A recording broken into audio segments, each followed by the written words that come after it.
Assemble the accused! Bear witness to their trials! The time of the Inquisition is now at hand. Putting pop culture to the rack, the Inquisition calls to account the events of the week, rooting out heresy wherever it is found. I am Grand Inquisitor Doomcock, the future ruler of Earth, and joining me for tonight's torture is Nerdrotic Channel's Grand Inquisitor Gary Beekler. Gary, what are we going to talk about tonight?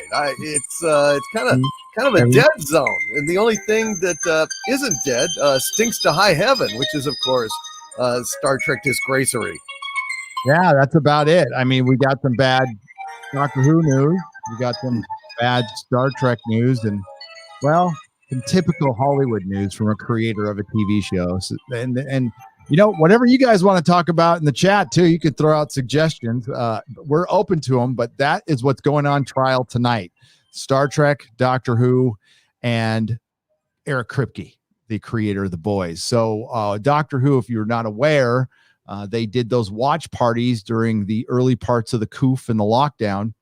Those were supposed to be kind of an impromptu thing created by a lady who works at Doctor Who magazine or is an editor there. I forgot her name. And that's their canon now. They're going to be published. They are canon. The Doctor can now turn into an animal, an amoeba, a sperm, fucking whatever. I don't know. That's what the Doctor can turn into. Also, we have Star Trek Discovery getting a season 4. More crappy Star Trek. Yay. Listen, unpopular shows get renewed all the time. Batwoman, which sank in ratings, got a second season, is thrown onto a streaming service. The entire CW after Arrow season 2 probably can be argued. And, you know, I guess they're okay with Star Trek being small. And that's what it is. And they don't care about the legacy. They just don't care. Yeah. And that's what we cared about. We wanted Star Trek to be good. It will not be good under Kurtzman. The only thing you can hope for is a shitty cartoon, and that's what you got. So I made a video on this like 6 months ago. Like, this is it. This is your Star Trek. Enjoy it if you can. And if you can't, then, you know, enjoy the real Star Trek from before and you'll be fine. But you know, all we've got. That's all we've got. Yeah, I mean, like, surprisingly enough, people still make Fandom Menace videos about a hashtag, and they whinge and they whinge. It's like, oh, we want things to be better. We do. That's why we voice our opinion and continue to voice our opinion. Now, I might have missed the memo, Doomcock. Did I miss the memo? Did Star Trek get good over the last couple of months? Is Star Wars okay? Is MCU in the right direction? Is DC Comics in the right direction? Did Doctor Who get revitalized while I was sleeping last night, or is everything still shitty? Everything is still shitty. Newsflash. Everything is shitty. The only thing that is even remotely got a pulse on it is Star Wars. Yeah. And that's just because of The Mandalorian. That's it. That's it, man. That is it. Star Trek is beyond dead. I mean, it is just so awful. This was, I mean, they're exploring new dimensions of awful, the new Twilight Zone of suck, because, you know, this last episode is awful in a different way than the second season, and the second season was awful in a different way than the first. They are really just exploring the boundaries of suck and the potential of infinisuck. You know, that's what it is. You know, it's just like in this one, it was a lot of walking in Iceland, a lot of Mikey Spock, excuse me, you know, over emoting in a clownish way that made me frankly embarrassed. I mean, I broke into flop sweat watching her. You know, you get that horrible feeling. I don't know if you've ever tried to do comedy on stage or anything, but when a joke bombs, you have this little beads of flop sweat appear on your forehead. And I felt that for her, and I don't even like her, but it was like cringe-worthy, Gary. Jesus God, it was so bad. I don't even know what to tell you. Yeah, I mean, it was expected. It was expected. So, and as expected, what did I think I said it last Inquisition. I'm all, you watch. Some people are either going to put their hands up and just accept that this is a crappy Trek and they're going to like it, or most people are just going to walk away. As we know, CBS, they spend so much time trying to cover up this, and I'm like, I don't care anymore. I'm not going to bother to try to figure out why they keep this show going. If it's a success, show us the numbers. Show us the numbers. It's a simple equation. Netflix shows their numbers once in a while. Just show us the numbers. That's all. I would just interject, Gary. They have shown us the numbers on season 1 of Star Trek on CBS primetime, and in Canada, the numbers are out. That Schrodinger's cat has been revealed, and that Schrodinger's cat, when the door opens, it's dead. Its superposition state has collapsed into utter and complete failure. The CBS ratings have never, ever gotten above 2 million viewers. And this is in prime time down. And people would rather watch, I don't know, paint dry, watch the grass growing in their yards, put on old videotapes or old DVDs, play games, pet their dog, anything other than watch Star Trek Discovery. It's getting beaten by game shows, dude. By game shows. Yes, it is. It's leveled out. It gets about 1.8 million viewers when there's nothing on, Right. And that's Star Trek, dude. It's got the name. Now I know it's not really Star Trek. And I think maybe the public knows it too, or just the fact that, the 10 million people that were interested in the premiere of Star Trek way back in 2017, maybe these people have a memory, and maybe what they fucking saw was quite enough for them. And even 3 years later, it's like, oh yeah, that shit with the plank and the Vulcan hello, yeah, nah, let's put it on Nickelodeon, or let's put it on MTV and watch some fucking Real World or something, Yeah, I don't know what the average ratings were for the show when it was in syndication, but oh man, it was vastly more. Yeah, I'm looking at it right now. I mean, shitty episodes of Voyager and stuff. Didn't they get 7 million? In syndication? Yeah. Okay, so 7 million, and it dipped to 4 million. It started out at 9. That's ridiculous, and that's crazy. That's crazy, and that's through 98, and I think it was 3 to 4 million for Enterprise when it got canceled.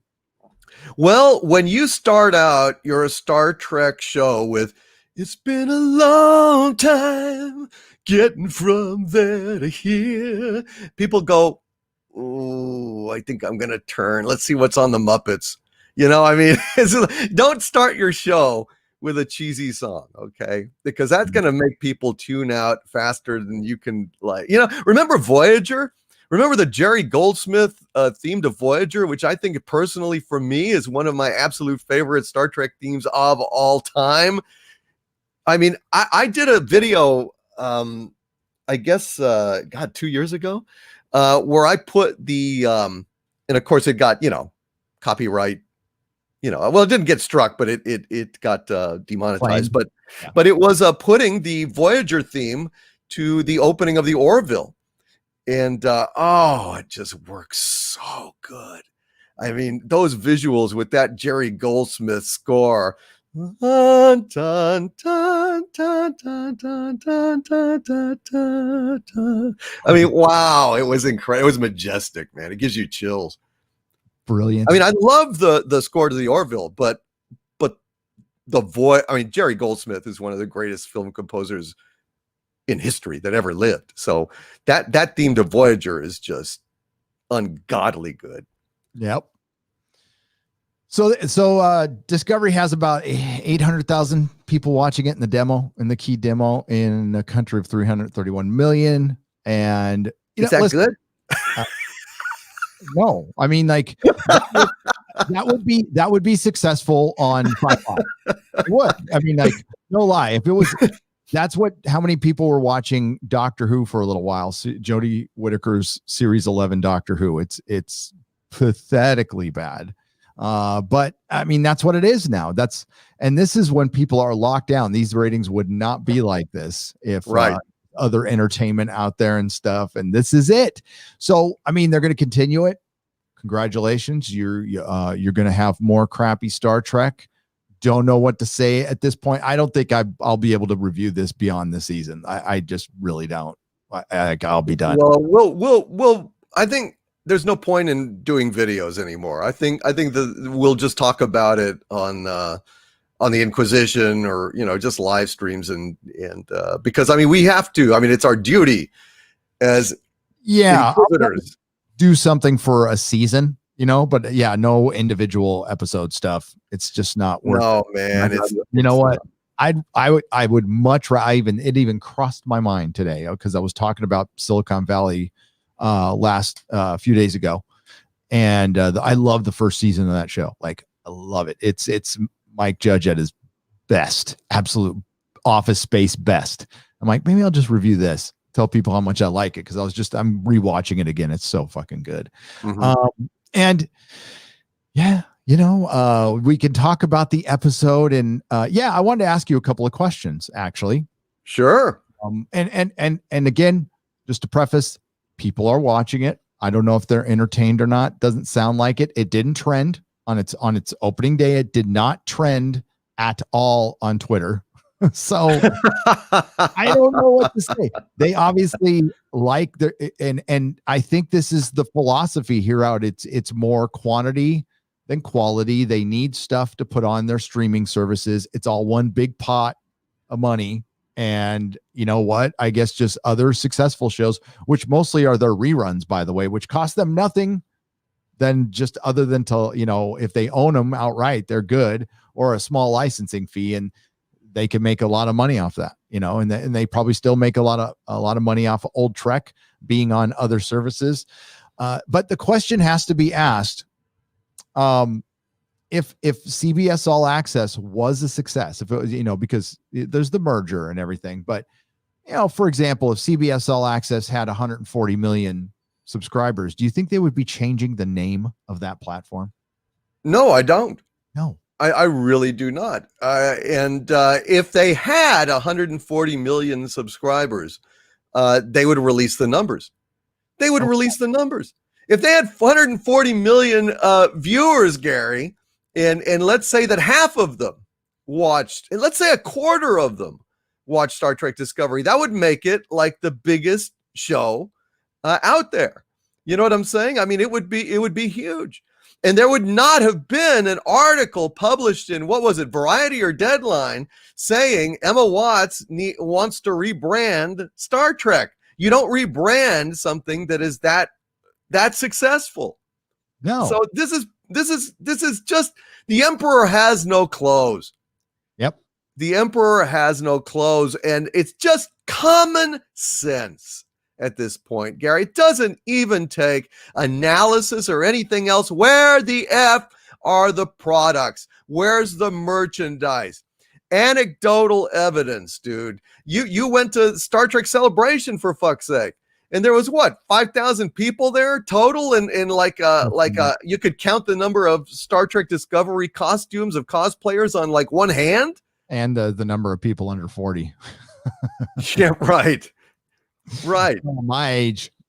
Well, but they're trying to make it new Coke. They're trying to make this shit like, hey, it's young, it's hip, it's Game of Thrones. And it's like, it never was going to be that. It never was going to work.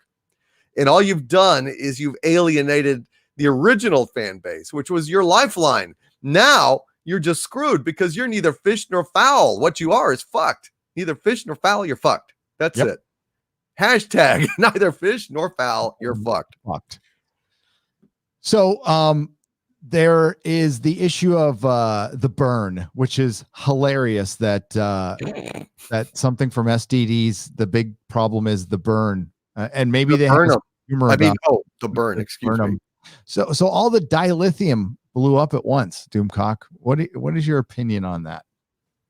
Well, I tell you, you got to be careful where you throw them firecrackers when you got a bunch of that dilithium lying around. I remember I was telling dadgum Connie over there, hey, keep your dang fireworks away from the propane tanks. And I think the dilithium surely is almost as powerful as propane. And I think that, dadgum, if you had a whole warehouse full of the stuff and somebody lights a match or lights a, being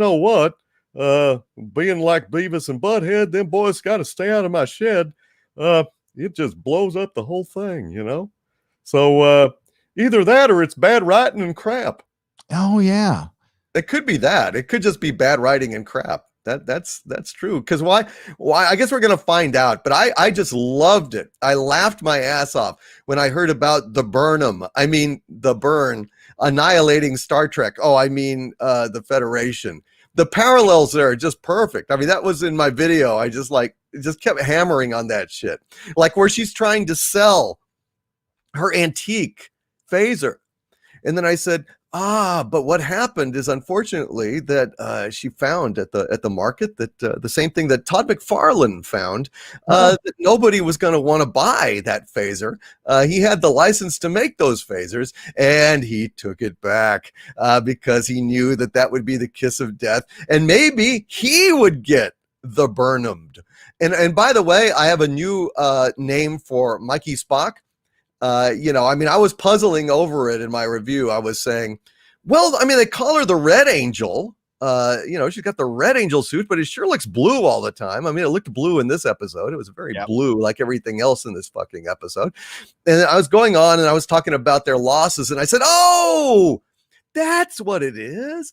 Mikey Spock is the Red Ink Angel, leading CBS into the red ink. And so I've started to call her the Red Ink Angel over and over again, just to rub it in with CBS Business Affairs, because, you have only yourselves to blame. At some point, I know that it's an onerous contract. I know that fucking Moonves stuck it to you up your nose with a rubber hose of financial folly. But I'm telling you, you should have stopped the hemorrhaging a long time ago. And it's just going to keep on getting worse and worse. I mean, I think your brand is ruined now. I think it's completely ruined. But if you want to at least avoid, another season that costs you $400 million, shit, maybe it's time to cut the cord. Bite the bullet, for God's sakes. Don't let the Red Ink Angel lead you anymore into that red desert for 40 days and 40 nights or 40 years or whatever it's going to be. The Red Ink Angel. That's what it has to be.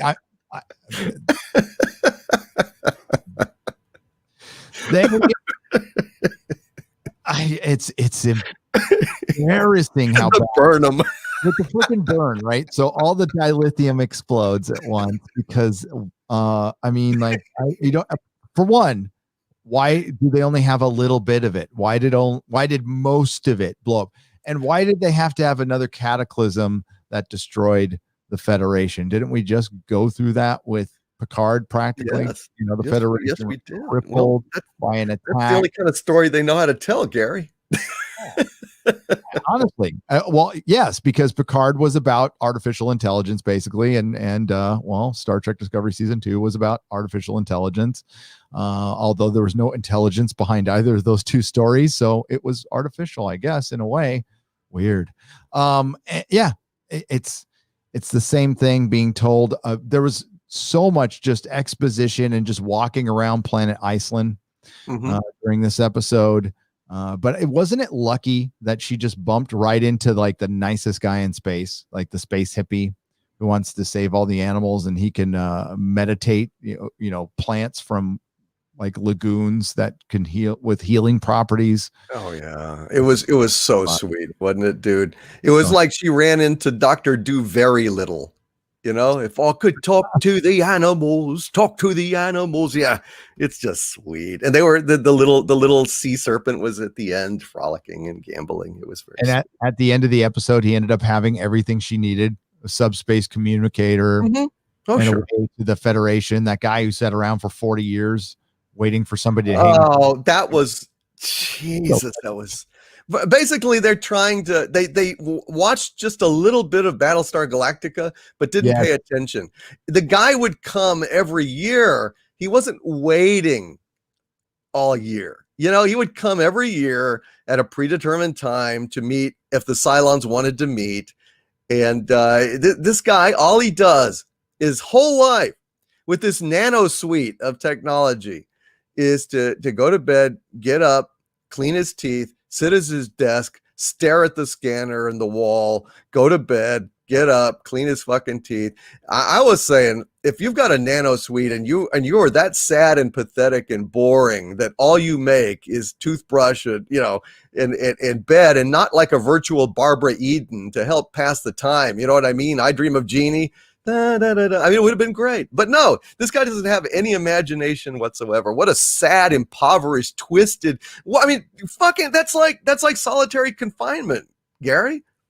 It is okay, and it really just defines this generation, because he was waiting for somebody to come in and help him. It was third generation waiting for somebody to come in and help him for 40 years, waiting for a savior, and it was Michael Burnham, of course. The hope was her, and yeah, instead of, I don't know, spending that 40 years getting in a fucking ship and going, like, being proactive, dumbass, I wouldn't commission that guy. I would commit him, but not commission him, because he's gonna like end up trying to eat Michael Burnham or something. He's just got tough stuff for 40. Nobody waits anywhere for 40 years. You go insane. It's a stupid concept, but it sounded really good for emotional, to people who write the CW. Yes. And I hate to disrespect, because like Vampire Diaries is a better written show than Star Trek Discovery. I'm sure. I can say that for a fact. The OC is a better written show than Star Trek Discovery. Oh man, the Geico caveman commercials are better written than Star Trek Discovery. The Flow commercials are better written, and that I gag on my own vomit even contemplating that, but it's true. I'd say Flo is a more sympathetic character than Michael Burnham, and that is making me like feel physically ill to even say that. Oh, yikes! But I mean it. It's true. I know you do. I know you do. So yeah, the dilithium blew up.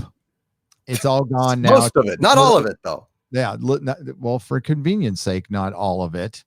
And they go down to this planet that's not Terra Elysium, that has the Orions and the Andorians like working together. They put her on drugs. She has that little drug scene, which gave me thumbnails for the rest of the season, because she finally made facial expressions. That was the thing. They were bad.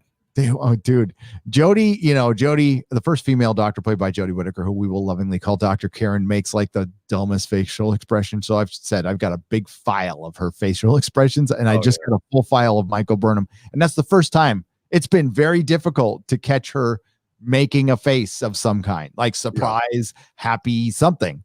It's rare. And you listen, they saddled the character with having her raised by Vulcan, so they wanted to act her. I guess, I don't know. I think it might have been, possibly her acting range was limited. So we'll say, hey, you're raised by Vulcans, so you're a little distant and whatever. I don't know. This is the show that's gone through multiple showrunners, multiple reshoots. It's never found its way. Even the people who like it will admit that like this thing has been janky from the start, and now it doesn't have Pike. It's you're left with the cast of the Discovery, and you're just like, oh wow, is this thing empty? And I see reviews out there like this is the most thoughtful Star Trek. I'm like, oh my God, this is why the Access Media is dead. It's terrible. I think the Rotten Tomatoes audience score was like 54%. Like, so many people just don't care. I can't tell you how many people were saying like, I'm not watching it. I just want to watch your reviews. And, I mean, to pay for this. So if it's on a streaming service with 4 to 5 million subs, chances are their engagement rate is probably like 15%, like everything else is. So it's getting, at tops, couple 100,000 views. So yeah, I mean, they would be better off airing it on broadcast TV. Mm-hmm. They would at least get advertising money. And when they rebrand, and I haven't gotten an answer to this question, we'll see what happens. If they just turn CBS All Access into Paramount Plus without you having to do anything, they should be fine. If you have to go do something like change your credit card information or move it over, then they're going to lose tons of subs, just like HBO did. So from terrestrial HBO over to HBO Max. So we'll see. Like supposedly the Peacock has 10 million. So I don't know how that's possible because I don't hear anybody talking about it. No, yeah. I don't even, it's not even on my radar. I don't know what's going on with the Peacock. Yeah, we'll find out. They have, Hollywood is crying broke right now. They want a bailout. And while they're spending billions and like giving Star Trek Discovery season 4, that should tell you right now that they don't need a bailout. They can bail themselves out. They shouldn't get a penny of taxpayer money. They're not shooting this show in America. They're shooting it in Canada for the tax break. Right. So, I mean, they don't give a shit. If they actually gave a shit about America or Los Angeles or the marginalized people of Los Angeles, they would shoot their show here and hire people in Los Angeles to work their show. No offense to Canada, but that shows you how full of shit they are. Yep. Absolutely. They are contemptible. And I think I'm starting to think they're insane. Frankly, I do not understand this self-inflicted damage. I mean, surely the contract can't be that binding. I mean, this is a fucking huge corporation. How are they being held hostage by a Yahoo like Kurtzman and his wacky contract? I don't get it. I guess their lawyers are the best ever. The bestest ever. Or the dumbest. I think they're just the dumbest. They don't understand Star Trek. They're like, it's doing good enough, I guess. It's like, it's a revenue stream for them and they need it. But no, nobody in charge of anything has an understanding of the legacy of a franchise, of fandom. I mean, look at the Star Trek fandom, and sure, there's going to be people who either buckle under the pressure. They need Star Trek so much that they'll just accept this instead. And most people have moved on. Most normal people have just like, I'm not going to waste my time with this. I've moved on, but they don't understand like what Star Trek fandom is in the worst place it's ever been. Period. Yes. It's never been as bad as it is right now. And we are 3 years in to Kurtzman Trek. We're getting more, and the fandom is non-existent. There's no passion for this show. There isn't YouTube channels popping up reviewing this show because they won't get any traction. The Boys, I didn't like season 2, but it's a popular show. I'm not going to deny that. And that's probably off of season 1. We haven't really felt the full repercussions of season 2. But you know what? I might be in the minority, and that's fine. I'm totally okay with that. But there are, like Emergency Awesome does a video on The Boys, gets a couple 300,000 views, right? Immediately. He doesn't even do Star Trek. He stopped doing Doctor Who videos a long time ago, and he doesn't even do Star Trek because it's not worth it. It's not growing. Like you said, it's stagnant, if not dying. And they're just trying to create brand and produced brand. And that's why they actually Kurtzman's cheap compared to the other talent in Hollywood. He's dirt cheap. And that's probably why. Boy, I don't know, man. Thing, to be honest with you. It's sad. Oh, it's pathetically sad.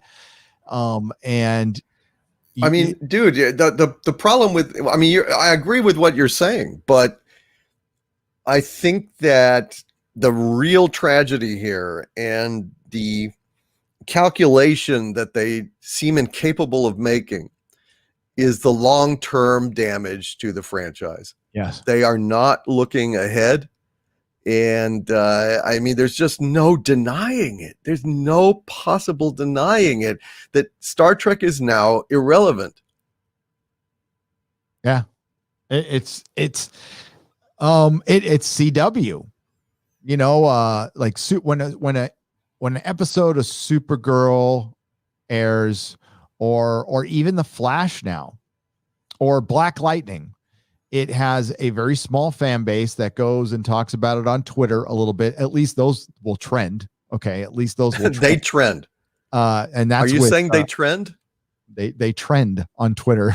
No shit. And Yeah. Star Trek Discovery never has. No. And these shows are getting like Wow. 700,000, a million people watching, and they might be watching on streaming, whatever, but it's got this very small built-in fan base that is it's a revenue stream. Plus it's on terrestrial TV and they get advertising money, and they make a lot of money off of Netflix when they put it over there. So, I mean, it's justified. Plus it's got its place. Like that's why I don't really rip on the CW that much. I think it's absolute garbage, but it has its place. Now, is that doing damage to the DC brand? Absolutely. And I said it in my Supergirl's canceled video. I think the CW has done a lot of damage to genre, because genre was moving in a much different direction when Daredevil came out. And unfortunately, Netflix didn't back it up. Marvel didn't back it up.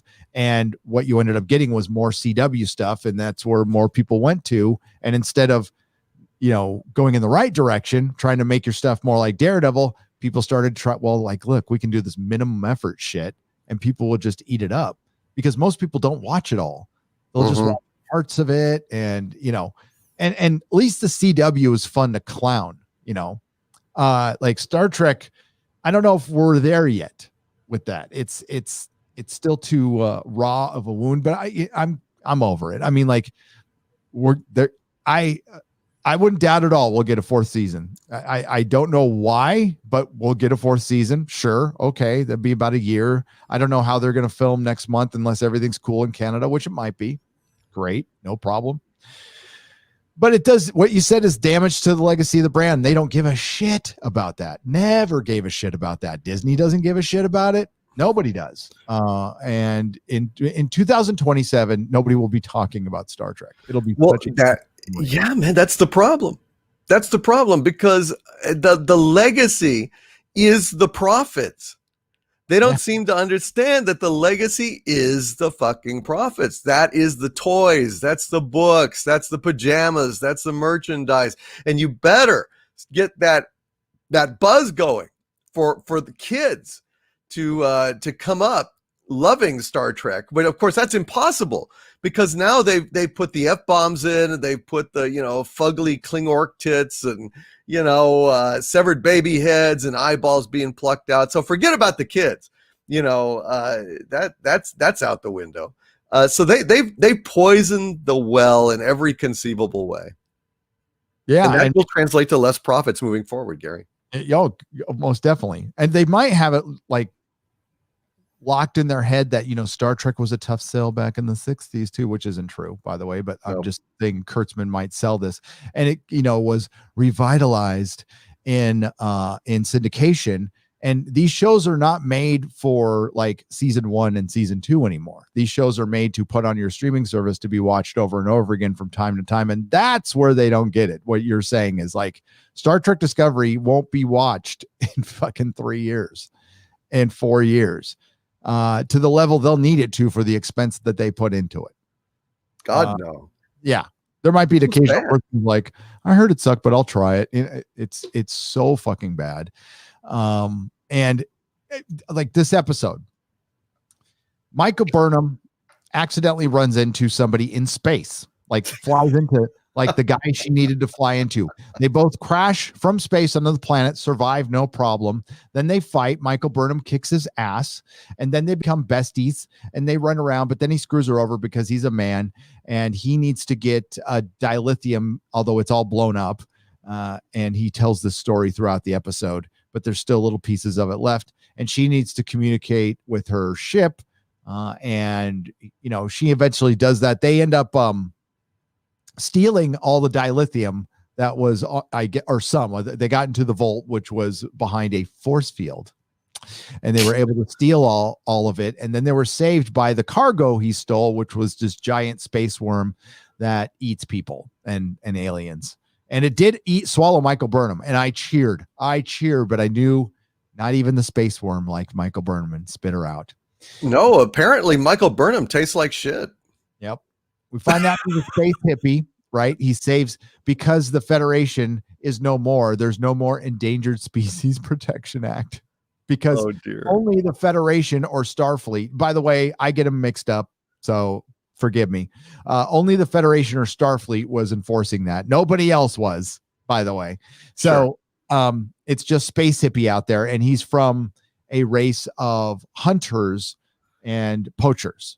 But every once in a while, a runt is born in the litter, and he's the runt. He's the special one. So he's a superhero, basically.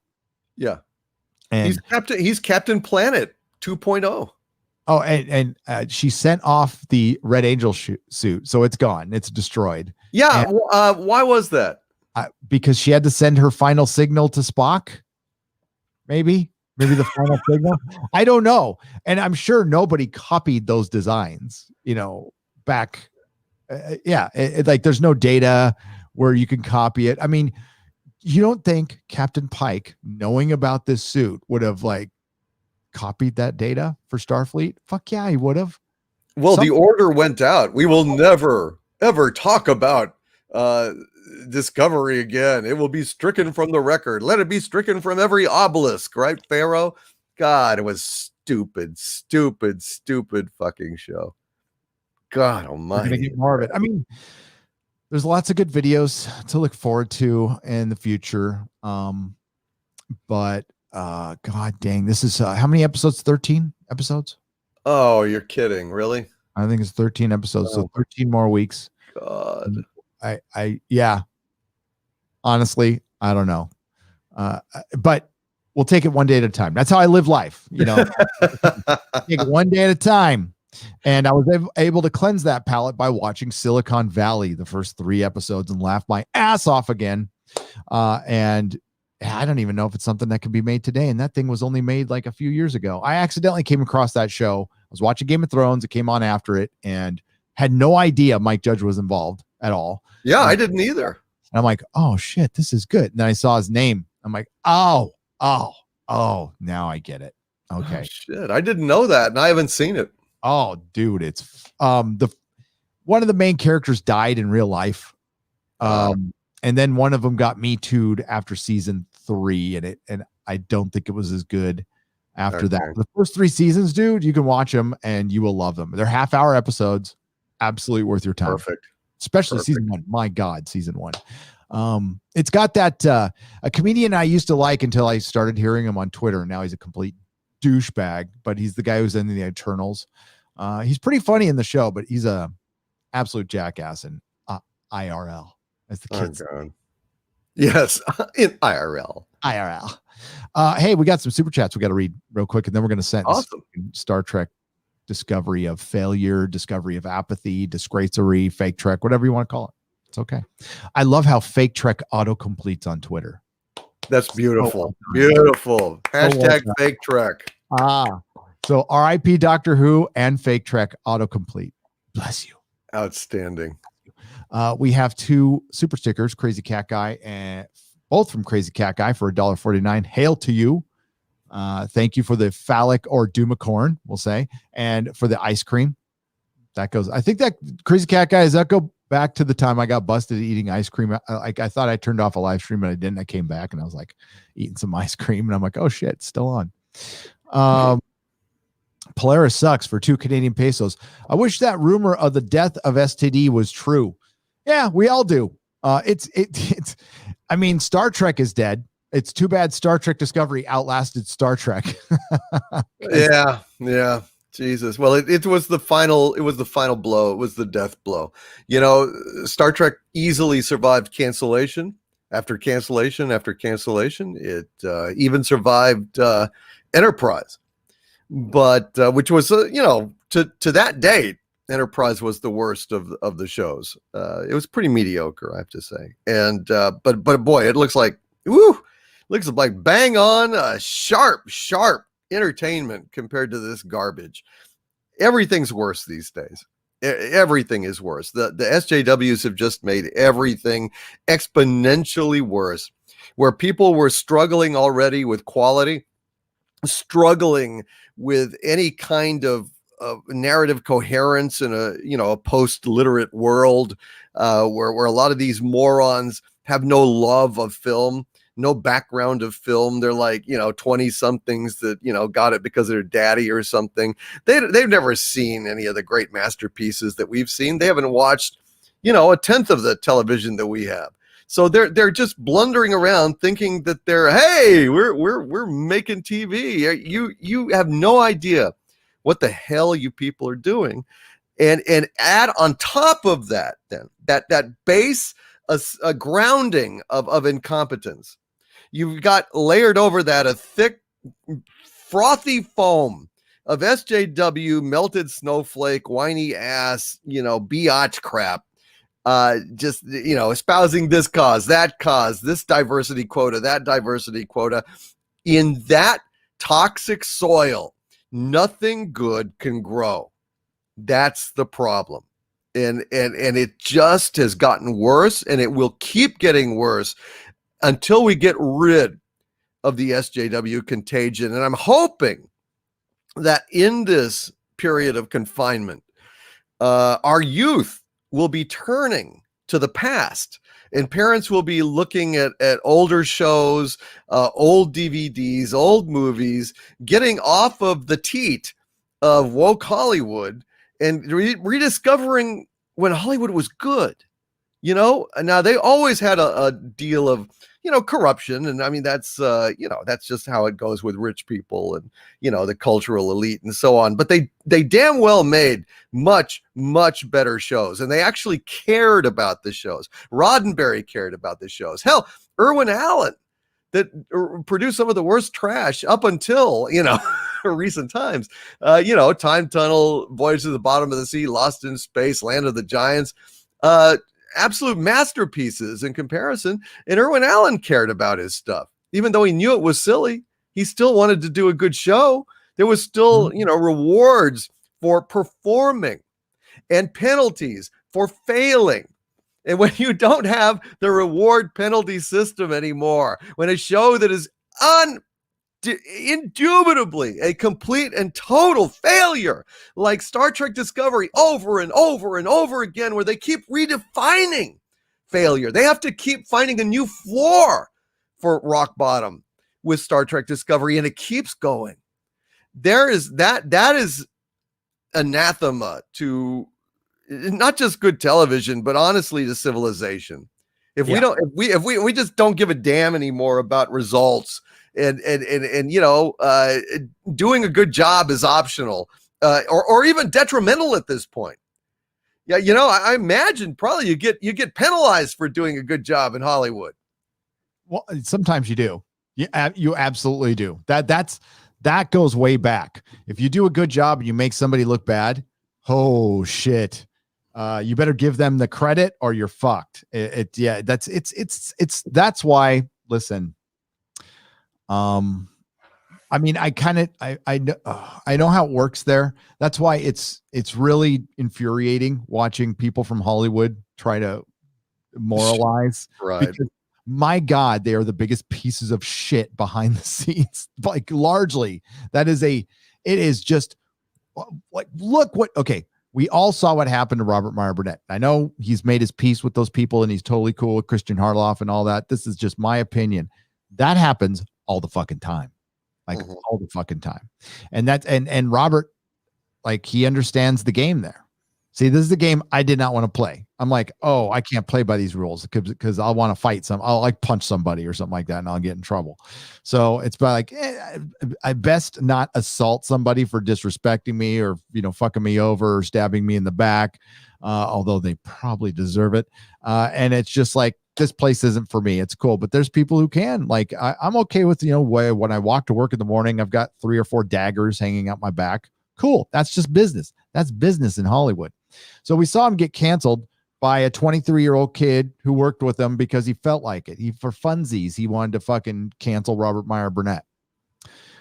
He wanted to assert some power because he felt powerless in his life. So he went online, and this kid was a black kid and decided to destroy Robert Meyer Burnett, or give it his best shot. Robert Meyer Burnett lost some opportunities. That's a day that ends in Y in Hollywood. Now every set like that, no, but I mean that there's I experienced what my time there. I experienced some of it, not directly, but I watched it, and I'm not kidding. I am absolutely not kidding when I say, I used to, smoke the cigarettes back in when I worked for Technicolor, and I'd take my, 2 or 3 cigarette breaks during a shift, and my God, more times than not, there was somebody out there crying, adults crying. I saw more people crying than when I was in grade school. It's like, it was ridiculous. And it was just a job. It was just, fucking working on Blu-rays and DVDs. It wasn't like rocket science, but they act like it's so important. Although they don't pay you like it's important. That's a thing. But I digress. That's what pisses me off. That's what's behind this. These are the kind of people who snitch on Robert Mosley and let him go. And then there's other situations, there's like Seth MacFarlane's situation where everybody's fucking happy on set. They're absolutely stoked to be there. They cannot wait to fucking show you the next episode. And that shit shows. It permeates through the screen. You can tell when people are getting along, or at least they're on the same page. They don't have to love each other, but they're into the project. That's why Lord of the Rings worked. Peter Jackson said it. Everybody was there as a family. They were like, they gave up huge chunks of their lives to be in New Zealand. Some of them putting their careers in jeopardy because they were in New Zealand, like basically moving their entire life for 18 months. And that's hard on an actor who needs to constantly be getting other roles, and they could be called back, but they were in. Once they got there, they were in. Everybody was like laser focused on making this the best thing they possibly could. And it showed. And you see that with The Expanse. Everybody on the set there pretty much gets along. They have a good time. They have fun. You never hear any fucking drama. You never hear anything bad about the show. Occasionally somebody will check in and say they don't like it, but mostly it's positive. And a show like that, quite frankly, it's struggling. Like, it's a better show than most shows on television, and because they made a huge mistake, it's still not that well known, which is too bad. It gets a lot, and that's another thing. You buy Star Trek because it can, at least those 2 words can stand out in the white noise that is the streaming war right now. Because there's so many, people are bringing up.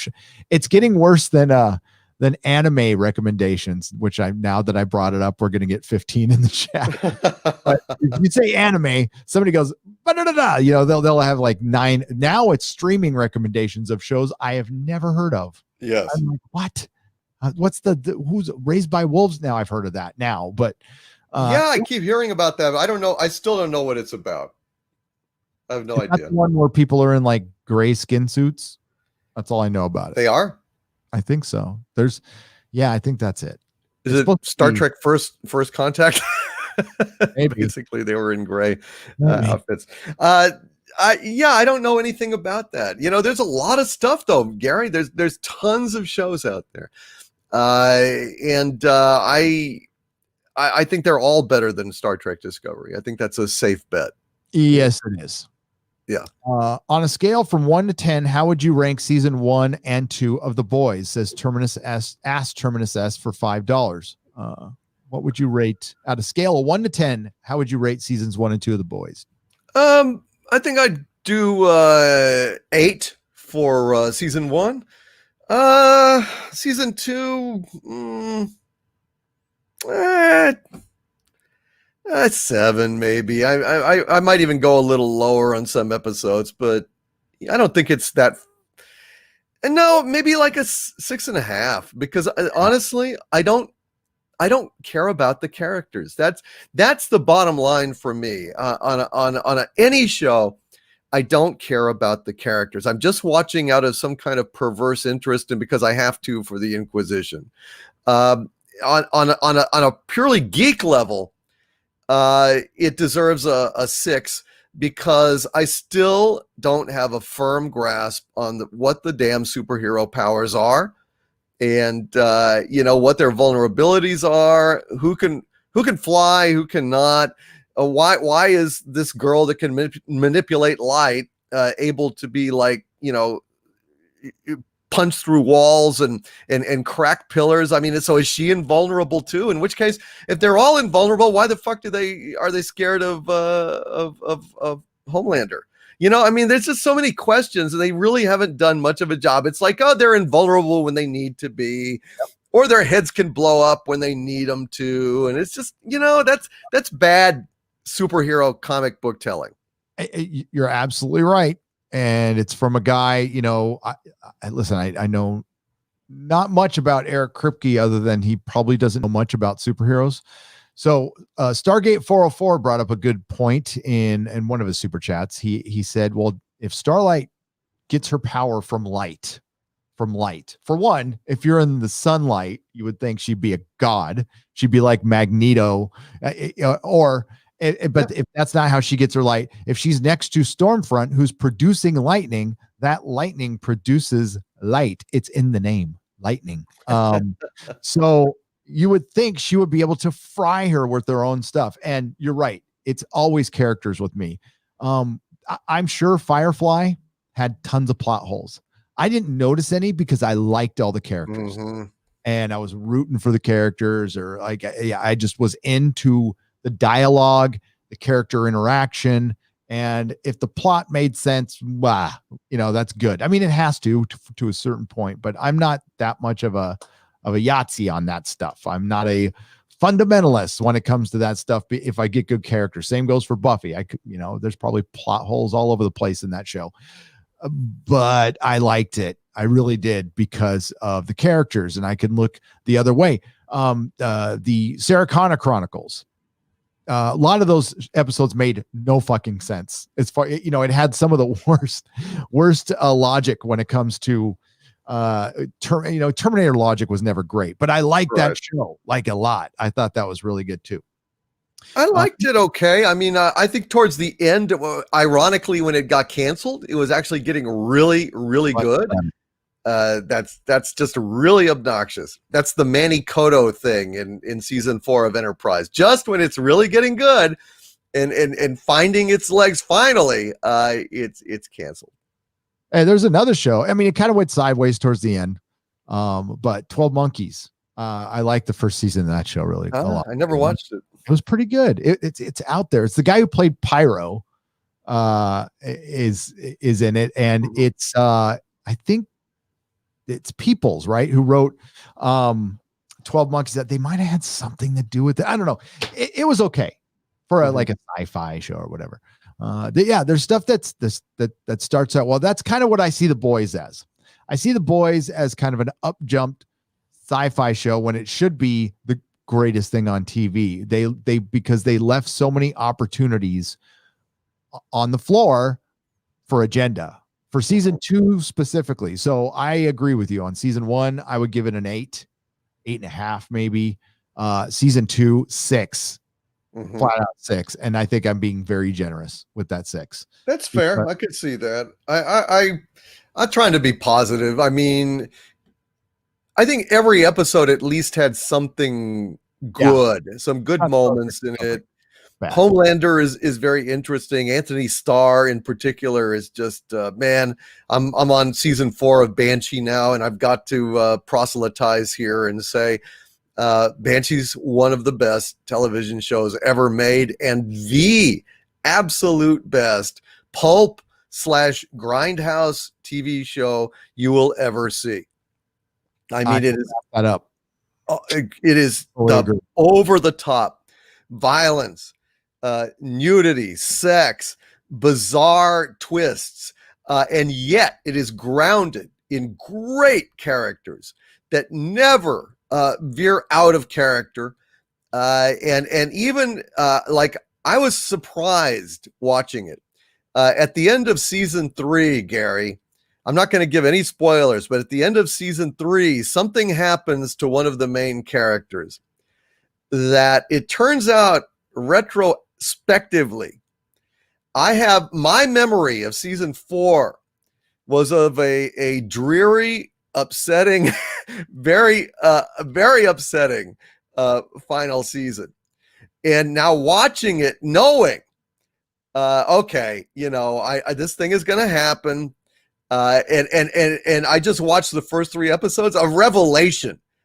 It's like a revelation. It's like now I can see the genius of the 4th season. The first episode of season 4 is one of the best damn like twists I've ever seen on a television show.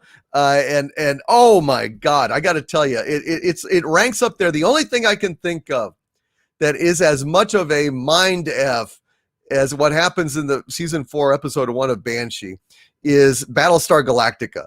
When you come back and they're living, Saul and all the humans are living in a Cylon colony or camp. Yeah. Lee Adama is gotten fat and is in command of the Pegasus. I mean, just like, whoa, what the, yeah, that's kind of the level of what's in Banshee. So I would, please trust me, go and watch Banshee. I was just looking to see what the showrunners next show. One of the showrunners did Warrior on Cinemax. And I've never seen that. I haven't either. And I better watch it. and the other showrunner hasn't done anything since. Yeah, that's too bad. That's a damn shame, man. And they were, let me tell you something, Gary. They are geeks. They are 100% geeks. Yeah. In the commentary, they are intelligently discussing like Bruce Lee movies and, oh, well, we were kids of the 80s and, this is, we love this kind of action and this is a callback to, Empire Strikes Back. They said this particular development that I didn't like, he said it harkened back to when he was 10 years old and saw Empire Strikes Back, and it ends with Han Solo and carbonite and God knows where he is, and good doesn't necessarily win, and this 10-year-old kid is going, oh my God, what this is a movie, what the hell is going on here? And then he grows up and makes something complex and amazing like Banshee. So yep. One of us, our generation. Absolutely. Bad, although some of us really suck. Casey Okasowski. So yeah, The Boys, not a good season 2 in my opinion. And It could have been. And it may hurt it in the future. It may not. We'll find out. Hurt my view of it. I'm with you, Doomcock. I'm not excited for season 3. When it shows up, it shows up. It's not like I'm chomping at the bit waiting for it. Like I'm waiting for The Expanse. I cannot wait. It's a couple months away. Yeah. So. Yeah, the Orville season 3 of Umbrella Academy, even though Umbrella Academy was, I would say 40% suck, 30 to 40% suck, just outright suck. Yep. The other, 60 to 70% was really good. Great. And that twist at the end of this the second season has me still excited despite that. That's why I would give season 2 probably a strong 7 rating of Umbrella Academy, even though really numerically speaking, it shouldn't get above a 60 because, so much of it was woke and garbage, but I have to, because it was so good. The stuff that was good was great, Yeah. Number 5. It's brilliant. Kid is brilliant. Casey Osowski for $20. Hail, gents. I never thought I'd see the day when so much of pop culture would be placed on life support and so few in charge would seem to care. Bless you both. Thank you, Casey, for the $20. Bless you, my friend. Casey's awesome. We still care. We still care. We get accused of a lot of things again, which everybody has a right to do it. We are not above criticism at all. But I still care. When I stop caring about something, you'll know, because I'll stop talking about it. Like it'll be down the memory hole. Bye-bye. I'll move on to something else. There isn't a shortage of things to talk about. There's a lot of people out there worried about it. There isn't. There will be things to talk about forever. We thought that at the beginning of the COOF, and we thought that in the middle of the COOF, and we thought that at the end of last year, and there'll always be something to talk about. Because if you're a nerd, you'll always find something you care about. Believe me. There's always something. Listen, the Snyder Cut might be the best thing on the horizon right now. That's how fucking upside down everything is. I was thinking about it right before the show. I'm like, I might be looking forward to the Snyder Cut more than fucking anything right now. Holy shit. I know it, man. I mean, like, for fuck's sake, the world is not fair. The world is not fair. Daredevil was the best Marvel thing I have ever seen to this very day. The first 2 seasons were perfection to me. I fucking love them. They were the comic book personified. Then they decided to take his costume off for an entire season. Yeah. Because they were trying to fucking sabotage it. And that's the only thing I could think of, is they were trying to sabotage the Marvel shows because of the streaming wars.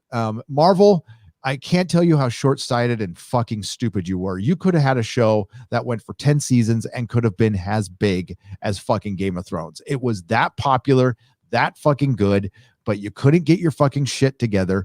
And that's what we're going to find out, is we're going to have a lot of people, and like, maybe I'm wrong on this one. Okay. I'm just saying this as an observer, but you're having people shift from movie making to prestige series making who aren't television people. And you can clearly see the television people know what the fuck they're doing, but there's not that many prestige television people out there because it's relatively a new thing. That was, I mean, we could argue what created prestige television. The Sopranos, Battlestar Galactica. I don't care. You can pick one, but it was in the mid-aughts where that started becoming a thing. And it's not like a movie. You need to hang on. I mean, a movie trilogy can have a really good first one, a decent or better second one, and a shitty third one, and it could still be okay. TV series can't just go 1 or 2 seasons. They need to go 4 and 5, and they're going to have to figure that out with streaming, because generally most streaming shows don't last past 3. And already we're seeing The Boys, act like a film almost, right? I mean, like, they had a good first movie and the sequel wasn't that great. And it's like, oh, and I know how much money they're putting into it. So we'll see what happens. We'll see. I don't know. It'll be a big mystery, but the shift, you did hear that Disney is shifting their focus to streaming. Obviously, they have to, because they fucked the theaters over completely by moving all of their movies to next year. So Bob Chapek came out and said, we are shifting our focus to streaming now. So is the MCU going to be on Disney Plus? Like, completely now? Yeah, that's a good question. I do not know the answer to that. I don't know what they're going to think about that. Maybe.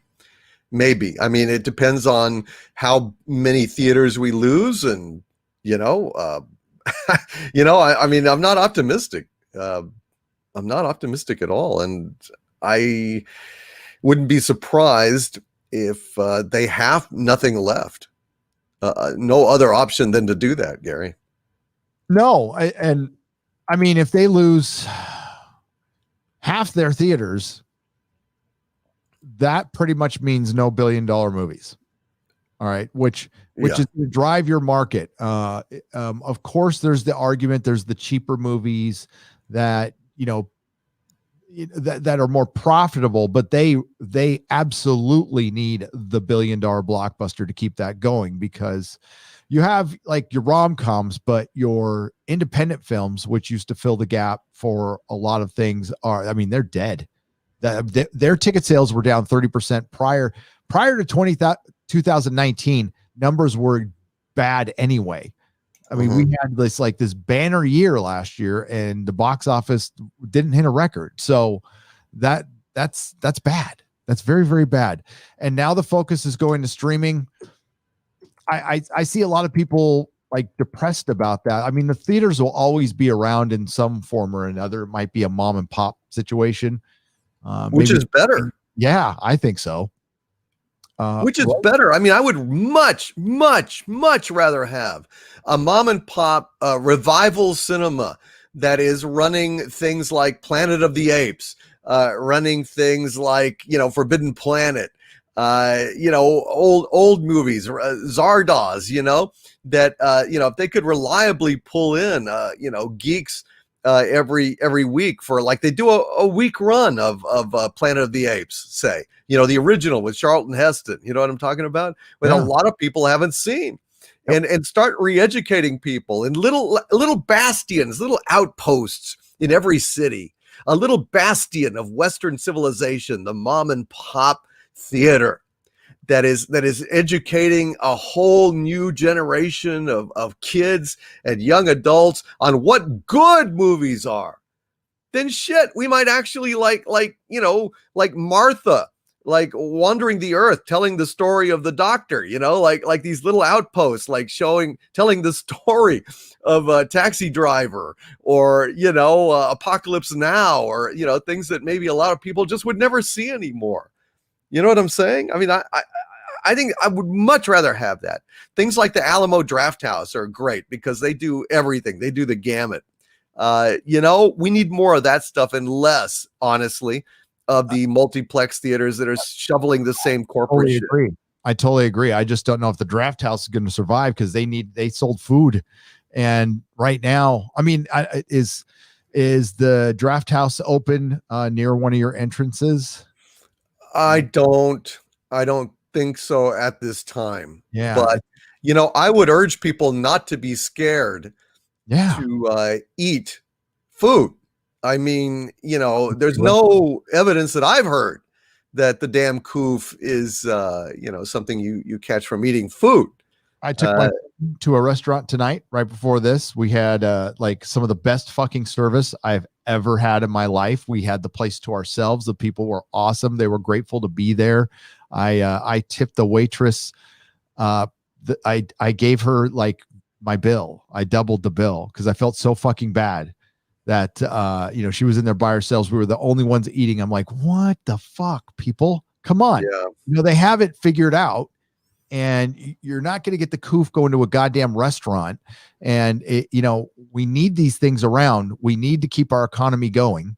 So I'm going to do my part. I'm going to practice what I preach, and I'm going to go out there. And it was a great experience. It was a great experience, and it got me and my kid out. And we need to keep these places alive because, our government's not going to. We can't sit around and wait for them to save us because they think that keeping us locked up is doing that.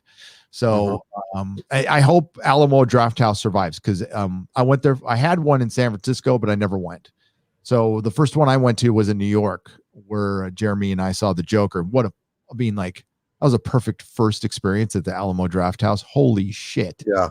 That was so good. The place was rocking. The food was great. The service was pretty damn good. And the movie was brilliant. So yep. Yeah, I love the Alamo Drafthouse generally was the place to go see stuff, mainly because they make you shut up. They don't let people yak and talk during the damn show, which is a must to me. Otherwise I get in fights, No, that's why, if I went to a film with Mrs. Nerdrotic, I wouldn't go with my friends because we talk through movies. So like we try to do that on date night so we won't piss our friends off, but we talk. we try to be quiet though. Disney reorganizes content and distribution units to bolster streaming business. So this makes sense. I mean, they delayed all the movies they could have put out that they didn't want to take a loss on because they wanted to maximize their profits. This is a huge gamble, but maybe it's not. Maybe it's not because they could just put it on their streaming service anyway and still double fuck the movie theaters. Or they could have sacrificed a few movies that they could have put on streaming anyway, kept their theater partners alive, and then they would be able to continue to have blockbuster movies. Because quite frankly, does anybody think a movie theater is going to open up anytime before May? That's what they're talking about, folks. Now it's up to us whether we put up with this shit. And quite frankly, we are right now. I don't know why, but we are. And it looks like, at least in here in California, that's the way it's going to be. And by the way, if theaters are going to survive, they need to open up here in California. If they can open up in the rest of the country, but if they don't open up here, they're fucked. That's how much damage this state can do to the country and how much control a governor that you don't think has power over it, but it does. Like what California is doing is having repercussions on the entire country in a lot of ways. Watch my next video that you're not going to like. The Walt Disney Company announced a broad structural reorganization of its media and entertainment business Monday in a move to ramp up and streamline its direct-to-consumer strategy. God, this corporate speak already bores me. This involves the creation of a new media and entertainment distribution group. Why? You're Disney. Isn't that what you do? You distribute entertainment to the masses, but they needed to make a focus group. They're like the state of California. They need to have focus groups to create a focus group to have a committee to think about going to the bathroom, which will oversee all content, monetizing, and streaming operations. Kareem Daniel, most recently president of consumer productions, games and publishing at Disney, will lead the unit. The move comes just under a year after the launch of Disney Plus, which has since surpassed the 60 million subscriber mark. I heard it reported it was at 100 million. Doomcock, did you hear that?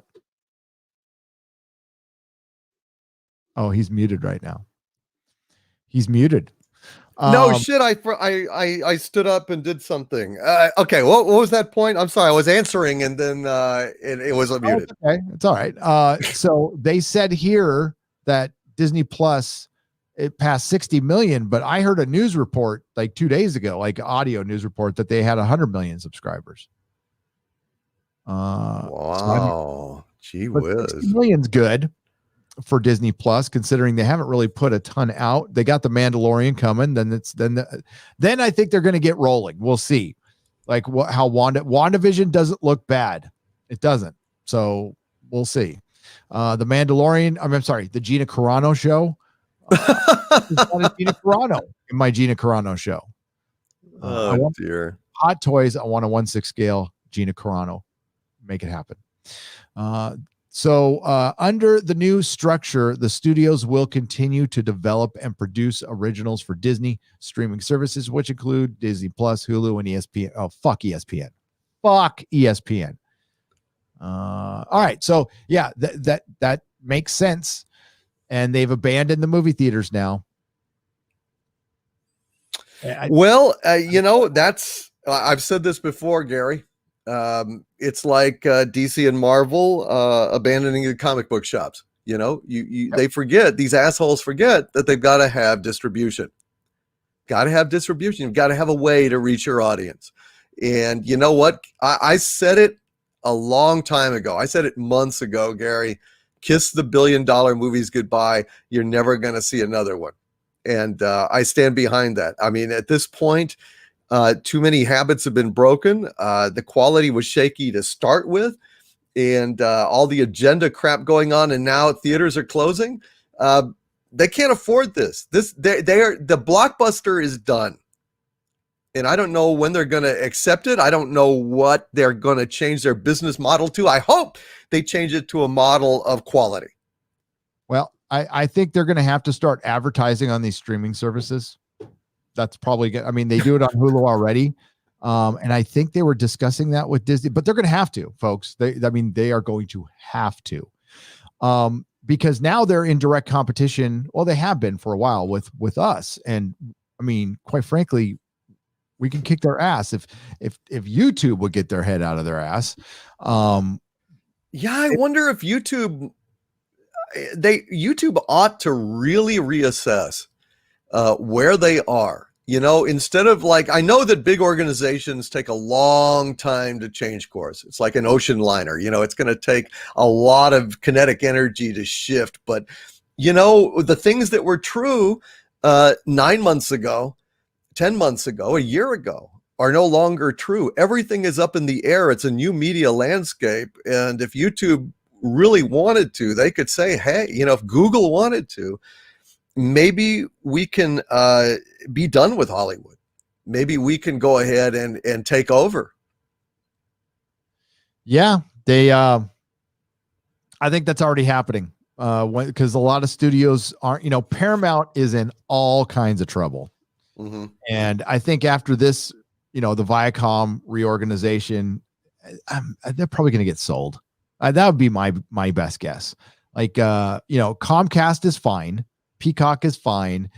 Whoever has right now, the biggest thing to have is that old sitcom, The Office, fucking Friends, shit like that. That's what's getting watched the most by out there. And they even admitted that, that's insane. And that's where they could make all their money. And that's where they're going to have to monetize it. Just the subscribers is not going to be enough. It's not. And they can rely on people forgetting. But I think these days, a lot more people are pinching their pennies and canceling stuff like this because they have to out of necessity. So I don't know. They're fucked. I've been in that building a bunch of times, by the way. Pretty cool. It's pretty cool going in there. This was years and years ago, like 2010. Mm-hmm. But I feel bad for theaters. Oh, you can't see it. I wasn't sharing. I'll share it. Yeah. I was like, what the fuck are you talking about? This building right here. I've been in that building. Oh, really? What's in there? That's Disney offices right now. So this is the studio on Burbank, and you drive right by it. Mm-hmm. On was it a Hollywood Way? No. Burbank. It was on Disney Way. I think it's Disney Way. I can't remember the name of the street. It's been like 9 years since I lived in Eagle Rock for a little while, and Glendale and Burbank and Van Nuys. Right. I remember Paramount was off of Ventura. Yep. But I can't remember. I don't think I ever went by Disney. The Fox Studios were the last one I was at, visiting the Orville. That was awesome. They see this big mural of The Empire Strikes Back painted on the side of one of the studios. It's fuck yeah, I got a bunch of pictures of that. I'll show up someday. All right, let's my favorite part, I was like going to circle back to this, but some of our critics, the one of the things they like to say, which again, they have every right to say it, is we don't know what we're talking about. And it's the funniest thing is someday you're going to find out stuff about our good friend Doomcock here, our overlord and savior. And wow, they're going to look like fucking idiots. And I can't wait for that day. I really how many fucking seconds. Yes. Sam Whiskey for $4.99. Hail Nerdrotic and Doomcock. What are your thoughts on the rumor of Jorge Lucas would have killed Luke Skywalker too? Yeah, I've always heard that. Luke Skywalker, that's not new news to me. I don't know. I don't know. I doubt he would have. I mean, if he did, it was going to be in the final episode, and it would have been a noble hero's death. I mean, all bets are off on a final episode. I know that they wanted to kill, Lawrence Kasdan wanted to kill Han Solo in, Return of the Jedi. And George Lucas was like, you can't kill Han Solo. What the hell kind of movie do you think this is? So, if he changed his mind at some point and said, well, Luke Skywalker could have a noble, heroic, and I don't have a problem with that. I mean, but he sure as shit wasn't going to, kill him like this. Yeah, well, if you would have asked George Lucas that in 1983, it might have been a different answer, as opposed to, was he asked now? Was he asked later? Who knows? George had a lot of plans that didn't make sense. And, fortunately for us, there was Gary Kurtz there in the beginning to talk him out of some of his really fucking bad ideas. And then there wasn't. And we got what we got. I am not entirely convinced. We would have gotten something better than Disney trilogy, but it wouldn't have been much better if it was just George without some strong producer presence that gave a fuck about Star Wars there guiding him along the way. No, he needed a lot of help, and he got it from good people, good friends. And we were all richer for it. And then he didn't get that same help in the prequel trilogies, and we were all poorer for it. And then he sold it to Disney, and we went bankrupt. It's just the way it was. Real quick, punishment for Star Trek Discovery. I mean, it's almost like punishment for us, but should we sentence it to scaphism, like its own version of? Can you like smother something in an STD? Wow, like condensed, syphilis. Yeah, like take all the syphilis around the globe. that ever has been. Dig up corpses that died from it, and condense it into a block that, weighs about, 2,000 pounds. That's if that, and it's about 6 feet by 6 feet, and just crush Star Trek Discovery under the weight of that STD. I think that would be a wonderful end. I think it would be too. Hang on, we got. Although gonorrhea would be better, because gonorrhea, makes it hurt when you pee. Syphilis brain damages you, but Star Trek Discovery is already brain dead, so that's a waste of perfectly good syphilis. I'd say gonorrhea. Gonorrhea is good.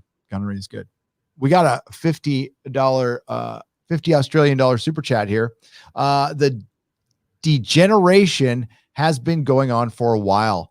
The most notable, the final episode of Enterprise, was insulting, turning an internal struggle to a therapy session for Riker. However, the Abrams movies arrogantly accelerated it, and STD is the result. You're absolutely right. That Riker ending's fucking dumb as fuck. But it's nothing compared to what we're getting now. And JJ started all this. Alex Kurtzman doesn't even have, he's not creative enough to even start the suck. He can only continue the suck and see it through, but he can't even start it. JJ started it, and they followed this template, which was not a success, or we'd still be seeing Star Trek movies, which we're not, because it's not a success. And right now it's all Paramount has. So, okay, let's think about this logically. They're just about to rebrand to Paramount Plus. And the same situation happened with, Star Trek Discovery is the luckiest fucking show in the world. They can't cancel their crown jewel while they're starting a streaming service. Well, this one was either going to die or get rebranded. It got rebranded. Again, there's a person on Twitter who, I like this person, but they said that the rebranding had nothing to do with Star Trek's failure. It had everything to do with the merger. I completely disagree. If Star Trek was a success and CBS All Access was a success, they wouldn't need to rebrand shit. They can just keep it CBS All Access. Who gives a fuck? Honestly, who cares? And they decided to change it to Paramount Plus, although their company is called Viacom CBS. Nobody cares. Nobody gives a shit about Paramount. It's not doing very well as a company. It's had much better days. It's known for a movie. It can't even distribute anymore. It's too bad, because Paramount started the MCU. Paramount had Raiders of the Lost Ark. You'd think it'd be a big deal, but it wasn't. But it's not. And yeah, they're rebranding it because it wasn't a success. It needs to be revitalized, just like Emma Watts said about the Star Trek brand just 3 months ago. So, I don't know what to tell you. That they renewed it, so they didn't look bad. This is costing them a fortune, and what they're doing is it's like a gambling addict. They just keep betting. They're borrowing more money from the loan shark or whatever to gamble, and the next one's going to be the hit. That's going to get me out of all this debt, and it's just going to end up. I don't know if it'll bankrupt the company, but it's bankrupting Star Trek. It's already been done. It's already been hollowed out. It's dead as a viable legacy brand after this. It'll be used up like a $2 person of the night. I'll be politically correct. Yes. Them of the night. Thank you, Phoenix Argus, for the 50 Australian dollars. Hail. And I feel bad when I complain about California and I see somebody from Australia. They're right, bugger. You got it. Yeah, man. Phoenix, I'm really sorry, man. And I got your message on Patreon. Thank you, Phoenix. I really appreciate it, man. Terminus asked for $5. I like season 2 of The Boys, even less now, thanks to Kripke's latest statements. All he's got to do now is openly insult all Trump supporters on Twitter. He's already done that. He hasn't done it on Twitter, but he's done it multiple times in his post-show recap. Terminus asked. He's already done that. They listen. Either Hollywood's dumb, so they probably think that Trump supporters are just like 10 guys.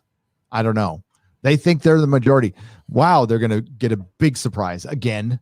They have the shortest memories. Maybe it's the drugs they're doing. Maybe it's because they're adults who are in pretend land, so they're really easy to fool themselves, and they're not very pragmatic people. I don't know. It'll be fun to watch. The meltdowns alone will be entertaining. Hollywood will be unintentionally entertaining for months to come. And I know they're annoying, but look at the people who are honestly like the most political outside of Ruffalo, who's like the only thing going for his career now is being a big green guy. But Sarah Silverman, like she's a nobody now. Like nobody cares about her. She's not funny, and she's gonna have to do stand up in like little clubs if she's allowed to for the rest of her life. She reminds me of Janine Garofalo. Janine Garofalo had an upward trajectory, but then she became psychotic and hard to work with, and now is nowhere. Yep, pretty much. Too bad. She was pretty good on the Larry Sanders Show. You ever watch that? That was a good show. Oh yeah, she was good. Funny show too. Mystery Men was a fucking great movie. Yeah. Spent entire weekend deciding on bathroom remodel stuff. I regret never getting married. My wife could have done it. Does that make me a toxic male? Says Chris Latito for $5. No. Nah. Just makes you pragmatic. Yeah. You know what? Sometimes wives really dig, picking out tile.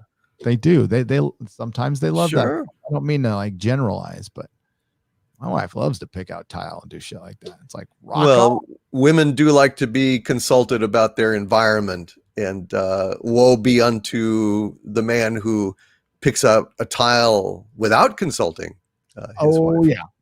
Oh, that's why. I mean, my philosophy is this: I get one room that I can do whatever the fuck I want to, and you can have the rest of the house. I don't care. I honestly don't care. But I get one room that I could put action figures up on the wall, do whatever the hell I want to, and it works. It's I think it's a good trade-off. Hot Coffee says, "Drink me for $5." Hell, right on. Thank you very much, Hot Coffee. Philip Jai for 99 cents. Thank you for the super sticker. I appreciate it. Sam Whiskey for $4.99. Stanley Kubrick would have made the best Star Trek movie ever. I don't know. Stanley Kubrick was not an actor's director, not a really warm guy. His movies are very intellectual, can be very visceral in a shocking way, like Eyes Wide Shut or Clockwork Orange. But you don't get a lot of really humanist, warm, character-driven movies from Kubrick. So no. I don't think so. It's surrealism. Like he's surrealism. Like, yeah, everybody, you're right. Like his wheelhouse is The Shining, Clockwork Orange, 2000, right, where there's like this detached humanity. Like in 2001, you're almost like looking at the humans from the outside, and it feels like that. It's weird. It's and you're right. That probably comes from his lack of personality, whatever. Well, he's a repressed British upraising, I think, upbringing. He's very meticulous, very intelligent guy, very analytical. AI, for example, I think was an amazing film.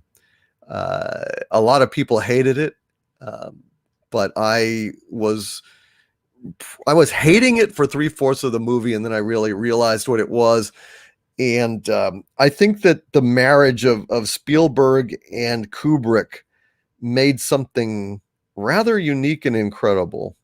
But in general, Kubrick is a pretty cold fish. I think the warmest of his movies was Dr. Strangelove, and it was largely because it was a comedy. It's a very dark comedy, but to our way of thinking now, it's just a classic comedy. I mean, back then it was extremely dark, but shit, it's hilarious. One of the funniest movies ever made, don't you think? Absolutely. It's in my top 10. I love almost everything that guy did. Almost everything. Now I haven't seen everything he's done. There's a movie I haven't seen. So Barry Lyndon is a pretty heavy lift. I I think I've seen parts of it, but it's really slow. It's really hard to get through. The Full Metal Jacket, half of that movie is one of the best movies ever made. I mean, it's like In Training with, you know, I mean, that was incredible. But then when they actually go to Vietnam, it just kind of, I don't know, it loses steam for me. It's a whole different movie for me. Yep. Japala 821 for $5. The Avengers cast was invited to a Joe Biden event. Well, almost all of them, but Brie Larson, LOL. Not even the Democrats want Brie Larson around. Brie wasn't invited, really? Wasn't invited. Yeah. Well, they're going to need all the Avengers to hopefully they get all the people from everyone, you know, from that last movie to vote for them. That'll be good. And they'll probably vote 4 or 5 times via mail each. 2 things that everyone should avoid in life, Star Trek Discovery and Brie Larson, says Cisco Kid for $5. If I had to choose, though, between Star Trek Discovery and Brie Larson, I choose Brie Larson. That's how much I hate Star Trek Discovery. And I hate Brie Larson, but not as much as Star Trek Discovery. Mikey Gusler for $10. Seems like we are getting the air cut of Suicide Squad. Oh, this is good news. He's posting images and new VFX work for his cut. It's supposed to match the tone of the 2015 Comic-Con trailer, dark and serious. Yes, please. Fuck yeah, dude. If okay. I don't know if there's a good movie in there. Probably isn't. But the promise of what we were going to get from Suicide Squad from that trailer looked like, I mean, it really did look like it was going to be the Guardians of the Galaxy of the DCU. It looked like it was going to be fun, fucking great. And I like David Ayer. I do. So listen, I'm looking forward to it. And you know what? If they at least give it a shot and it's not filled with a bunch of goddamn identity politics, I'll probably like it. Because that's the one thing we can expect from the Snyder Cut and the Ayer Cut. When and if they come out, they will not be filled with identity politics. They might be bad. They might be bad representation of superheroes, but it won't be preaching at me. And I guess we just got to take those baby steps.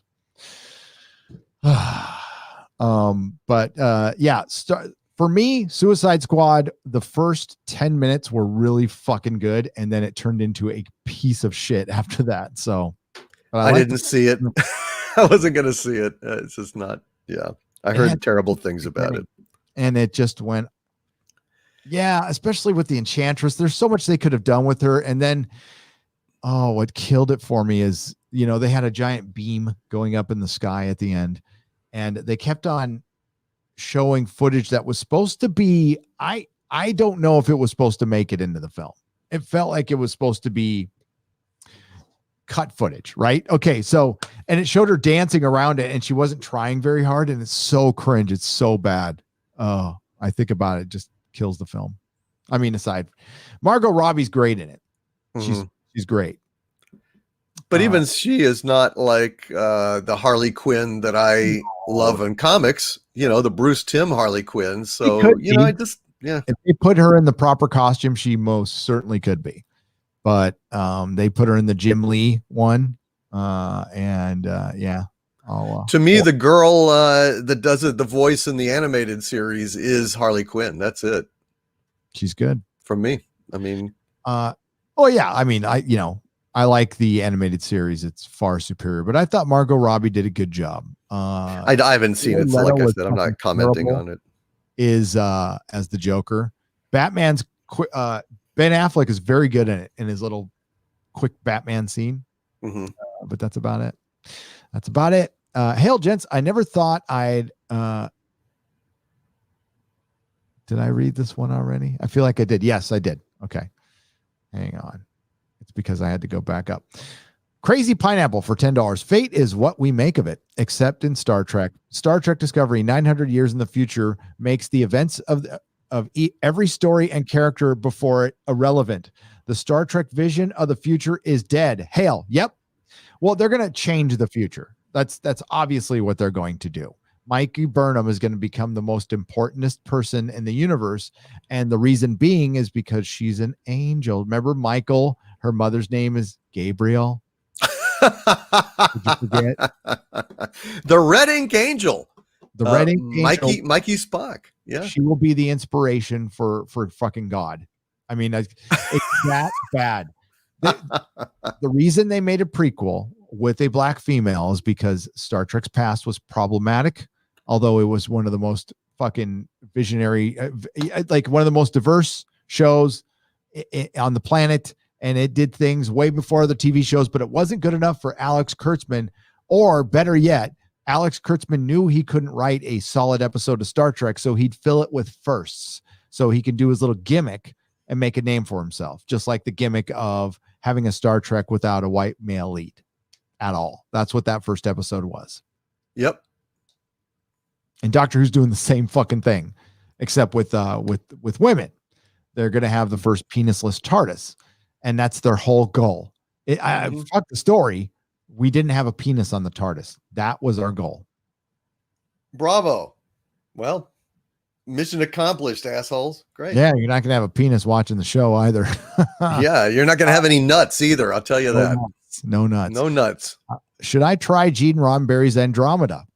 Captain Dylan Hunt seems like a man at a time, trying to drain the swamp amidst 3 galaxies of filth. Because I'm not familiar with Andromeda. Are you familiar with Andromeda? I never watched it. I mean, I started watching some of the Roddenberry stuff, post-mortem Roddenberry stuff, like Earth Final Conflict. I watched the first season of that. I thought it was quite good. Then the second season kind of went off the rails.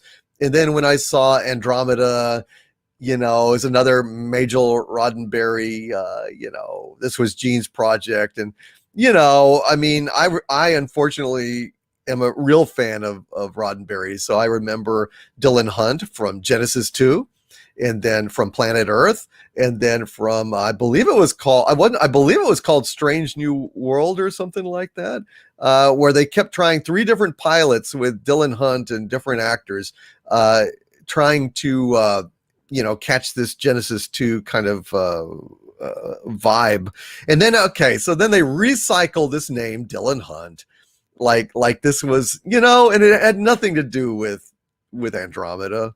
I mean, they just stuck a name in there. It's like, yeah, Gene created this. And I've heard people love it. I've heard people like it a lot. I just never watched it, Gary. I used to be discriminating. Back in the old days when we had plenty of good entertainment, I used to have taste, and I used to be discriminating, and I used to pass on a lot of things that now put what is on the air now to shame, to absolute shame. So I don't know, maybe I should go back and watch it. Yeah. I mean, like, this is a bad era of television. It is just bad. They got TDS absolutely destroyed Hollywood for good, for a lot of people. And it's maybe Hollywood's going to go through a recession. So along with the country, but usually Hollywood is free of those kind of things. Usually Hollywood's recession proof and depression proof in the past. Not this time. Not this time. Yeah. Literally, Gary, literally depression proof. Yep. I mean, people would save up their nickels and go to a double feature because it was the only entertainment that they had in the Depression. You know what I mean? And Hollywood did just fine in the Depression. So, but I don't think they're going to do just fine now. No.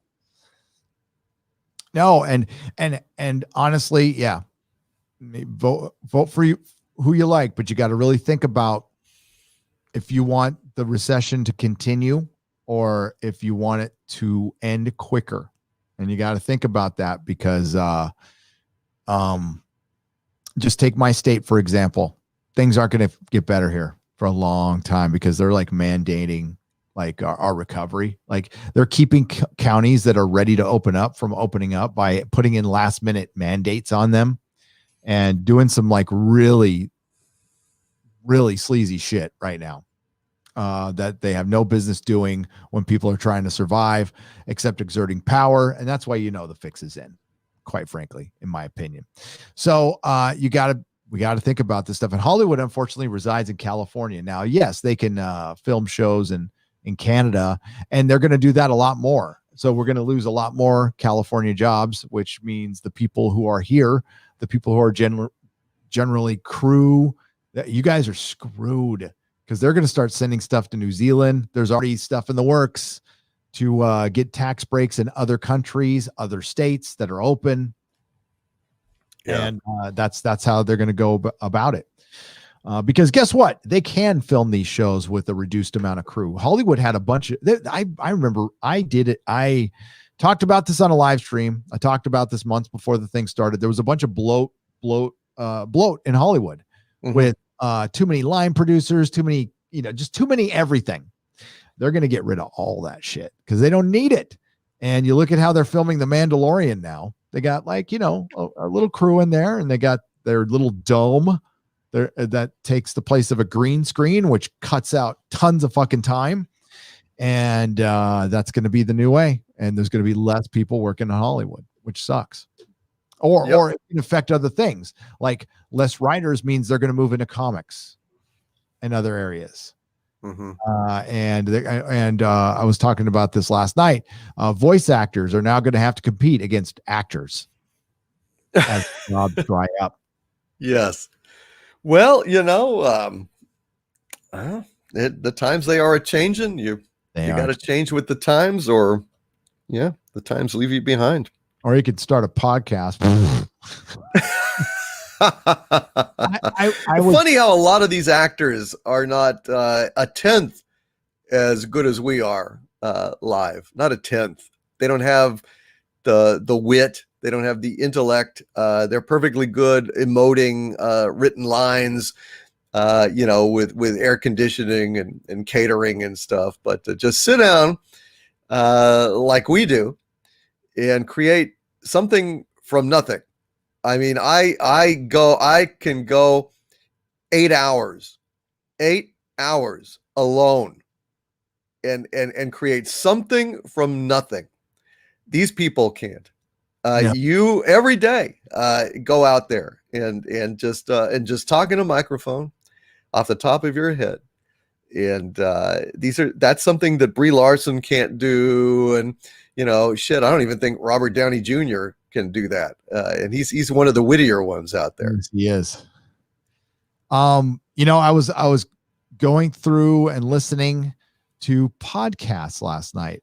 And I mean, they're most definitely different from streaming. I convert our streams into podcasts and stuff. And aside from Joe Rogan, who I still think is just absolute king, and fantastic, and Adam Curry is really fucking good too. Those guys are just so fucking good at what they do. Tim Pool's pretty damn good at podcasting, and there's a few others out there, but not many on their level. Like, God dang, the Joe Rogan. I honestly hadn't been subscribed to his clip channel until recently, like the last week or so.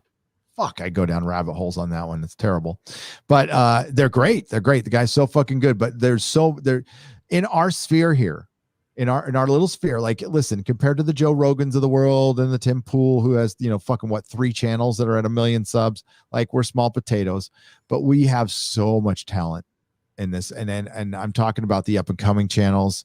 There's going to be some that I might tell them privately, but I think they're going to absolutely blow up. Just like we see our boy Josiah blowing up. Salty Cracker out there is exploding like a fucking hydrogen bomb. There are people out there who got it. And you could just tell, and it's going to be fun to see them grow. And that's where the entertainment is, quite frankly. I've said this over and over again, is where the entertainment is. Well, but we're still growing too. Don't forget that. And I would say also, Joe Rogan has never done 3 hours just talking himself. I don't think so. And I gotta say, if we had Randall Carlson on, if we had Brian, the quantum physics guy, if we had Hollywood stars and UFO, I mean, we would be just as good, in my opinion, in my humble opinion. I think so. I mean, Joe's really good. He's got an Art Bell-esque to him. He's really good. I love him. He absolutely does. Yeah. But for Randall Carlson, he went 3 hours with Randall Carlson, but you need to go like 6 with Randall Carlson. You do. I mean, they only get like half of it out. Lady Gravemaster, if you're out there, I want Randall Carlson. Get me Randall Carlson. I bet you we can. I don't think that would be hard at all to get Randall Carlson. I think we would just have a hell of a great time. I mean, that's what I'm saying is that, I mean, look at the great shows we did with the guests we had those couple of times. I mean, it was effortless. It was just fantastic. And that's the thing.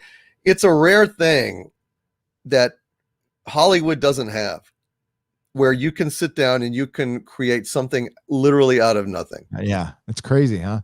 And if you think, I try not to think about it because I don't know how I do it.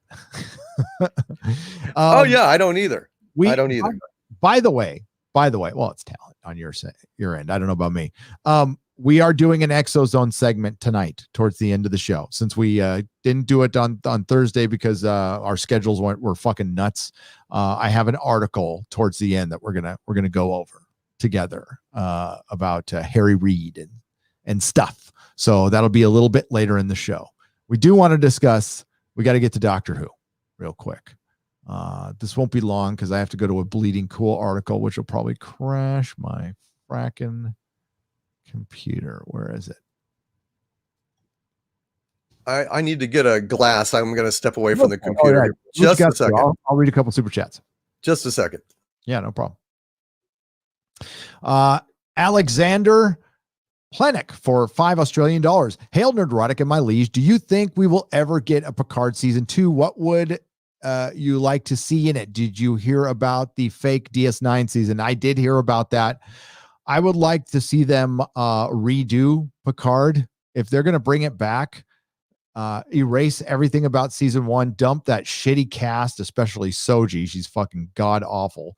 I mean, she's too young. I can't call her. She's a little girl who wasn't very talented at acting. They had a couple of people who could have been good, but quite frankly, Patrick Stewart looks tired. He looks really tired, and I just rather not see it. After what I that abomination. I'm still working on a fucking review. I had a video I'm working on. It's a California video. It ended up being like Stairway to Heaven, or I'm treating it like it. It's probably not. Please check it out. It'll be out tomorrow. It's actually up on my channel, ready to go. I'll release it tomorrow. I'm going to let my members take a peek, or I want to get their feedback on it. But after that, Picard review, then the Boys review, then Umbrella Academy review. And if there's news, there's news. If there isn't, I've got plenty of work to do. I'm ready to go. Did you hear about the fake DS9 season news, Doomcock? Well, I heard the DS9 thing. I didn't believe it, but it turned out that it's confirmed as fake. That's what Alexander's saying. Yeah, I think it's bullshit. I mean, Alex Kurtzman writing DS9. Do you want that? Do you want that? Christ. No. I don't want Alex Kurtzman writing anything. Yeah. I think you could handle the back of a cereal box, or, instructions for microwaving oatmeal, but beyond that, no.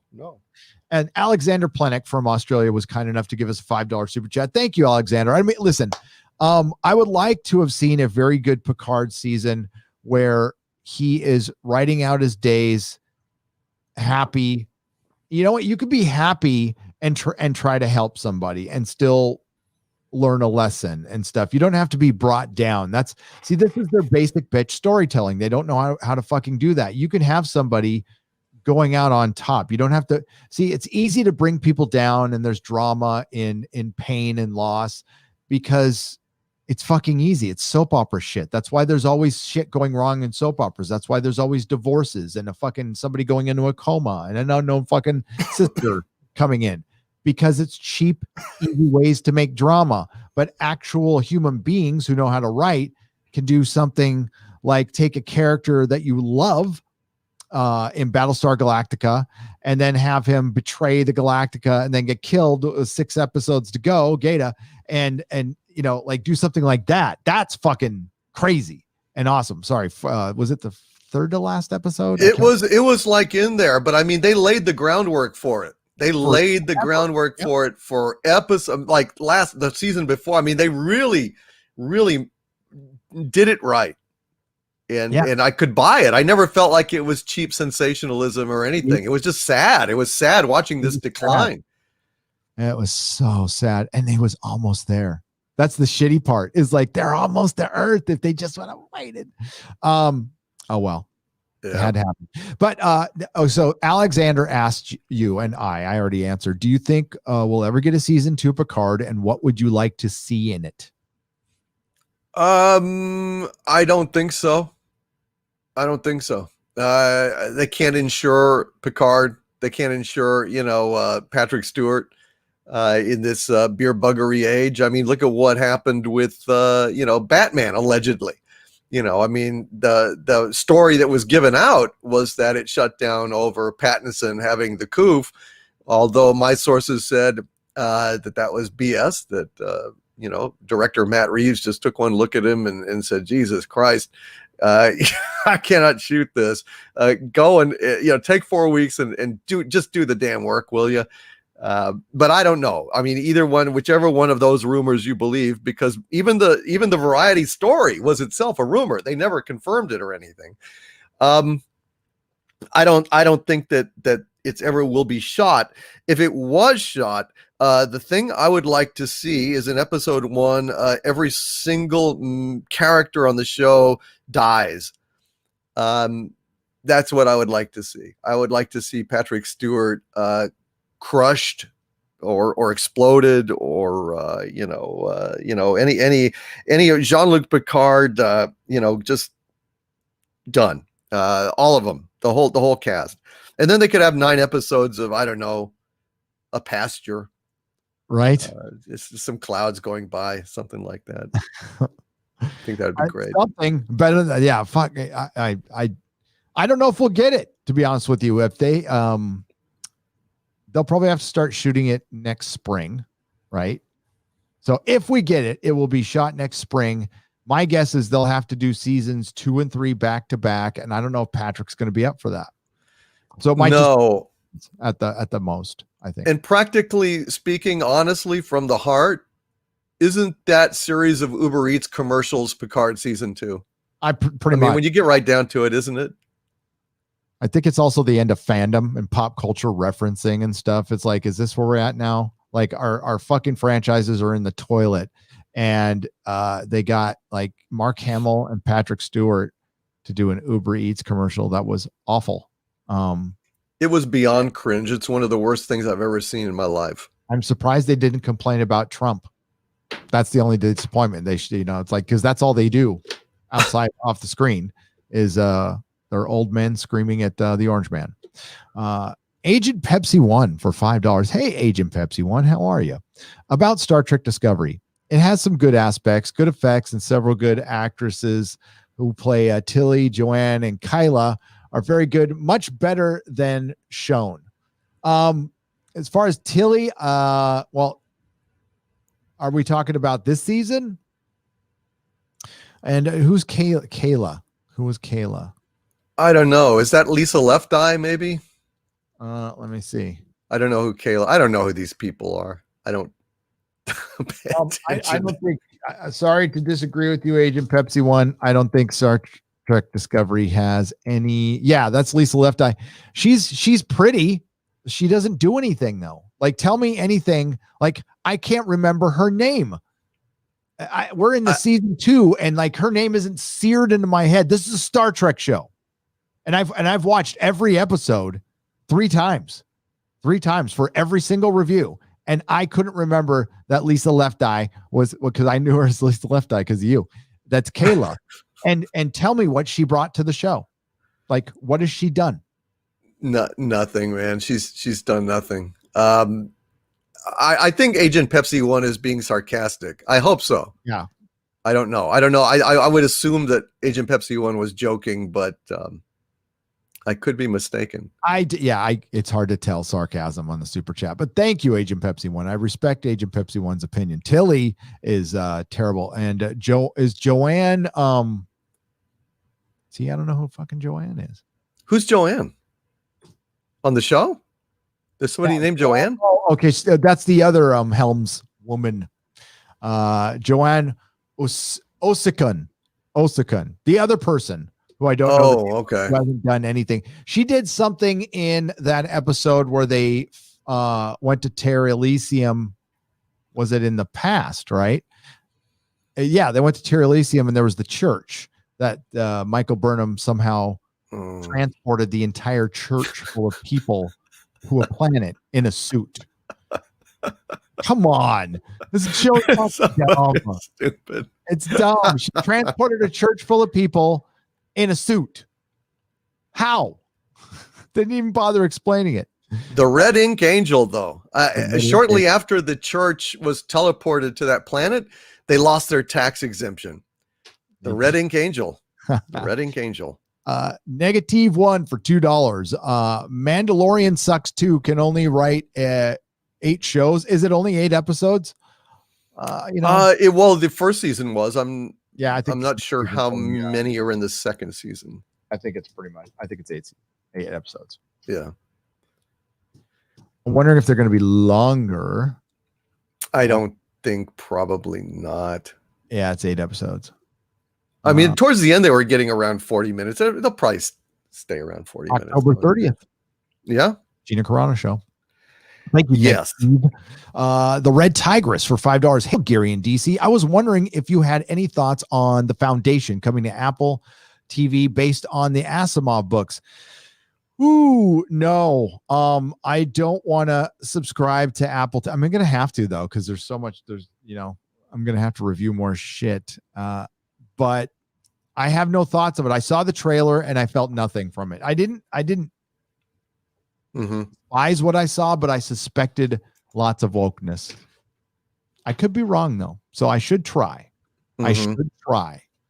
But I had Apple TV free for a while, and I didn't bother watching it. And really? I just didn't bother. Well, I guess there wasn't anything on at that time. There wasn't anything that, there was the Momoa show. And then there's Ronald D. Moore, but I just didn't want to see an alternate universe write stuff. I was just like, oh God, Ronald D. Moore, that's where you're going. I don't know enough about it. I mean, people have said that it was pretty good, and maybe it was. I don't really know. I haven't seen it. I also haven't watched Outlander because it's pretty much like a romance novel, isn't it? It is. I tried watching it with Mrs. Nerdrotic, and it just wasn't my thing. It wasn't bad. It has some good nudity in it, but other than that, it was kind of a girl show to me. It's from a Doctor Who inspired that. So really? Yeah, it's a time travel show. Well, yeah. Interesting. Oh, the author said it here. So it really did, huh? That's amazing. Yeah, because it's based on the second Doctor's. I'm fucking so old. I hate this. I'm blanking on his name. Jamie. The second Doctor's companion. Interesting. Okay. Yes, but that's where she got her inspiration. So. Okay.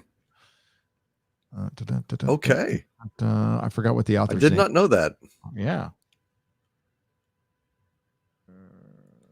Well, I haven't watched it, so like I said, I watched the first season. I thought it was like okay, but you're right. It's a very it's very romancy. So I'm like, and then there was the torture scene, and I was kind of out after that. And if you know what I'm talking about, and you watch the show. No, I don't know. No. I'm talking to the audience out there. You know what I'm talking about? Like, fuck no. Was it bad? It's bad. But yeah. But the main dude is based on Jamie. So the second Doctor's companion. Interesting. Okay. Where do we go? Hang on. All right, so we got to do some Doctor Who stuff. Made him wait long enough. Fuck. Where'd it go now? Fuck. Cool. Fuck bleeding cool. Yeah, I feel. How did it go? And is there anybody out there from the UK who's staying up late? Did you guys get locked down again? For real? I've heard that is in various stages, and yeah, it's not good. Yeah, you can't couple. There's no coupling. What? Yeah, you can't get it on, and it's for some reason. What? There's these weird fucking Boris In public? I don't know what happened to Boris, man. He fucking lost his fucking mind. Well, not in public, but I think there's something Well, about. how would they know otherwise? I don't know. Oh, Jesus Christ! 1984. Yeah, this is some. Well, that's crazy- not good. Fuck Shit, me. I heard he was kind of whipping the BBC into shape, but this is bullshit. Yep. All right. I apologize for being a bleeding stool. Look, Jodie Whittaker facial expression. Doesn't it look like there's a glory hole right over here? As I just got a super chat saying, don't call her Dr. Karen, that's disrespectful. So, but she looks like she's in a little booth. Dr. Unkaren. Doctor Who's misadventures in lockdowns get Gaiman, Davies, Moffat stories. What about Paul Cornell? There he is. Paul Cornell, the motherfucker who disrespected the audience. Yeah. Mm-hmm. Yep. Fuck that dude. Doctor Who Adventures in Lockdown is a new book of Doctor Who short stories being released to benefit BBC Children in Need, which is great. That's benefit. You can't hate something being released for charity, but it makes it canon. It will feature prose stories by Neil Gaiman, Paul Cornell, and former and current showrunners Russell T Davies and Stephen Moffat and Chris Chibnall, as well as all-star lineup of writers who will have scripted episodes of the show. The stories were originally released digitally on BBC's official Doctor Who website during the first lockdown back in spring and early summer. They revisited various moments from the Doctor's lives and incarnations to feature sequels, endings, and secret moments, often to poignant effect or canon smashing effect, because the Doctor is an animal now. That's the one you got to think about. And I know Russell T Davies was probably joking, right? Now it's canon. Well, it was like he was baiting. Yeah, he was like kind of satirically taking shots at chin balls and all that crap. However, well, be careful of what you joke about. Oh, because some of these stories are absolutely horrendous. They're totally horrendous. The shadow in the mirror, for fuck's sake. So and I don't know, are all the proceeds going to go to children in need? I certainly hope so. Not part of them. Probably not. Doctor Who and Children in Need are a powerful combination. They've been together for a long time, actually. And Adventures in Lockdown is a book that celebrates the best of the Whoniverse. Why would you do the kids like this? This is terrible. Which is to say, the best of all of us. Oh, well. I mean, like, I keep forgetting that it's dead. Like, the show's like deader than dead. Right. It's the deadest of the dead shows. It really is. I mean, Star Trek is a close second, but what they've done to the fundamental nature, raison d'etre, the core of the Doctor and the Time Lords, every pillar has just been absolutely knocked down. The rubble has crumbled and been set on fire. The ground is salted. Nothing will ever grow there again. Doctor Who it's just, there's nothing going forward. Period. No. This is just organ harvesting right here. Yeah, I mean, it's just short stories and stuff. But the thing is, with Doctor Who canon, it all counts, really, with some exceptions, and it depends on you. But after the Timeless Children, I just don't think it matters anymore. And this is again part of British culture. It's woven into their DNA. So this is to the UK, it's much deeper than Star Trek. It's not anything I would say it's closer to Star Wars then, as far as like how people feel about Doctor Who. The closest thing that America has is Star Wars, probably. because it's, Star Wars to some is woven into their DNA as well, but this is part of their fucking culture. This is like, baseball, apple pie, Chevy, but Yes. over there it's Cortina, Doctor Who, and fucking football. I don't know if it's Cortina. I'm joking. But it's and like to see the damage that's been done over there. That's the thing, is those, oh man. I'm wondering what the ratings are going to be like if it was on Christmas Day. If the special was on Christmas Day, I'm thinking they would have probably a little uptick in ratings, which they might still have, but like if it's on New Year's Day, it's not going to be much. Who's gonna watch it, Gary? Oh my God! I mean, you're talking about uptick. How many fans do you know that have said, you know what, we're okay with this? I mean, anyone that you personally know, any of the hardcore fans or even the casual fans that saw that shit? No, the only people hanging on now are like uber hardcore fans and people who work in and around the show or professionally tied to it. And maybe a few SJWs, although they tweet about shit, but they don't actually watch shit. They don't watch it. They don't watch it. Yeah. It's kind of like who's still watching award shows. Like in one of my videos, I covered that they think worldwide 2 million people are connected to the entertainment industry professionally, and they think it's just those people watching the award shows now. Nobody else is a flying fuck. I predict award shows will be done within the next few years. They'll be done. Like they'll be looked at as what they are, is these debaucherous things. And Doctor Who will be done in a few years, because you can prop up SJW stuff for a while, but you can't do it forever. It didn't, just to remind, it was only a few short months ago. Doctor Who didn't just like dip in the ratings. It fell off a fucking cliff. It lost 60% of its audience. An audience that only came back in to peek in. It wasn't an audience that they had. I mean, that 60% was from 2 episodes, basically.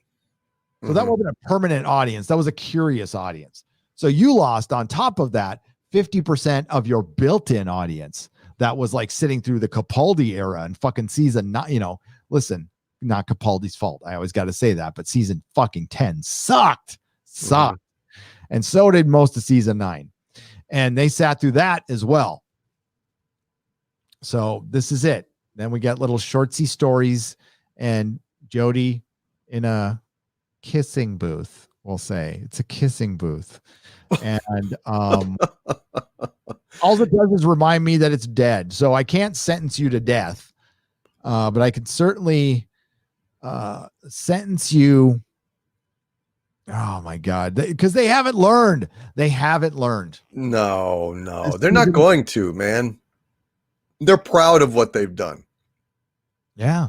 For some reason, for some ungodly reason that I think has to do with what I said earlier in the broadcast today. The fact that they don't have any taste. They don't have any discipline. They don't have any awareness of, they're post-literate.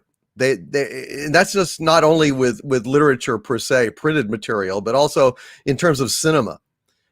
They don't know what makes a good show. They just don't. They don't know what makes a good narrative anymore. And layered on top of that abysmal ignorance is their agenda, which is like the death stroke. Somebody who's an idiot who knows nothing about cinema or television or narratives or what makes stories work. They could accidentally get something right. Yeah. They could accidentally get something right. But the problem is lathering on the agenda shit. That is the death blow. We will never, ever get a good show on that way. It just won't happen. No, never. So yeah, rest in peace, Doctor Who. He could turn into a dog now. Great. That's fantastic. The Time War has been fucked. Everything's been fucked. And I know there's this Time Lord Victorious. I will catch up on it. I feel the need to for the channel. But I just not rushing towards it. Mm-hmm. I'm not. And I need to find a good place to where I can just find a good checklist of what I actually need. And I can get it secondhand.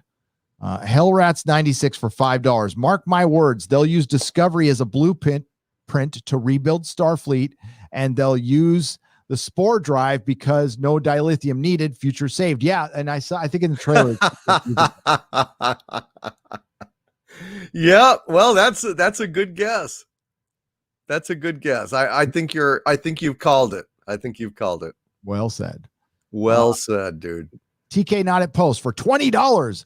Thank you, sir. Again, the best stream team on YouTube is back. Consistently great content. We need to hear a Hank Hill review of Girls Get It Done theme from the boys. Have you heard that? Well, theme like as in the theme behind it, or was there a song? Was there a song? Because we always like fled the minute that the like screen would go black and it would be the first credits. Like, okay, we're out. Yeah. So as far like the theme. So what's Hank Hill's review of the Girls Get It Done part of the boys?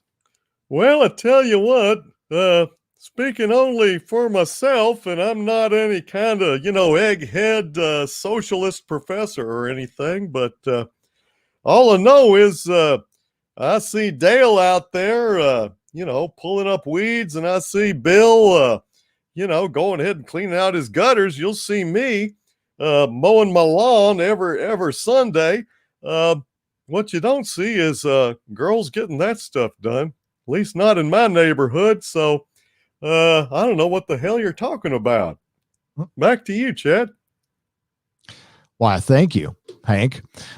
Girls Get It Done was cringe as fuck, and they actually discussed that here. We can I could pull that article up real quick. I don't know what girls you're talking about, but sure as hell not the lawn work. Let me tell you, not in my neighborhood. I don't know. Boy, that Hank, I tell you, he's a toxic male. He is. Why am I not seeing it on my list? Hang on. But they did have that. I mean, that was the slogan of their little commercial, girls get it done, TM, I mean, it was really so pathetic. Stupid. Yeah, by the way, we're living in the dumbest dystopia, the boys boss and on his superhero hit. And I completely agree. And there's a dummy right there. Boop doop.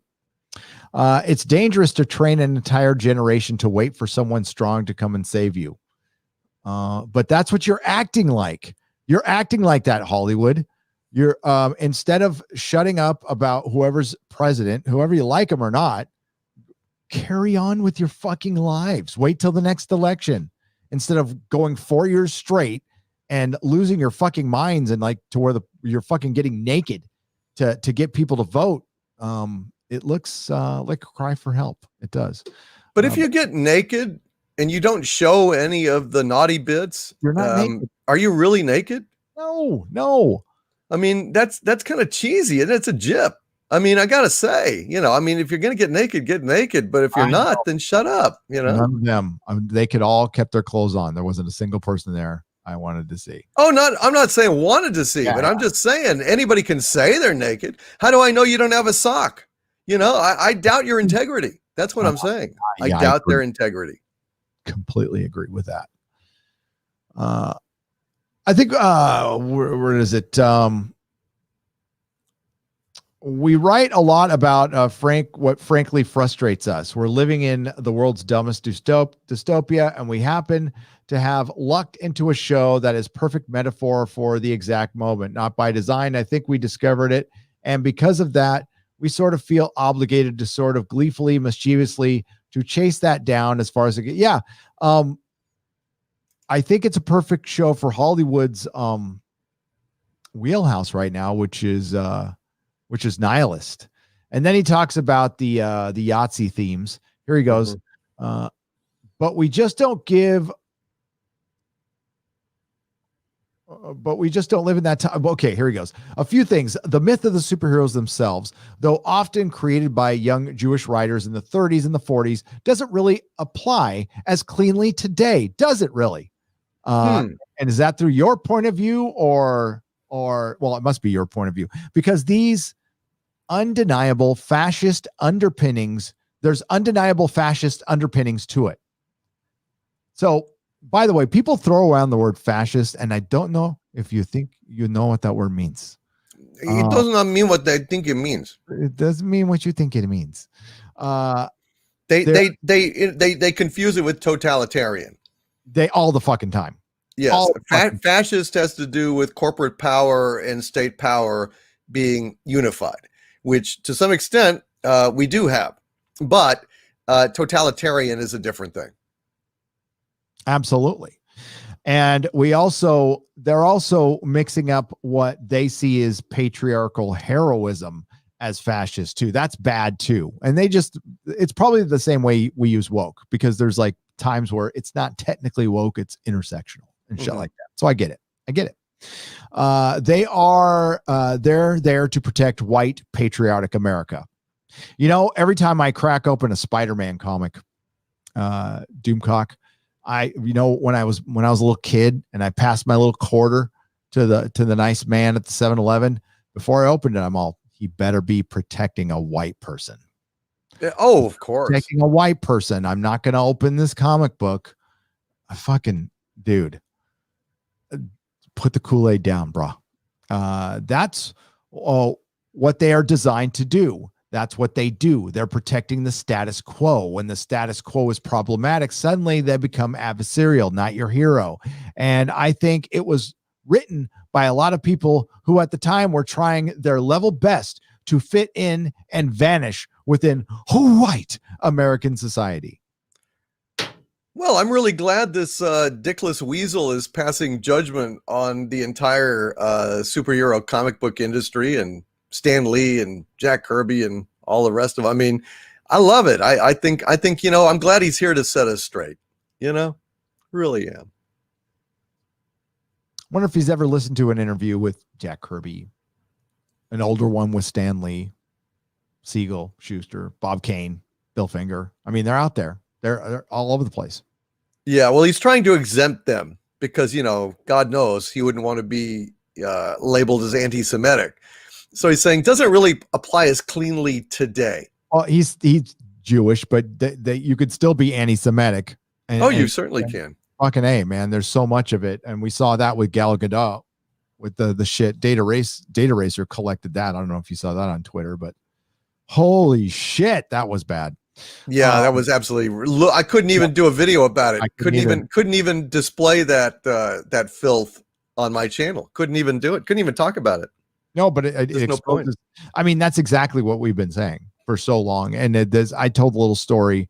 The last time I saw that much anti-Semitism was in London when I was on a jog, and I took my headphones off and I turned around and I just jogged. I ended up going through a huge war protest for the first Iraqi war. The second one, sorry, not the first one, but the 2003 when Bush Jr. went in, and there was so much anti-Semitism written on signs everywhere. Mm-hmm. I could not believe what I was seeing. I'm like, where am I, dude? It was bizarre. Sick. But we just don't live in that time anymore. So the myth of the superhero taken straight, that's where it starts to become fascist. The superhero, when it starts to become fascist, when superheroes are taken straight, it becomes fascist. Yeah. This guy, he had his little spiel ready to go. He had his little spiel ready to go in this interview, right? And you can see it's really funny here. He says this question up here, you grew up Jewish in Ohio, right? Yeah. He says, correct. Then the guy says, isn't that where Superman came from? 2 Jewish guys from Ohio. And then he's like, oh, yeah, I guess so. Yeah. And then he has to pedal. Okay, though often created by young Jewish writers in the 30s and 40s. Then he has to get back on his pre-canned, God forbid anyone should challenge his pronouncing sentence on this entire genre. And then so here's what they do. The show promotes anti-white bigotry. I would just say it's anti-male. That's what I've always said about the show. Well, it is. It's very anti-male. About anti-white bigotry, no. Not really. It's there though. And the white bigotry is there's bigotry everywhere. Fucking, it's not going to go away anytime soon. But the anti-male part of it, and it taking over the show. If you want to make these accusations, and if you want to be a satire, fucking roll with it. But when you do it with such hate behind it, then that's true bigotry, right? So you're calling out bigotry by being a bigot. Okay, fine. And then he says right here, I hate racism in all its forms. Except when you say something like the most dangerous thing is the white guy next to you, that's a racist statement. It is indeed. That's a funny double standard, and yet they don't seem to see that, because it's okay to target a race or a sex as long as it's the right race or sex to hate. That's the important thing. That the 2-minute hate be directed at the right target. Please remind me again the definition of fascist. You said it's a marriage between the corporate and state power. So the corporate power in America, mm-hmm. Who are they siding with? The guys that are burning down bookstores and comic shops. Yeah. And then Hollywood is corporate. So, I mean, Hollywood's not Hollywood anymore. They're fucking corporate. You're not artists anymore. Who are you fucking tied to, Kripke? A $1 trillion company. Mm-hmm. I mean, it doesn't get more fucking fascist than you, brother. It really fucking doesn't. Yep. Like I said, I don't know if they know what it means. They don't have a fucking clue. Fuck this. It's disgusting. I can't stand that guy. And well, that's the boys. Yep. So have no doubt now that there is agenda there, whether you perceived it or not. There was agenda in the boys, and you can just imagine that season 3 will be loaded with more of the same.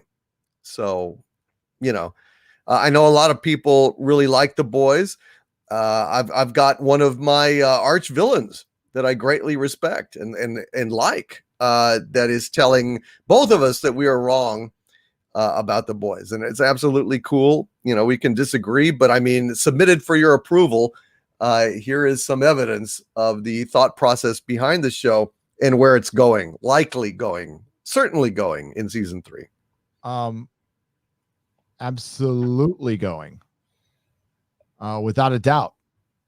Mm-hmm. Phoenix Argus for $50 Australian. Generations at first can be seen as a passing of the torch, but the movies that came after it make it the death of the heart of Star Trek. First Contact unravels what established in the original series and insurrection corrupted Starfleet and the Federation. You're right. Generations is a film I have only seen once. Okay. So I didn't, that's why, Az was bringing up Trilithium. I'm all Trilithium. Oh yeah. I had only seen the movie once. I've only watched that film. The death of Kirk is something I don't ever want to experience ever again. I own the soundtrack. That's about it, but fuck that movie. Yeah. I've only seen it 1/2 times because I only saw the opening and the stuff up until, now I've seen about half of it. I skipped around. It's a bad movie. It's badly constructed. It's not a good Next Generation movie. And they kill Kirk, which I absolutely refuse to see. I will never see it. So does not live in my mental space. Yeah. Foul Ball Productions for $2 said, see, I'm going to do a review on the boys, and I will. And Doomcock has been eloquent. He fucking. There was as a matter of fact, we're gonna play it tonight. Perry Chan put it together. Put together a Doomcock rant with what God was it? Are we gonna watch Netwoke? Netwoke. We're gonna watch Netwoke, and that is from The Boys. So, guys, you can like it, but the agenda is there, and it's always been there, and the creators are telling you that. So you either like it or you don't. You know what? That's good on you. I'm not Republican. I'm not. I'm a far centrist. Always have been, always will. Independent, registered independent. I lean on the issues. That's it. But I can see what's up. I understand what the fuck is going on. And I know like we're headed towards some major totalitarianism with the marriage of the state from one party. And it's not the one you're thinking of. And it was surprising at first when I recognized it, but not so much anymore because that party isn't that party anymore. They all kind of molded into there's one fucking puppet hand, and there always has been. Occasionally somebody comes in and rocks the boat, and that person needs to be gotten rid of as soon as possible. I saw that with Arnold Schwarzenegger when he was the governor here. He tried to play both sides. He was Republican, but he's more like a centrist guy. He got fucking killed. He got killed. So he ended up bending the knee and being useless. They killed Arnold. But it's not easy for me to say this about The Boys. I'm in the fucking comic.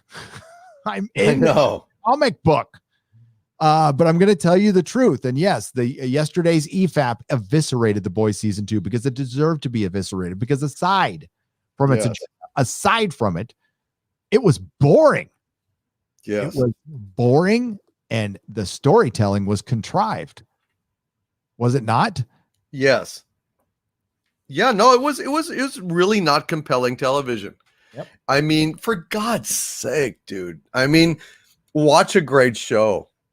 Watch a great show. Like I'm watching Banshee and I am sucked into it.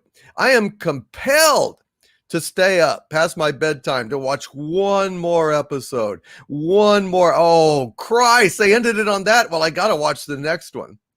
I never felt that way. I've never felt that way on The Boys, not season 1 or season 2. I enjoyed season 1, but I was not compelled. I was not narratively like thrust through it. And I'm probably never going to watch it again. It's not the kind of thing that really made me feel driven. Yeah. And that's the difference. Look at the Shield, for fuck's sakes. The Shield, man. That thing hurdles. Look at Battlestar Galactica, for God's sakes. Come on. Oh, dude. No, that's what I'm going to start doing is if I have to get, because like I don't want to watch it again, but I'm going to review it. And my Boys? My Ricard review has taken almost like 6 months because dude, it's not worth it again. And it's fucking painful, dude. It's so bad. It's like I can't justify, sitting there for. So if I watched, how I review, I watch 2 episodes. I've got my notebook. Yeah. And it takes me 4 hours to go through 2 episodes because I stop, take my notes. Oh, absolutely. Okay. And then I have to remember it because I don't read off of a script. Right. I jot down, like if I think of something funny or something, I jot it down, but I remember it. I don't read it off a script. It's not the best how I do things. It's probably not very efficient. But doing that with the movies, like much easier with the series, not so easy. It's super long. So I don't know if anybody's going to watch them, but I'm going to fucking do it. Cause like I've gotten a lot of clap back like you from The Boys. And instead of just going, you're wrong, I'm going to go, okay, I'll tell you what I think and what I find wrong with it and where. That's beautiful. I mean, that's perfect. Yeah. No, that's great, man. That's what's taken. I don't have the patience for it. I mean, I don't even have the passion of hating it. I mean, hate can drive hate is driving me to do Star Trek Discovery because it's so bad. But I don't hate The Boys. I don't hate The Boys season 2 even. I'm just kind of indifferent to it. I was bored. And God, I tell you what, Star Trek Discovery season 3, redefines boring. Right. Oh shit. I remember talking to you, and you said, "Dude, I'm still getting through my Discovery review." Yeah. I'm like, I'm sorry, brother. I know. I was not happy. Not happy. It's really now. It wasn't as concentrated suck as that's what I was saying. You know, like Star Trek Discovery season 3 is bad in a different way. Yeah. Than season 2 and season 1. Season 2 and season 1 of Star Trek Discovery, I literally never was able to go more than 90 seconds without pausing and writing up a rant on a note and then moving on. And it would literally take me like 2 hours, 3 hours sometimes to get through a fucking episode. It was horrible. This one, because there's a lot of just walking through Iceland and and long boring segments where not a whole lot is going on. I mean, it was a much more efficient kind of review. It didn't take me as long in terms of time, external objective time, but it took me just as long in terms of subjective time because I was bored shitless.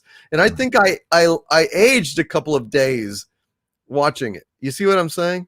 Yeah. Relativistically speaking, Einstein was right. Relativity. Time was warped as I was watching that fucking episode. Okay. Iceland's beautiful. That's all I could say. My wife has been there a couple times. She loves it there. I've never been, but it's beautiful. Like the scenery was looked great that they were walking slowly through and repeating the same fucking location. I mean, they just rocks. It's like they just walked over those, but whatever. Okay. I think one thing I didn't mention was so bad. In my review, I said like when the computer tells her multiple life forms detected, she goes, yes, and it was like it's like the grass. It's the blades of grass around you. Yes, no shit, Sherlock. To quote America, there were plants and birds and rocks and things. The fucking AI tells her. It doesn't even say what kind of life. It doesn't say your crew has been detected. Your ship has been detected. There is sentient life on this planet. It just said life, and you can fucking look around and see that. And she goes, yes. And it's like, you are not Robinson fucking Crusoe. You are not Tom Hanks that have only had Wilson for 3 years. There was no fucking volleyball in your life. You just arrived. You're just checking it out. And to have a hysterical fucking fit that just felt like, to me, it went on for an hour. Objectively, it was probably a lot shorter, but to me, it was like, I was cringe. I was flop sweating all over the fucking place. And I'm pretty sure you ran to a spaceship that was being piloted by something. And is artificial intelligence life? I mean, if it becomes like regular intelligence, then it's life, isn't it? Would it be detected as so? Wouldn't life be maybe, I mean, it's only 900 years, but she was looking for organic life. Remember, the AI was supposed to kill all organic life, and she was like stepping on organic life, and she crashed into organic life, and it was like a bunch of green organic life all around her. Yeah, so fucking it was so dumb. It was so dumb. Organic. And yes, and the damn computer, just saying multiple life forms detected. It could be 3. It could be anything. Species of plants that she's stepping on and killing right now. They might have been the last ones on the planet. Right. Microbes, and that computer, I don't know, man. I at least we knew when that line was said, and I said this in my review. I said, at least we know that the computer is not an AI there. There is no I. There's just an A. Yeah. That's all there was. There's no I.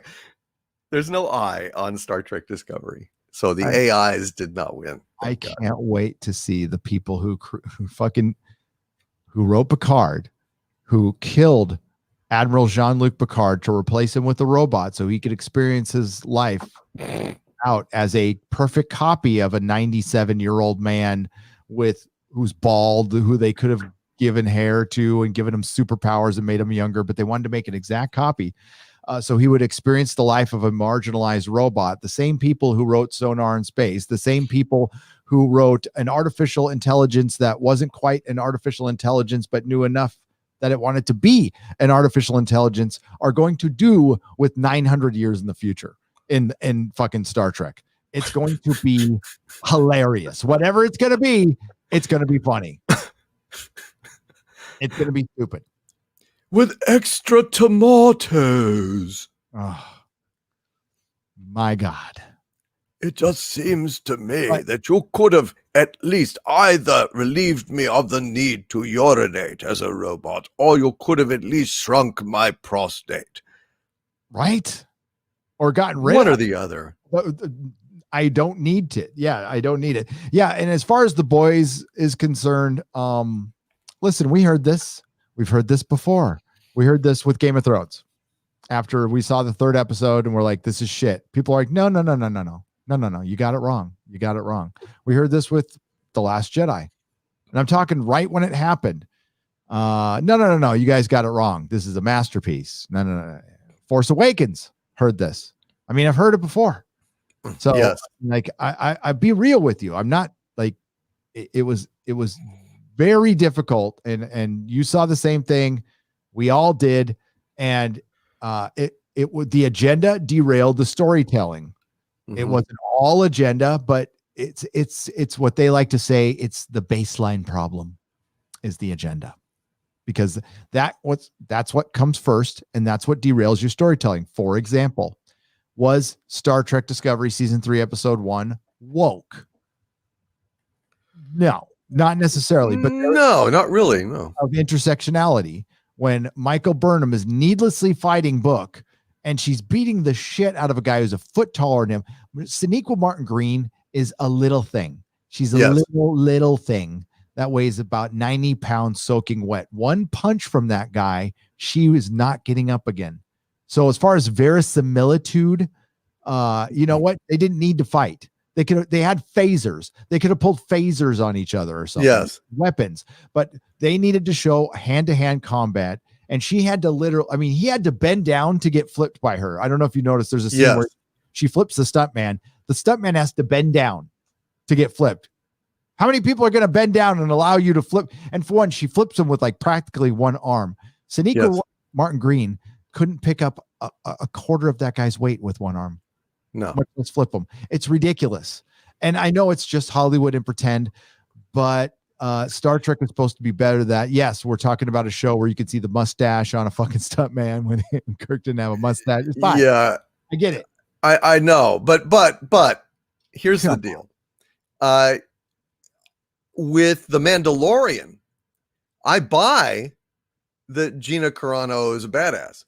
That Cara G is actually a badass. I really do. Same thing with Starbuck. It has to do with the integrity of the writing and how you shoot these things. But I don't buy this. This was so bad, dude, that you're not even framing it in there's worse things you can say. For example, not only does she kick his ass, in fact, it may be a bit woke. It may be, because he comes up behind her with a wrench and misses badly misses, and she like spins around and she's like, I'm Batman. It was fucking pathetic. And why even would Book do such a thing? Book, who is like, he loves sea slugs and little ferns, and he's gonna like go and bash your brains in with a wrench. Come on, this is so bad. It is. And then they run around and they vaporize like fucking 10 people? Mm-hmm. Like horrible. With these new guns, they just straight up kill people after they stole a Federation officer. She's talking about ideals and this Federation ideal, and she's just freaking murdering people in cold blood. Yep. She stole their shit. Yep. Oh yeah, stole their and let's face it, those dilithium crystals, they wouldn't have powered a fucking pacemaker. I mean, those things were like tiny little shards. Yeah. I mean, it took on the Enterprise, it took multiple dilithium crystals the size of a man's fist to power the Enterprise. When they were in Mudd's Women, after they had lost 2 or 3 of their dilithium crystals, and they were down to 1 and it was fractured. And Scotty said, all that power going through a crystal the size of a man's fist. And yet those things were the size of chiclets. I think there was one the size of a quarter that she scooped in. Yep. And they weren't crystals. They were like little weird cut out pieces of plastic. I mean, there wasn't an intact crystal there. It was just sad. And they're just lying there. Hey, come and steal us. It was pathetic. And I criticized, this is like the one time I criticized the Orville. Listen, I know they're just red shirts and exposition and stuff, but you're holding up this ideal of the Planetary Union and the Federation. And I know they've done it in the past, and I've had a problem with it in the past. In that one escape episode from the Orville where they mowed down like the entire fucking prison, they killed everybody on their fucking way out. I'm like, God, it was a bloodbath, for Christ's sake. All because of something they started, by the way. So, and it's there for dumb exposition. I understand that. That's not my biggest criticism, but the biggest criticism of Star Trek Discovery is it's still really shitty. I mean, it's just like it was just contrived plots. The best example is all of a sudden the communicator shows up when he needs it to, and then he knows the destination to the Federation liaison, and then I think the worst thing, Robert Meyer Burnett said this was like a good part. I'm like, no, this is the worst part in the show. I think it's the worst part in the show with a guy who sat there for 40 years and he's third generation. Robert Meyer Burnett said that was good. He said it was a good part. Dude, he's wrong. He's just flat out wrong. I'm sorry. I don't think he liked the show, but no, that's terrible. It was fucking terrible. Phoenix Argis, thank you for the $250 Australian dollar super chats. Hail to you, brother. All right, we're gonna go. I know you're on a time limit, so we'll do our last little article, and then I'll let you go, man, because we're having fun. We're doing good. Cool. You get penalized in your day job for doing good work while some fail forward. Disney or down the road, we see Kathleen Kennedy's corporate culture every day. Johnny David for $5 Australian. Yes, that's how it works in that town. It always has. And the reason I brought up Robert earlier is because Robert's like one of the good guys. Okay. And we don't agree with him all the time, but he'll always like, I can sit down and have a cup of coffee with Robert. Doomcock could have a beer and they could sit down and have their disagreements, but agree on a lot of stuff. And he's still, we get that respect as human beings, not that I need it and not that you need it from the other side. Like, and I'm talking about you guys in the chat too. They don't, I mean, they see us as like, lower than human. They do for what they perceive are political beliefs. Some are correct and some are not. It's bigotry in a whole new form or in an old form. I don't know. You decide. Nobody for $20. If anybody reads or has Audible, I do. I'm sure you do too. I highly recommend The Superpowereds novel by Drew Hayes. Handles a modern world of supers very well. Nobody. He has been interviewed on this channel many, many moons ago by my old co-host, John Reed. I am aware. I thought it was okay. I know a lot of people like it. And it's better than most of the shit that comes out these days. I'll tell you that. 3,000 people watching and less than 1,000 likes. Oh, we got 1,400 now. Let's show the algorithm who's the boss. Represent, says Shaolin Wright. Thank you for $5. I appreciate it. Digi Akuma for $5. Hail Doomcock and Gary. And seriously, what the fuck, CBS? They can't seem to flush money down the drain fast enough with that disgracery season 4 announcement. They can't. I'm suspicious of it still. I don't know. I still don't know if I believe it. But time will tell. I mean, they've done these kinds of announcements before. Section 31 all over again. When a new season comes out, they try to look like they project this illusion of success, of moving forward. We've had Section 31 announced. We've had Strange New Worlds announced. And now we've got Star Trek Discovery Season 4. We had Star Trek 4, the movie, announced. We've had Tarantino Trek announced. A lot of this shit has never happened, never will happen. I'm suspicious. Well, here's a theory. And somebody might have said this already, but I'm just coming up with it now because I'm not super dialed into everybody's rumors on the internet. Sorry, there's a billion of you. But what if Picard's dead and they needed a show? Because this was supposed to be Section 31's slot, according to Kurtzman. And I am paraphrasing a direct quote. Section 31 will start filming after Star Trek Discovery Season 3 airs. That was his quote. After Picard, it was supposed to be Section 31. Mm-hmm. It is not filming. It is Star Trek Discovery Season 4.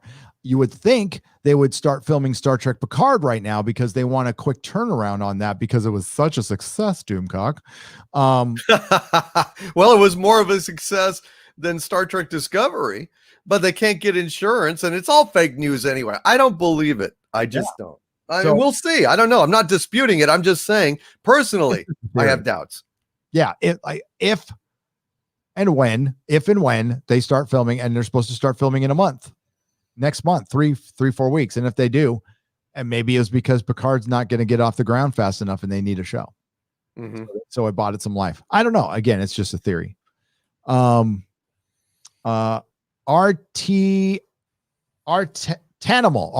for $20. Thank you for the donation. He didn't have anything to say. If you would like to ask a question, RT and Animal, please say something in the chat. I'll keep my eye over there. Bud, you can ask any question you like. Father Ancient Pinto for 10 Canadian pesos. Best gauge of a good show, I would watch it again. Boys Season 2, not likely. Daredevil Season 1 and 2, I've watched them multiple times. Agreed. Absolutely 1000% agreed. On the rare exception, there's movies I won't watch again because they're great, but they're just too fucking depressing. I'm not going to watch Saving Private Ryan again. I loved it. I'm not going to watch that again. Logan was awesome. I'm not going to watch it again. It's fucking depressing. There's there's movies out there, but a show like that, like Game of Thrones Season 1, I lost count how many times I watched it. Mm-hmm. I lost fucking count. I watched it so much. Modern Doctor Who. I've watched modern Doctor Who seasons, each one minimum 14, 15 times. And that's because I had a constant loop in my store and I watch an episode a day. So, but I'm more watching classic Who these days. I think repetitiveness, going back and wanting to watch it immediately. Umbrella Academy Season 1, I've seen that multiple times. Mm-hmm. And The Boys Season 1, I've seen twice. I'd probably watch it a third time, but knowing what we're going to get in Season 2, I don't know. Mr. Gentleman for $2. Cuomo said theaters can open except for New York City. Sigh. Well, New York, you know what to do. There's I listen, this is a public service announcement, unsolicited advice. And I'll use my I statements. I will pay a lot more attention to who has power over me locally from here on out. So I have received the proper wake-up call to this, and I'm going to know every single thing about them before I vote for them and before I live in their districts. Because over the last 6 or 7 months, whatever side you're on, you cannot question. We have seen how our heads of state govern. This has been their opportunity, because a lot of times they can just ride the wave of a good economy. They throw out a few virtue. I mean, there's people who live in the Senate and they don't do shit. They'll they'll vote for a couple of bills. But most of the time they'll fuck around, play tennis, play golf, rub against an intern or 2 or 5. And that's it. So now they've had this opportunity to do their jobs. And what did they do? They didn't come together and they didn't take care of the people. Yep, pretty much. JM for $5. I think the guy in the space station doing nothing with his life is Star Trek fans living in their parents' basement waiting for their old Star Trek. Ooh. Ah, Oh. gosh. Yeah, I don't think Michelle Paradise would think of that. She co-wrote it with Kurtzman. Yeah, they're not that creative, to be honest. No, they wanted a sappy, teary scene, and that was I mean, it's ridiculous. That's actually a Stephen Moffat move, but it works when it's like, I hate to use this term, but timey-wimey. You know, it works when Rory waits thousands of years for Amy, or vice versa, the girl who can wait. You know, that kind of shit worked. This, it was pathetic. Casey Osowski for $5. Gary, I wasn't referring to you guys. It was the people running Hollywood are still more concerned than dogma than entertaining. Did I misunderstand it, Casey? I'm sorry. No, I don't think I didn't take it as anything bad, Casey. Yeah. No, we know you, brother. Listen, you don't have to explain. Yeah, Casey. No, oh God, no. You're awesome, dude, in every way. Thank you for the $5. You didn't have to do that. Thank you, brother. I missed a Wes Moody one up here in Matthew Matson, so I'm going to go back up. Awesome. Because I refreshed. So Jaegerbomb for $5. I call bullshit on the 4th season announcement. They said Section 31, Picard season 2, and Strange New Worlds were coming. And where are they? Your thoughts? I think Dukak just answered that. I just answered it. Yeah, no, listen, you're spot on, brother. We are thinking the same thing. And I am very skeptical. I just have to say. Chris Mead for $2. At least not a dilithium. At least it's not a dilithium virus. Show ads. Negative for $2. Hail the best people for the job. G, Doomcock and all. Hail. Yeah. I did what Doomcock does. Like I responded to one. There's like it could have been a bot. I don't know. So I decided just because I respond to one person like every 6 months, and somebody said Star Trek. You know, a bunch of people were tweeting at me about Star Trek season 4, and I'm like, I never said. I said we'll see what happens. That was the only thing I said. I've heard that we weren't going to get it. I have no problem saying that. I heard we weren't going to get it, but he said you're not good at reporting the news. I'm like, well, that's a good thing. That's not what I do. I don't report news. But we were the first person he thought of when Star Trek Discovery. So your Star Trek show gets renewed, and the first person you think of is me or Doomcock. Yes. Well, I don't respond. I don't even I'm not hardly on Twitter anymore. I don't give a shit. I did this one. I had like 30 seconds to kill. The dilithium became self-aware, realized it was in Star Trek Discovery, and committed suicide. Trying to sabotage the show. Well done, dilithium. I love it. That's beautiful. Hail, Wes Moody webcast. That's great, Wes Moody. Good. Rock Flanagan for $6.66, the super chat of the beast. If you bought one share of stock in CBS, Netflix, and other streamers, do you think you could get their streaming numbers as a shareholder? I have thought about that. I don't think so, though. Because I think we would get access. If a stockholder can get access to that shit, it'd be all over the internet. Mm-hmm. Wouldn't it? Yeah, I would think so. Yeah, I'm maybe I only own one stock. I'm not big on the stock market. I'm not a gambler. So Canada banned Americans production. Canada banned Americans production in Canada will stop.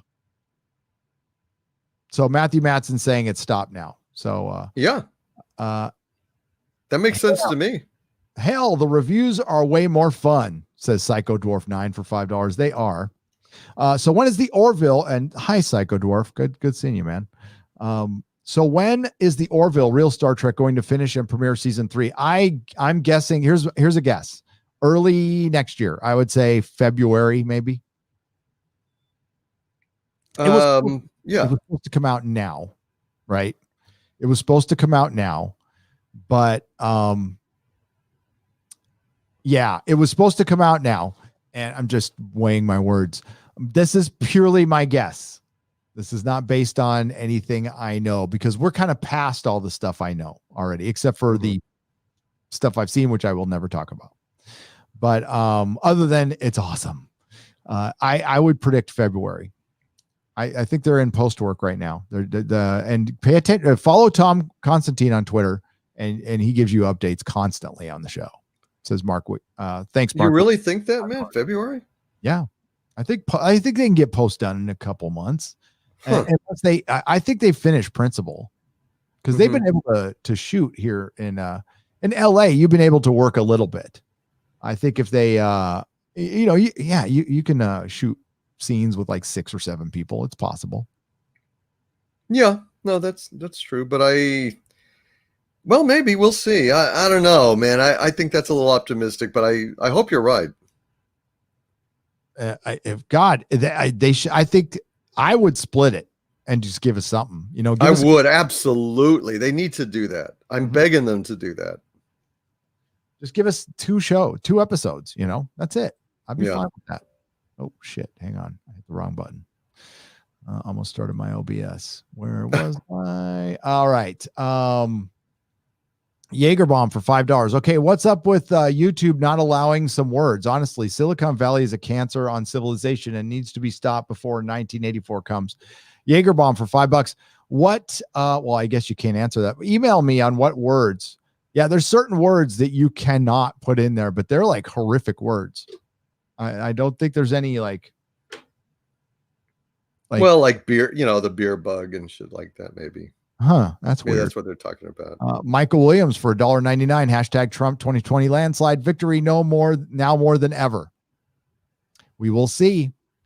They're saying that Biden is ahead in the polls, but they said that about Hillary last time. Bun 299 for $5. Never speak of Discovery again. I think I can get behind that one. Let it be stricken from the record from Canon.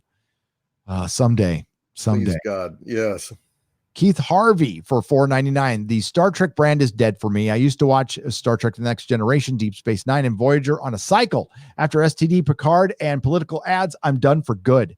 Yeah, I mean, like, for one, they aren't getting a single solitary person to vote to change their mind on the vote. Yeah, like everybody, I'm pretty damn sure everybody's pretty much decided who they're going to vote for or not vote for.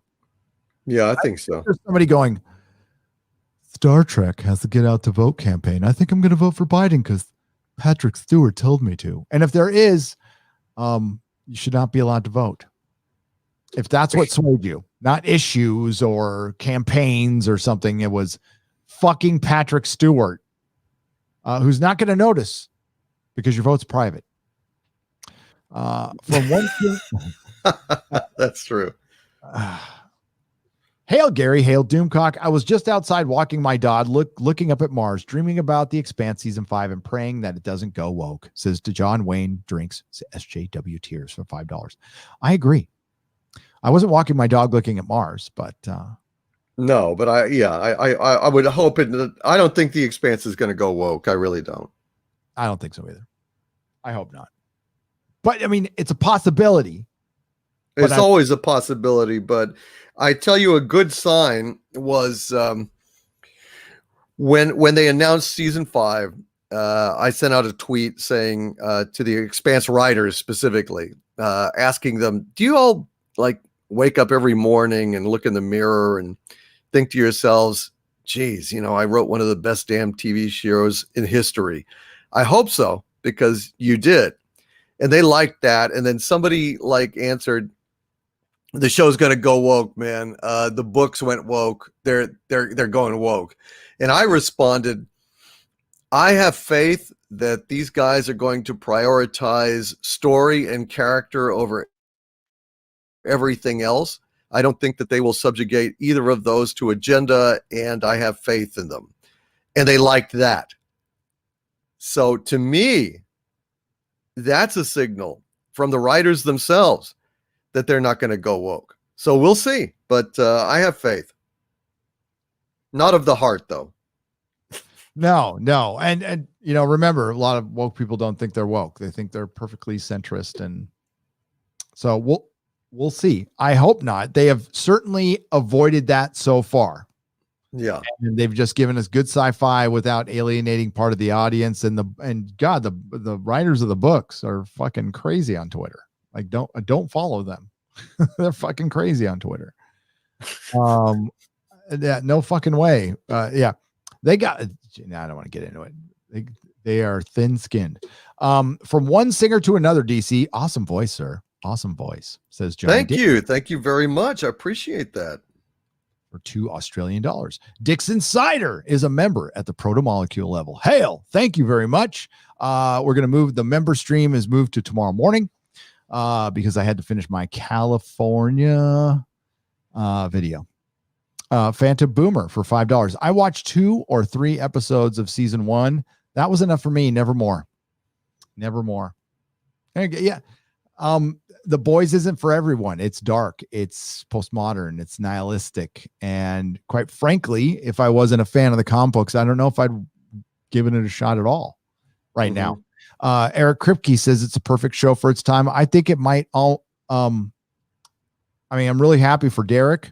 And the comic books are great. They're great. I don't know if it's a good show for our time, just like Watchmen wasn't a good show. It was a great show for critics to suck off on and get a lot of awards, but I don't know if it wasn't good. And it didn't do society any good because it wasn't good. Generation, thank you again, Phoenix Argist, for the $50 Australian super chat. I appreciate it. Johnny David for $5 Australian. You get penalized. Oh, I read that one. Okay, so I'm caught up. Audible. And there's Casey Osowski's. Okay, Brett Carlton for $5. Did you see the Clownfish video about AMC doing private screenings starting at $99 to $300 for 20 people? Yes. Actually, I was looking into that a week ago. It's too small of a number, but it was something I was thinking about doing for Vegas because I'm still going. But now it looks like we're going to try to rent a hall and bring a projector, and we'll screen our own fucking movies and do our own live streams and do our own shit. So we won't have any Star Trek Las Vegas to interrupt our meetup. I'm going, whether it's just me and my family or a few of you guys out there. I know some of you have already booked hotel rooms. Awesome. Anything you do book, make sure it is, you can get it fully refunded if you get out of there in time. And the only way I won't go is if they shut down the city. That's the only way. I don't see Vegas doing that. I don't think they can afford it. Scaphism works in tandem with most Star Trek discoveries. Do both, says Russell Hall for $2. Okay. Sounds good. Scaphism it is. Gary, Friday Night Tights panel was wrong. In U.S., Lord of the Rings 4K gift set with map book ring is $140 on Amazon pre-order since October 8th. Sold out fast, so I'm glad I got mine. Detritus, I didn't find it on there at all, so it must be gone. But there was no U.S. anything for sale, so it's probably gone off the website. Jordy, but I'll get one. Jordy Jr. for $9.95. Nerdrotic and Doomcock, were you guys fans of Highlander TV show? I'd go for a remake. Dudes with swords can't go wrong. Jamie Lannister as Duncan. Thoughts? I'd watch it. I'd watch it, but anything can go wrong these days. So yeah, I don't know. I'm not optimistic, but maybe. Yeah. Detritus, if you got a gift set with the map and the ring and everything, I couldn't find it. I looked it up, so it might have been off already. But I'll get one secondhand, or they'll probably offer it again. Since they sold out so fast, I'm guessing they want to sell more. Kubrick was born in Manhattan and raised in the Bronx. His dislike of the Hollywood industry and growing concern about crime in America prompted Kubrick to move to the UK in 1961. Great Inquisition. I did not know that. I didn't either, but thank you. Thanks, Larry. Good info for $10. Jimmy Soul for $5. Hail, Gary and Doomcock. How did you guys like Heroes and Heroes Reborn?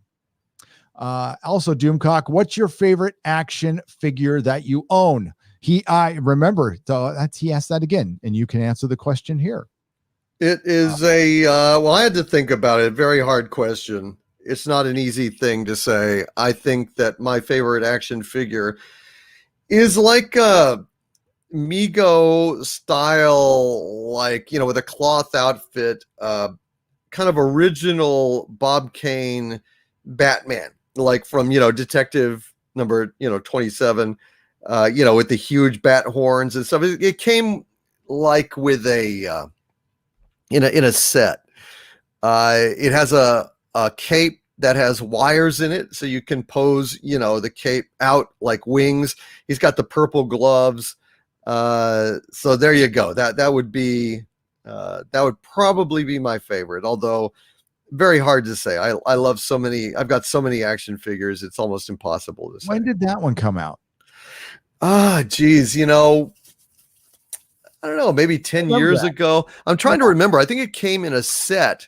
It did. With a hardbound Batman book that was kind of a slimmer version of a Chip Kid book that was done earlier, and it had something else in it. It was like a box set. Oh, I think it had a statue. It had a statue. No. I've got two of these figures. I'll take a picture of it. I'm gonna take a picture of it, but it's awesome. I just love that old Batman. I love, with the just bat on his chest, the purple gloves. I love that. I like awkward, weird Batman figures. I've got like a number of them. I've got some rubber bendy Batmans from the 60s. I've got the Ben Cooper jiggly Batman on a string. I just like weird Batman stuff. That's kind of what I collect. Well, shit, I collect everything. I'm insane. Yeah, I do too. But I have preference for older shit. I'm not definitely a fan of, the new Marvel Legends and I call them statue figures, as most people do now, because they're not posable. And yeah, I feel the same way. But yeah, my favorite is Hot Toys Christopher Reeve. It's fucking brilliant. Nice. Adam Wolford for $5. Doomcock can go 8 hours. Mahler called and said, how cute. Only 8 hours. Try 30 hours. LOL, says Adam Wolford. Well, Doomcock could probably go 30 if you wanted to. Oh, I could go 30 if I had many, many people rotating on like Mahler. I'm sorry, but I can do it alone. Okay. So not to call out Mahler, but if Mahler is kind of scoffing at that, try 8 hours just alone. And which he's done. Yes. But I don't think Mahler's scoffing at it. I think Adam Wolford's just giving you a hard time. It's all good. I know, but I'm just saying. The Dr. 14 Blu-ray reviews for £2 says, stop calling Jody Dr. Karen. It is insulting. But I just called her Dr. Karen from your super chat. So I mean, you said it right there. Stop calling Jody Dr. Karen. It is insulting, but I said Dr. Karen in the super chat. So I don't call her Dr. Karen. I call her the first female doctor played by Jodie Whittaker, who we will lovingly call Dr. Karen. That's true. I hadn't really thought about it, but since my aim would be to insult Jodie Whittaker, then I'll start calling her Dr. Karen. Fuck it. Thanks. Yeah. Thanks for the suggestion. Dr. 14 Appreciate it. Cracks me up. He always does that stuff. So, my dad hates you. He sends me like stuff like, and it's like, oh, I like your dad. I don't know why he hates me. I'm perfectly nice. You are. You're a delight. So delightful. No, okay. Just to reset, if you're new to the channel, and I mean really new, the reason I call her Jodie Whittaker, the first female doctor played by Jodie Whittaker, who we will lovingly call Dr. Karen, is because that's how the Access Media calls her. So say, for instance, Idris Elba becomes James Bond, he will forever, until his dying day, be called the first Black James Bond. Not Idris Elba, not anything else. He won't be known for Luther. He'll be known for being the first Black James Bond. That's exactly why he doesn't want the role. And Jodie Whittaker will forever be known as the first female Doctor Who. That's it, or Doctor. And she will, whatever she plays, whatever she does from here on out, which I believe will be bit parts in sitcoms, maybe some stage work. That's what she'll forever be known as. And people will think of us, because it's the Access Media who called her that. It wasn't me. I'm just repeating what they said over and over again. The salt mine must flow, says Elite Spanker for $50. Elite Spanker. Mellits Williams for $1.99. Big thumbs up. Back at you.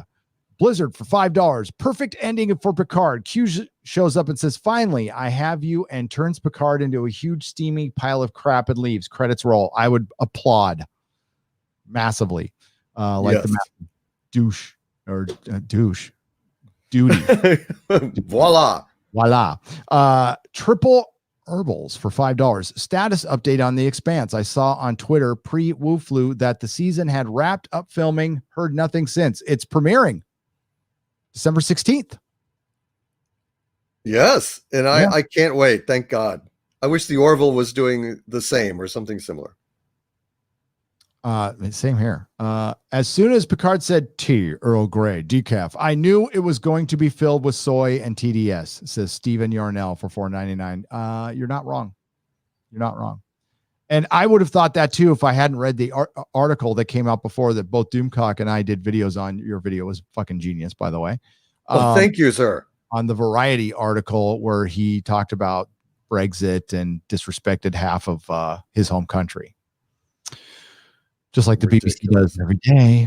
200-watt studio for $2. Kurtzman Trek is community theater cosplay Trek. I think you just disrespected community theater cosplay Trek. 200-watt studio. How rude. I'm just kidding. Carry on. Witch in Residence. Hello for 5 Canadian pesos. Anyone have any news on the new season of Castlevania? Well, no Warren Ellis. No, I don't have any of that. No. Without Warren Ellis, that show is going to probably suck, and the last season wasn't brilliant anyway. Warren has bent the knee, and he still got canceled for like being a dude, for straight up being a dude. I mean, look at Warren. I respect Warren Ellis as one of the greatest comic book writers who's ever lived, period. But he's not the best looking guy. And you know what? Not saying I am either, but he had game, and you can't punish a man for having game. If you're gonna punish men for having game, then well, let's just give up procreation, shall we? Yes, exactly. Men who like women pursue women, and if if they're going to be excoriated for that, then I guess that's it for the human race. Yep. And last time I checked, there's I don't think women want guys to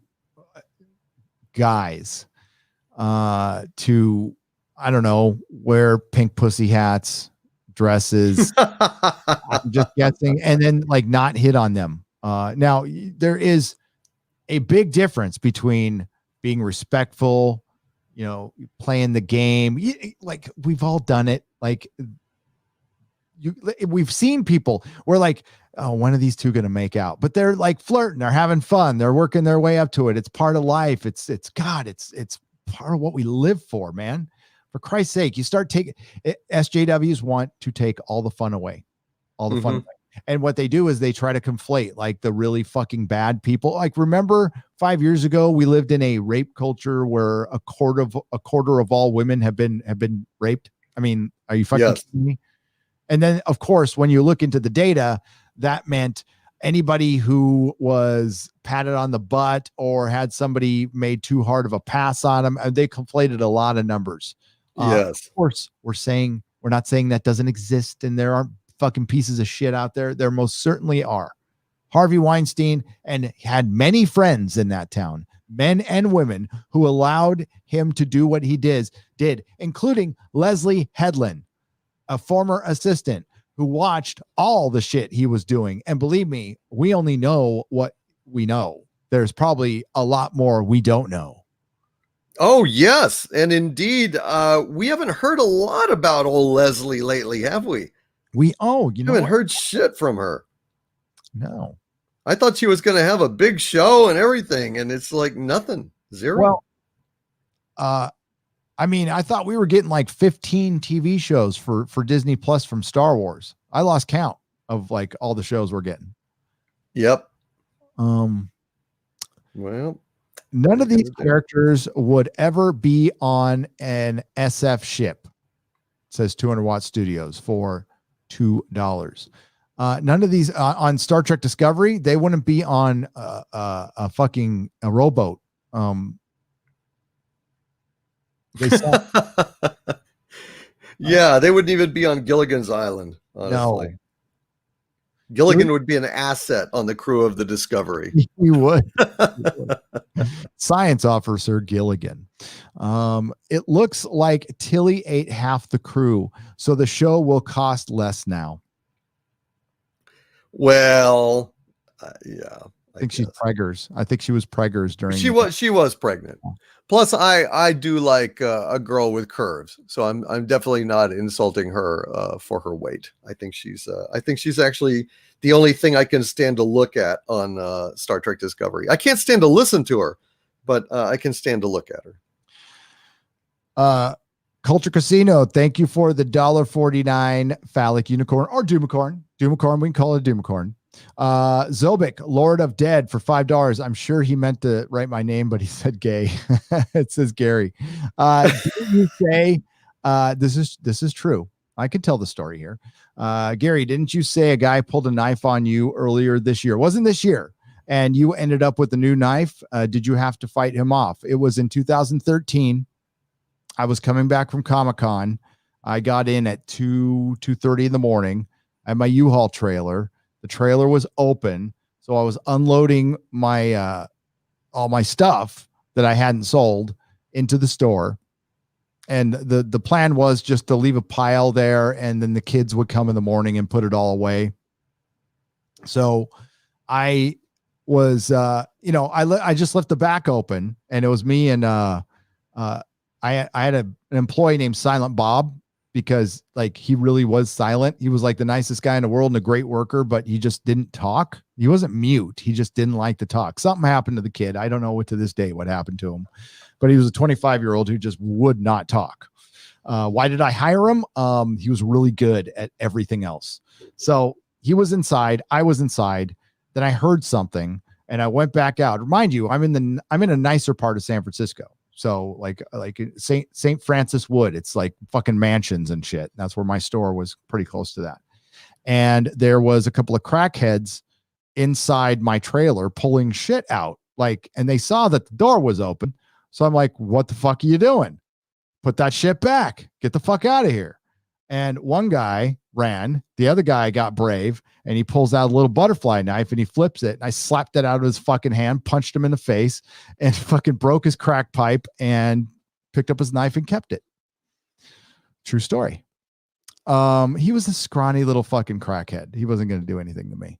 Douglas Nelson for $5. So that's your story. I did post him laying on the ground on Instagram, and a bunch of people told me to delete the picture. I wish I didn't to this day, but I did post him laying on the ground, and I put up a post like, this is what happens when you fuck with a comic shop owner in San Francisco or something like that. But people didn't think that was funny. I did at the time, but it was 2013 and I might've been a little loaded at the time. Douglas Nelson for $5. Best CW could do better Star Trek show than Kurtzman, but then so could a burning bag of dog poop at this point. Yes. Could Berlanti write a better Star Trek than Kurtzman, Doomcock? He muted. I think no. Well, it depends. If it's the guy, whoever ran Arrow season 1 and 2, they could write a better Star Trek. But they took off after a while. But who I can't remember who was the showrunner for Arrow season 1.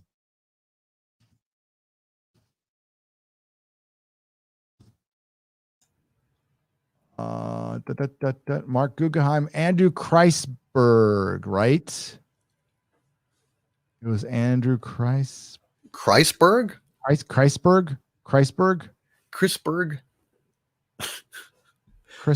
Hang on, let me see. Do you still have the knife? I do. It's packed up. I'll pull it out sometime, but it's just a butterfly knife. Assholes. I kept that shit. Yeah, fuckers. But no, I was like, this was during my relapse, right? So I'm fucking loaded as fuck. Oh yeah. And like, I'm not, the guy pulls a knife. I laughed. Get the fuck out of here, bitch. The only like story I have even remotely like that is I was in college and I was driving home late. It was after 2:00 in the morning, going down Lamar Boulevard, and it was deserted. Really, it was largely deserted. And out of the nowhere, this truck comes tearing up on my ass, like just really tearing up on my ass. And then they brake before they hit me. And then they like do it again. They like back up and do it. So they're fucking with me. So what I did is I slowed down. And that pissed them off. And I mean, I don't know where the fuck I came up with this. Cause I mean, I'm not like, at that time, I'm like 20 or something, I'm a kid. And I don't know where the fuck, but these guys, they come tearing up beside me. They come in like they're going to hit me, and then they whip around beside me. So they're on the passenger side of the car. They pull up to the passenger side of the car. And I swear to God, what I did is I acted. And I looked right in the guy's eye, and I reached down beside my seat. And that guy like sped the fuck out of there and ran. Because I gave him a look like I'm gonna blow your and I just reached down deliberately between my seats. I had nothing there. I had nothing there. Give him the look. I gave him the look, and I had nothing there. And the guy ran like a bitch. Like a little biatch. Yeah. Good. Fucker. No, I don't do that. When somebody comes barreling up behind me, I slow down. I remember this one asshole a couple of years ago. This was dangerous, but I did it anyway. this one asshole came tearing up, riding my ass in like, traffic. I mean, it's like kind of in the morning or, I mean, we weren't dead, but I mean, and this guy's riding my ass. So what I did is and really really putting like my life at risk. And what I did, I tapped the brakes. And then I hit the accelerator, and he lost his mind. That I almost got in a wreck. And I'm like, I do not like that shit. You fuck with me in traffic, I will fucking fuck with you. Every time some jackass thinks that because they're having a bad day, they can put my life in danger by riding my ass like that, motherfucker, you better be prepared to take it all the way, motherfucker. I swear to God, that pisses me off so goddamn much. I just calculated it like a science. I get cold in moments like that. And I don't know where it comes from. I think it's rage. And I just hit the brakes. I did it actually with my left foot. I hit the brake with my left foot, and then I hit the gas with my right foot. Just long enough to make that guy turn pale. And he lost his shit, and he just like tore off and whipped around and left. He was cussing at me too, and I just smiled at him. I laughed at him. I looked at him in the eye and I laughed at him. He couldn't stand it. Dude. Anyway, sorry. No, it's okay. I had to fucking learn because when I was delivery driving, I got in trouble like the first couple of months because if you fucking look at somebody wrong, you got that big yellow call fucking bitch snitch number. Right. So I had to learn to just completely change my driving technique for that, so I would keep my job. But yeah, I hate that fucking shit, man. No, man, that's just like it's not funny, it's not cool. You're actually putting people at risk, and you're putting people behind us at risk too, motherfucker. Oh no. And when my kid was, especially when my kid was a baby, when that shit happened, I would lose my mind. Brandon Yan for $5 says, love your content, guys. Here comes the but hey, Gary, use an ad blocker. You have so many ads on your Chrome, but it's a bit distracting. Maybe Brave. No, I will not use an ad blocker. Sorry. Hope you like my content. Hope it doesn't make you go anywhere. But when you put third-party content stuff on your computer, it puts you in danger of your channel being hacked, which is the last fucking thing I want. So I used to have like VidQ and all these third-party things. Got rid of them all right after I hit 100,000 subs, because there's so many channel security is like my number one concern. Number one concern, because people have been hacked. Now there's the email hacking, and then there's they can get around two-step verification hacking that I worry about, that you can backdoor through a fucking third-party website like that. So no, sorry, bud, can't do it. That's why when I record my videos, I don't do the Tim Pool stuff. I cut out the article, and I cut out all the ads, and I put a background, and that shit takes me time, like lots of time, but I'm happy to do it. So I'm not giving advertising to somebody I don't know I don't mind putting it up there once in a while, because I don't give a fuck. I don't think my shit's that special where, like, if somebody makes a couple bucks, great. I don't care. But yeah, as far as that, I would, but it also can potentially interfere with streaming software. So nah, sorry. What I try to do is avoid, like, for instance, tonight you're going to get an article that I would have read from the Daily Mail. I'll show you the fucking ads are ridiculous on that. And all the sites have like tripled their ad content lately. So I understand it's a bit distracting, but I can't, sorry. I watch girls get it done on the hub, dude, on the Pornhub, exploding Prinny. Thank you for the 5. There you go. As a woman and a long-term hardcore fan of Doctor Who in the 80s, Doctor What is done. RT Animal, I'm sorry for your loss. RIP Doctor Who, and yes, it is. Yes, it is. It is fucking done. Phantom Boomer, I meant STD. Did I say something else? Phantom Boomer, it's okay. We love you. If I read it wrong, sorry. Fred W. Manzo for $2.99. Thank you for the donation. Famous J, and nothing to say there, but thank you. The burn does not work. Explain why 750 years into the future, the Federation did not find a new fuel other than dilithium to power their ships, or at least an alternative. Right? Famous J, especially when they had spore drive in the secrets. It's just stupid. And besides, dilithium isn't the fuel. Antimatter propulsion is really the fuel, but the power is channeled through dilithium crystals. If you don't have the crystals, you can't channel the power. It's basically that. It's a minor point, but that's basically the idea. Although they're treating it like a battery because they're idiots. They don't know shit. Brian Yoder for $5. Seems obvious to me the Discovery popped out 2 years before Mikey and caused the burn.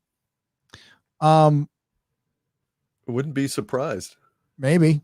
That'd be great, because it's like a scourge on, the universe in the same way as a scourge on our TV screens. I love it. Yeah. I think it'll be something they did that caused the burn. I think that's pretty obvious. I think they'll probably bring Control back up because they can't help themselves. But thank you, Brian Yoder, for $5. I don't really give a fuck enough to even speculate. Maybe we should get on the ExoZone news there. Yeah, let's get on the ExoZone news. One more. Let's go. Jared Garvin for $10. Strong character doesn't mean literally physically strong. Also, writers seem to hate femininity more than masculinity. They make so many female characters masculine. You are so right, Gerard. You are so right. Absolutely. Okay.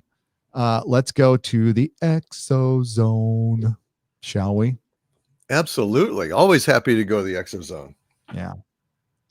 But always delighted.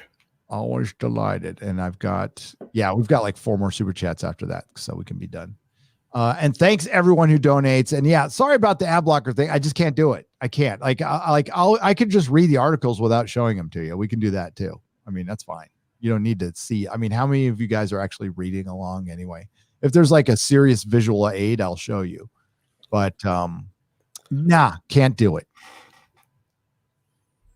And it's because I've tried. By the way, it's not like I haven't tried.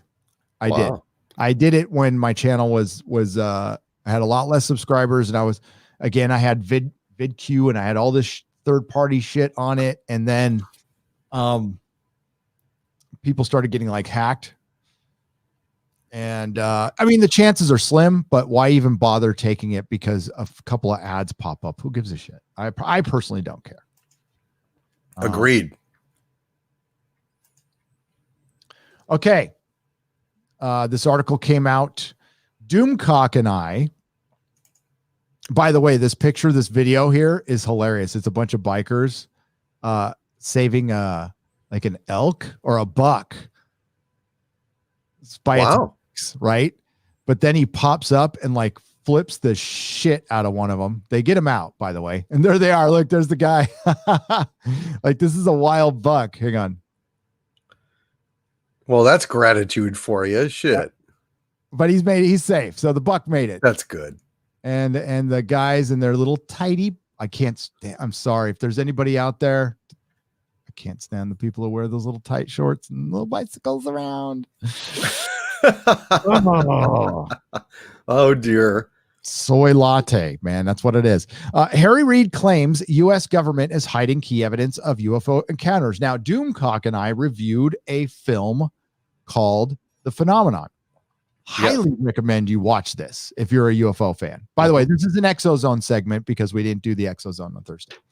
And in our last episode, we reviewed it's available on Amazon Prime. It's a little expensive, but I think it's worth it. I think it's one of the better ones I've seen. Yeah. Yeah. It's the cost of a movie ticket, basically. I mean, if you get the SD version, which I would recommend, $16, but you own it. I mean, it's not a rental. You own it. Yeah. Preamble, very quick. So Doomcock and I do a paranormal show called the ExoZone. We present the possible, and nothing's really impossible. There's a couple things, but you can't really say anything's impossible these days with modern physics. It's very, very unlikely, but we cover the very, very unlikely, the possible, to the strange, to the weird, to the what the fuck. And we don't present any of it as fact. We love talking about it though, because UFOs and Bigfoot and ancient civilizations have been hobbies of ours for years, and we just connected over it, and we created a show over it. And it's our fun show. So when we want to take a break from the culture war shit, or from Star Trek Discovery, or just from life, we love talking about this stuff because it's fun. We do. And someone asked me on my show, when I have this song called I'll Stay a YouTuber Forever and More. And they asked me, well, you say that, but what if they gave you and Gary Coast to Coast AM? And I presumed to answer for you, Gary, and said that we would take it. I hope that I didn't overstep. Yeah. I mean, of course. They did a Coast to Coast AM? Yes. I said we would take it. I felt confident in speaking for you in that regard. And we'd make it our own thing, it would be better. It would be not as good as Art Bell, but much better than George Norrie. That would be a dream. I mean, like, I dreamt of doing that when I was in my, I wasn't a kid. I was a kid. I was in my 20s. But I'm like, fuck, I love this. I could do this. And yeah, like, I'm the same. If I can be a YouTuber the rest of my life, hell yeah. I'm not really crazy about it being the main source of income in our family right now. That's I'm used to walking a tightrope without a net. That's what, business owners do. And so if any of you out there, what I'm talking about, there's nobody there to save you. There's no fucking bailouts for us. It's us or nothing. And I like living like that. I'm in direct control. Well, somewhat, Mama Susan's out there, but I'm honestly not too worried about Mama Susan. I'm pretty tame. Now, if they're encroaching. You can't even mention a letter in the alphabet now because of the theories that go with that letter in the alphabet. So anytime I talk about that, I can't even talk about it on platform. See, that's bullshit. No, it is. It is. That's infringing on your rights right there. It is. This whole YouTube thing is going to right now, YouTube is safe because it's got all the California politicians in their pockets. But when they start getting hard up for money, which will be very, very soon, they're going to look for alternative means of income. And they've got Silicon Valley they could fleece all day long. And if they just start looking into the pay stuff with YouTube just a little bit, they can find something wrong with it. Trust me, it's borrowed time. It's fucking borrowed time. So that's why it's good to have an alternate source. And, I've got, you've got your Patreon, I've got my website and stuff, and we have future plans for this show. So yeah, I really, it's a great time opportunity. And I think we could do great. Yeah, most definitely. So the phenomenon, it's a documentary that kind of covers 80 years of UFO sightings all over the world. It's kind of a starter, if you're new to the subject, or if you just want a refresher. There's some new stuff that's pretty amazing, some fucking great pictures. Like there's a Polaroid of this one UFO. It's fucking amazing. And it's not the dude didn't fake, it's a Polaroid. Yeah. And I know you can fake Polaroids, but it's not. I mean, like, we see a lot of fakes, and I'll call it a fake when I see it. I don't care. There's so much bullshit in this fucking field. That's the part I hate the most, is there's so many shysters and hucksters and fucking snake oilsmen and straight up frauds that fuck this thing up. So you got to work real hard to find a semblance of possible truth. Now, I'm not the biggest fan of Harry Reid, but Harry Reid is a retired politician. So he could be just being like I'm a retired politician. I'm not playing the partisan game anymore, and UFOs are a hobby. I'd like to believe that, but I don't. I'm not that naive. But they interviewed him towards the end of the documentary, and he says, for one, he knows the answers to all the things he's talking about. But I think he's trying to pressure somebody else into coming out with it. So what he says is the truth is out there. It's just being covered up. The U.S. government has key evidence of possible close encounters with UFOs, but has been hiding it for years, according to former Senate Majority Leader Harry Reid. The 80-year-old politician claimed he had, in a new documentary, The Phenomenon, that there's more than one up there, and even believes they may have interfered with American weapons. Asked if he was saying that there is some evidence that still hasn't come to the light of day, Reid insisted, I'm saying most of it hasn't seen the light of day. We have it. It's there, continued the former Nevada senator, who instigated secret UFO programs in the Pentagon. They did everything they could to stop the program from going forward. They wanted nothing to do with it, Reid said of the government resistant to the program trying to expose the truth. Nobody has to agree why it's there, but shouldn't we at least be spending some money to study all the phenomenon? Shouldn't we study this stuff? The answer is yes. That's all this was about. And I completely agree with that. Yep. And why the federal government all these years has covered up, put the brakes on everything, stopped it, I think is very, very bad for our country. I completely agree, but I also think you might have had something to do with that. And you're playing coy here. The documentary claims to be the most credible and revealing film ever made about UFOs and unidentified aerial phenomenon. Well, I don't know if I go that far. It was good. It is very damn good. It is very damn good. Is it the best one ever made? I'll have to get back to you on that one. The documentary claims to be the most, you just said that. Luis Elizondo, former director of the Pentagon's Advanced Aerospace Threat Identification Program, called it, and by the way, it used to be called the Advanced Aerospace Threat Identification Program, called it the most accurate and informative documentary ever made about UAPs. So using the correct term. I think Luis Elizondo is still associated with the Pentagon's Advanced Aerospace Threat Identification Program. I think this is all part of a carefully orchestrated disclosure. As far as Harry Reid goes, I have absolutely no reason to doubt him. I have no reason to doubt him at all. This is not a political issue, and he's out of the government, and wasn't he from Nevada? Yeah. So, I mean, he had a lot of constituents that were pushing him to investigate. It makes sense that he would have. I don't have any problem with this. I think he's telling the truth. I believe so too, until I see differently, but I don't know. I'm a UFO nut, so I'm paranoid by nature, and I just am, and that's we'll see. I think it's pretty astounding that we see somebody who used to be this high up in government saying something like this, and I don't. We know it's true.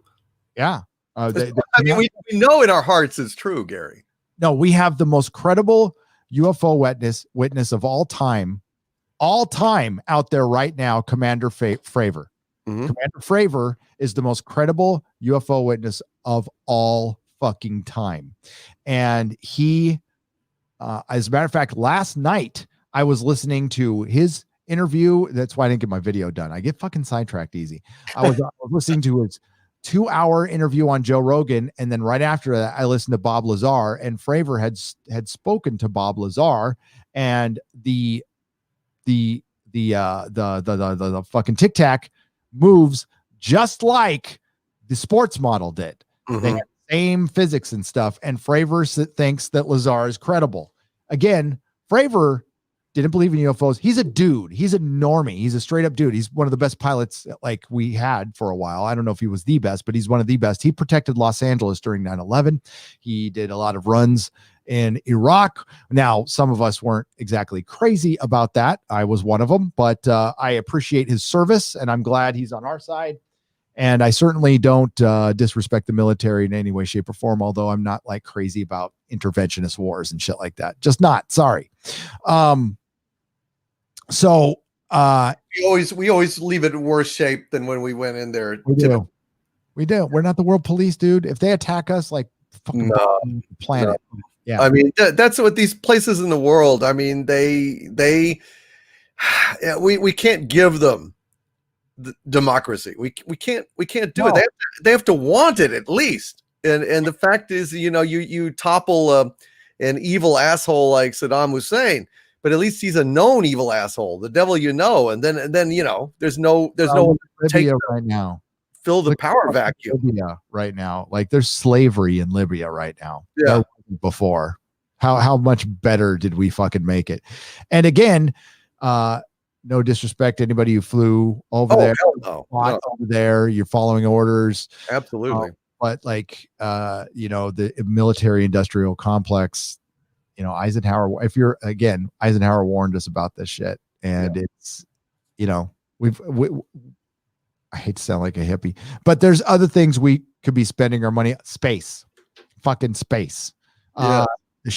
Being able to shoot down meteors and comets. I think that should be priority. Ask the dinosaurs about that shit. Exactly. I mean, you want to spend billions of dollars on something, let's get something that can move an asteroid. Because that will be our biggest worry, and it should be our biggest worry. Where's my fucking moon base? Where's Shadow? I need Shadow. I need my interceptors and my moon base. Shit. Where's my flying cars? Come on. These things are real. They're here. This is happening now, says former Deputy Secretary of Defense for the Intelligence, Chris Mellon, told the documentary. Now, Chris Mellon is a guy who looks like really friendly and credible, and I don't trust a fucking thing that guy says because he's the Deputy Assistant of the Secretary of Defense and Intelligence. I'm like, that guy's a spy. He's like, I'm not going to trust him. But he looks like he's all friendly and stuff. And I'm like, I don't trust you. But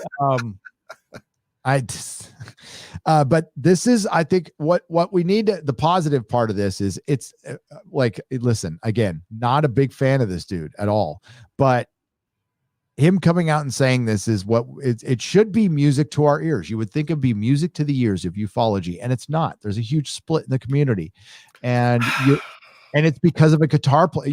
Okay, for those of you who aren't in the subject, you want to know how surreal this gets. This information came out because of Lou Elizondo, a former spook, a former disinformation agent for the CIA, and the lead guitarist for Blink 182. Yes. I shit you not. Tom DeLonge. DeLonge, right? Yeah. Yep. It's fucking weird. Did you ever think like we're going to get UFO disclosure from Blink 182? No. Yeah, no, I didn't think so. I never thought that. I mean, what could the agenda be if it's not disclosure? I think what they're trying to do is disclose something in a very, very contained way, in a way that is as non-sensationalist as humanly possible, that is going to come out eventually, and they fucking know it. There's no way to hide it, you know, and there may even be developments that are going on where the aliens have said, hey, you know, we're here, and we're proud and loud, and you know, we're tired of hiding. So, you know, you got a year to get your primitive order, you know, shit in order. I mean, and it's been brilliant. It's been brilliant because I bet you there's people, I'm not looking at the chat right now, but I bet you there's people in the chat saying, this UFO stuff is nonsense, blah, blah, blah. I bet you there are. There's always a few. And the point is, the Pentagon has released this footage, authenticated as real. We have pilots, not spooks, pilots talking firsthand about their experiences with these technologies. Now, we don't know what's behind them, but I guarantee you it's not an Earth government. I guarantee you, because if it was an Earth government, it would be game over. Game over. If China had that or Russia had that, they would have absolute superiority over the skies, and the war would be done. Dominion. Done. Here's what Commander Fravor said. It is not as this Earth. He flew at the time the most expensive plane ever made. It was brand fucking new. It was practically out of the box, and they couldn't even dream of keeping close with it. He said it moved so fast when it went away, it disappeared. He said even an SR-31, like that super duper fast jet, you're going to see that for about a minute as it flies away at Mach 3. This thing disappeared. It went gone. And then it came back, and it's intelligent because, okay, so I'll give you real quick what his experience was.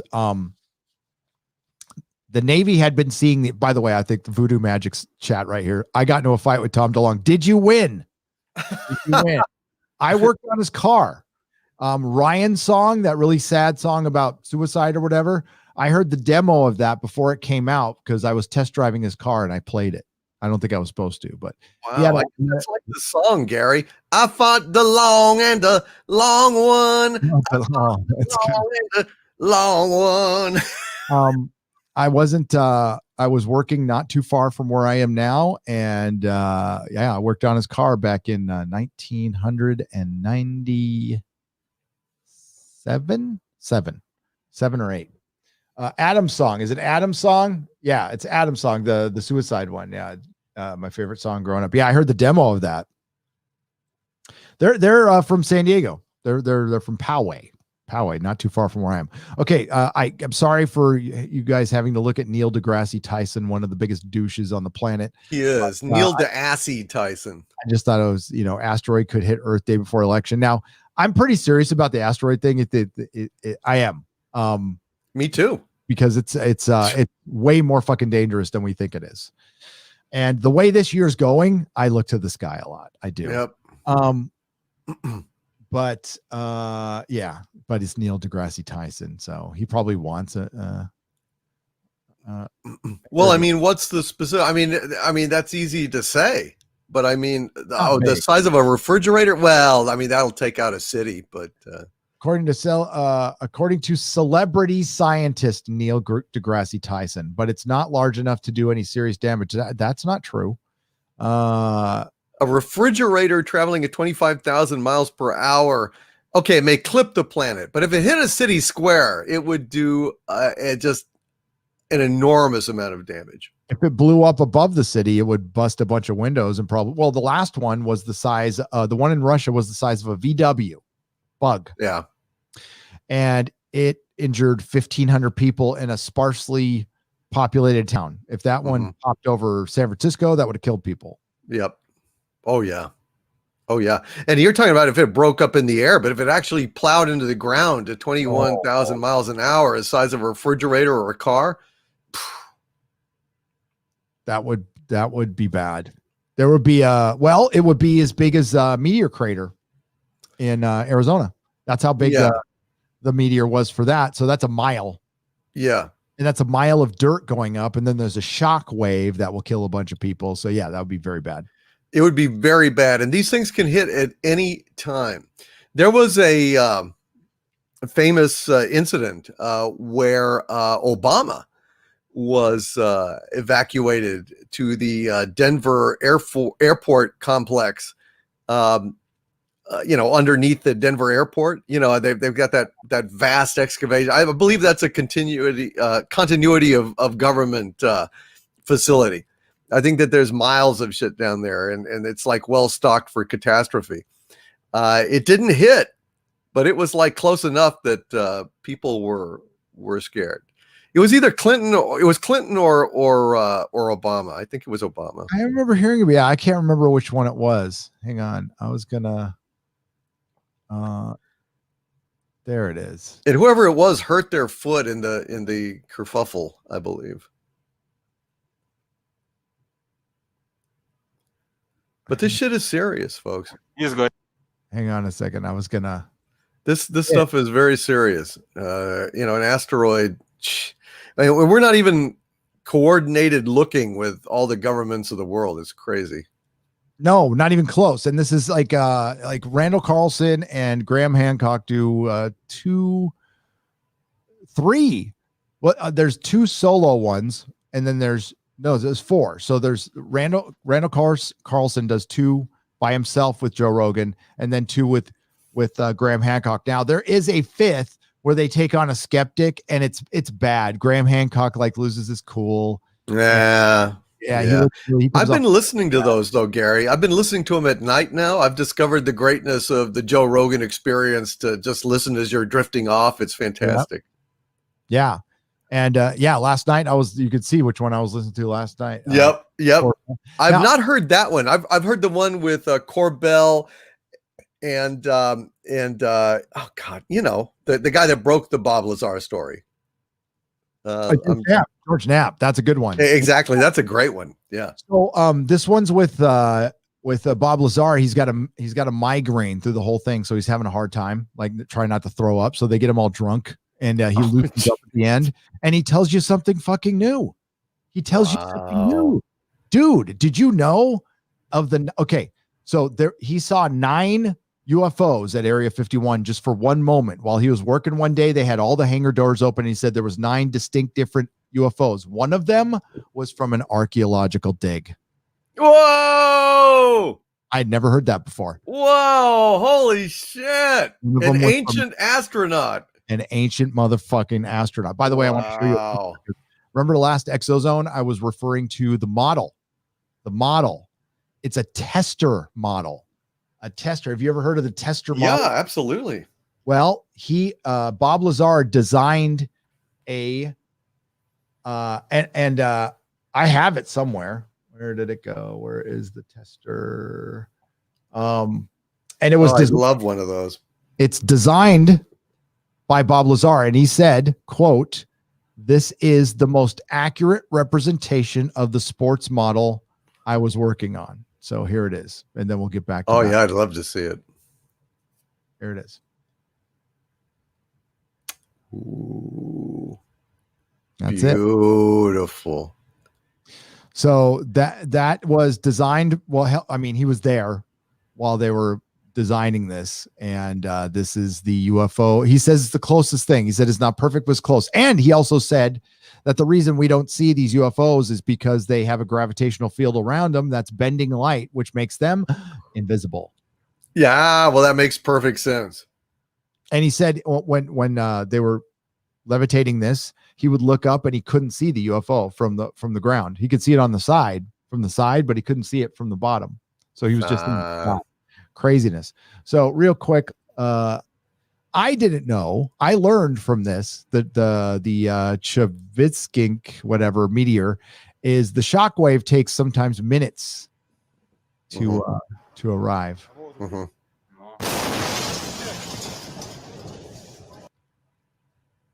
You're not displaying it, or did you mean to? Sorry, I meant to display it. I thought it was. You were displaying it, and then you didn't.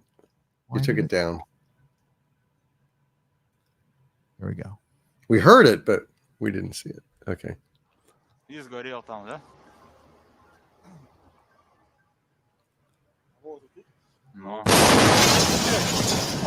Fuck.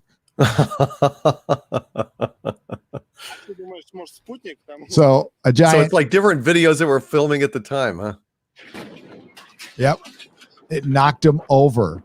Wow. Holy shit. That's scary. Watch this. Oh. Hang on. How big was this thing? It was as big as a VW. That's all. A minute and a half to get there. Wow. Imagine a football field sized thing. Yep.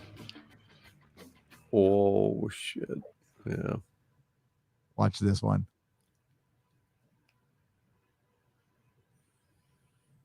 Dude just got blown. Oh God.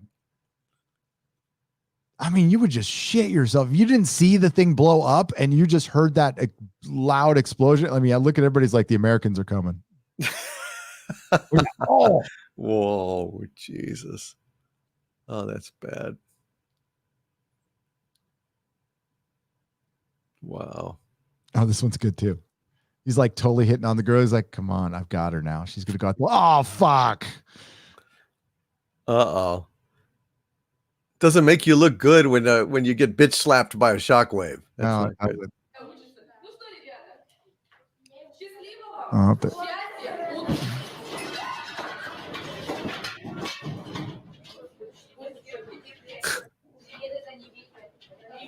they were lucky it was only the size of a VW. Yeah. There's the explosion. Wow. Okay, so there's the explosion. Then you wait. It's all that kinetic energy. Yep. Boom. So that one was quick. That was like I don't know, 20 seconds. Yeah. I would guess the shockwave is probably traveling at the speed of sound. Yep.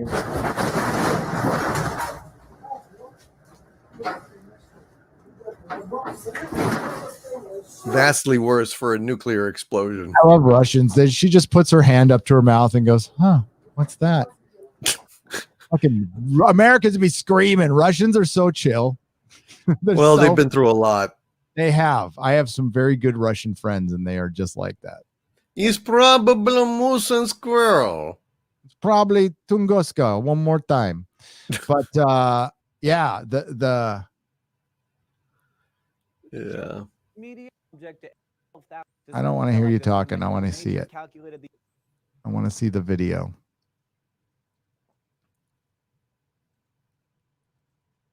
Boy, look at that. Looks like the sun. And that's how big it was. But yeah, we got to get going. But that meteor was a wake-up call for me. I don't know for you, but for me, I obsessed over that thing. Like over and over. Holy shit. And looked into it, and that's kind of where I found Randall Carlson. Mm-hmm. And I found his sacred geometry shit like before anybody was reading it. I mean, he had some followers and stuff. And at first I'm like, this guy's, because that's how I found it. I was looking for people talking about the meteor and I found him. And then I'm like, sacred geometry. God, these guru fucking freaks. And then I listened to him. I'm like, oh shit. No, this guy's a tweaker. He's one of those guys.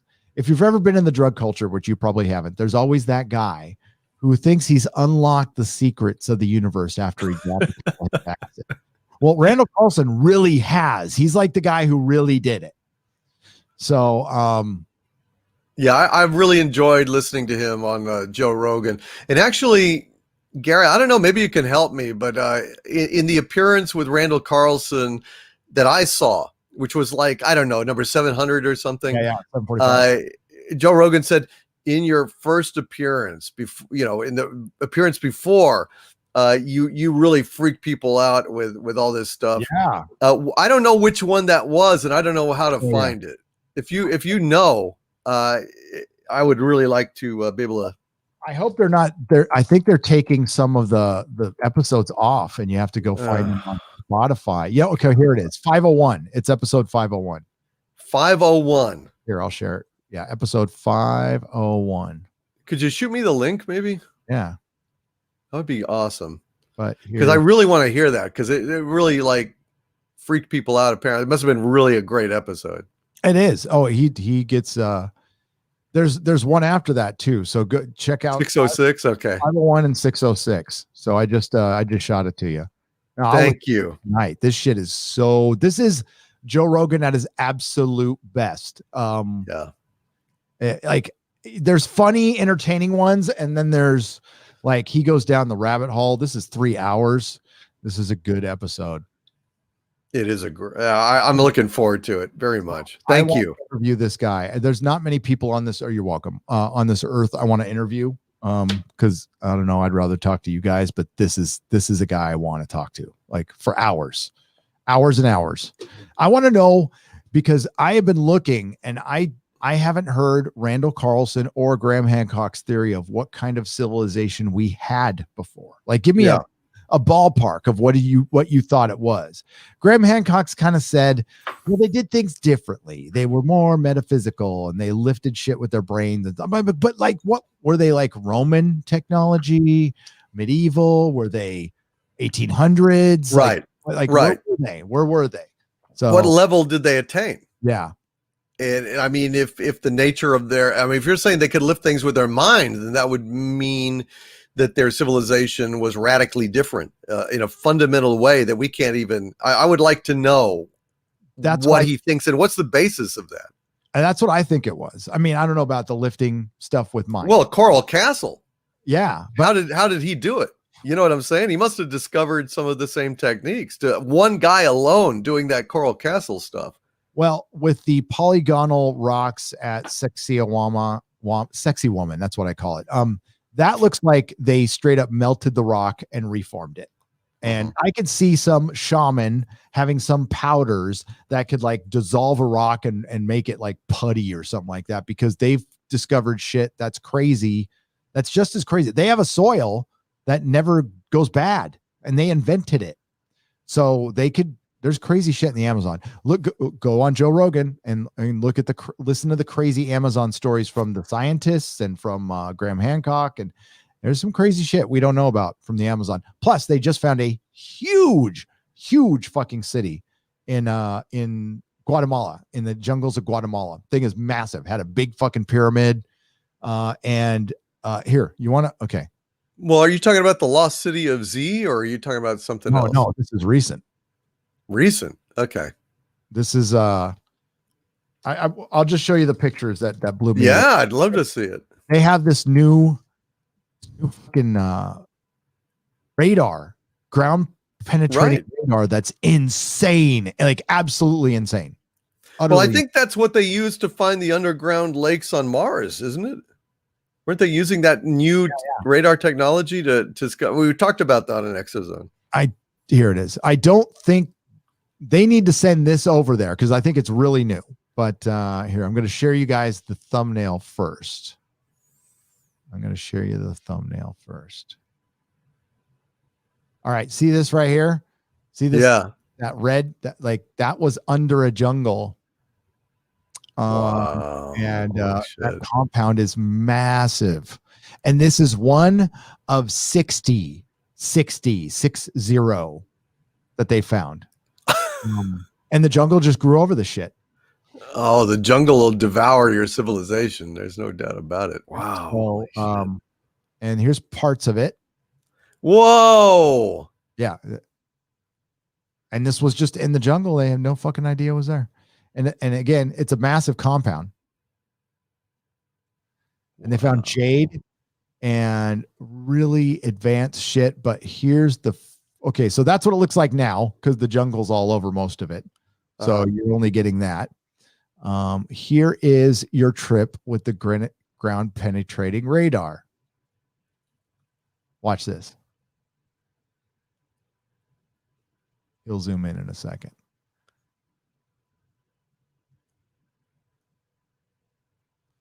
So this is all under jungle. Wow. And this is all underground. So like no human being has been here. Let's see where he gets moving. Yeah. So you can pan now. Whoa, look at that. 3-dimensional. Look at that. The That is perspective. fucking insane. Oh my God. Look at that. Wow. Wow. So they basically imaged it and used it to build a 3D model. Yeah. Yeah. That's detailed. They don't have to dig anymore. I mean, like, and watch this. They go right through a wall. Boom. And you get underground and you're in the Whoa. How insane is that? That is weird. That is fucking so cool. That is so are they basically saying that this is literally like what there is? I mean, that this is their data straight up. This is even the rocks, everything. This is scientific data. This isn't woo-woo. This is guys who have been working on this for years. Problem is the lecture's in Argentinian or something like that. So wow. Yeah, that's the compound. That's kind of what's left of it.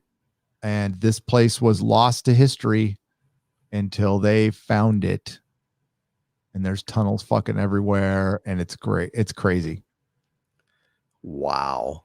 Cool stuff. Damn. Yeah. All right. We're going to read a couple super chats and get out of here, man. Because it's late. Thanks for hanging, though. You're welcome, man. It's been joy. It's been a lot of fun. Right. Here we go. I've been stocking up on non-woke old school Blu-rays recently, rapidly going up in value. Future entertainment sorted. Great job as usual, guys. Yes. Get your fucking Blu-rays now, Terry Tibbs, if you can afford them, because they're going to be massively collectible. And by the time I open my comic shop next year, my whole plan was to sell DVDs and Blu-rays. And I'm glad I'm building up my old collection and stuff, and I'll rent them out and all kinds of shit. And I'll be cheaper than streaming in a lot of ways. And I won't have to make a living off that. So it can just be a thing, a part of my store. Sure. I'm going to be the oldest school store that I can imagine. I want to sell vinyl. I want to rent Blu-rays, DVDs. I'm going to sell comic books. I'm going to sell vintage toys. I'm going to give haircuts there. It's going to be a good time. And we're awesome. going to and live streams too. Hail Doomrotic. Any interest in the Critical Role animated series coming to in 21? They raised 11 million, and the campaign is based on was fantastic. I am now. If it's crowdfunded, that sounds pretty cool. I'll check it out. Why not? Yeah. I don't know what it is, but I'll check it out. What would you do if AOC became president? Wait till the next election and try to vote her out? There you go. Not freak out, not burn shit down. Yep. Not act like a fucking child. I would suck it up and say she won fair and square, and hopefully be in a state like a red state where I'd be free. But that's what I would do. That's what most Americans do. That's what adults do.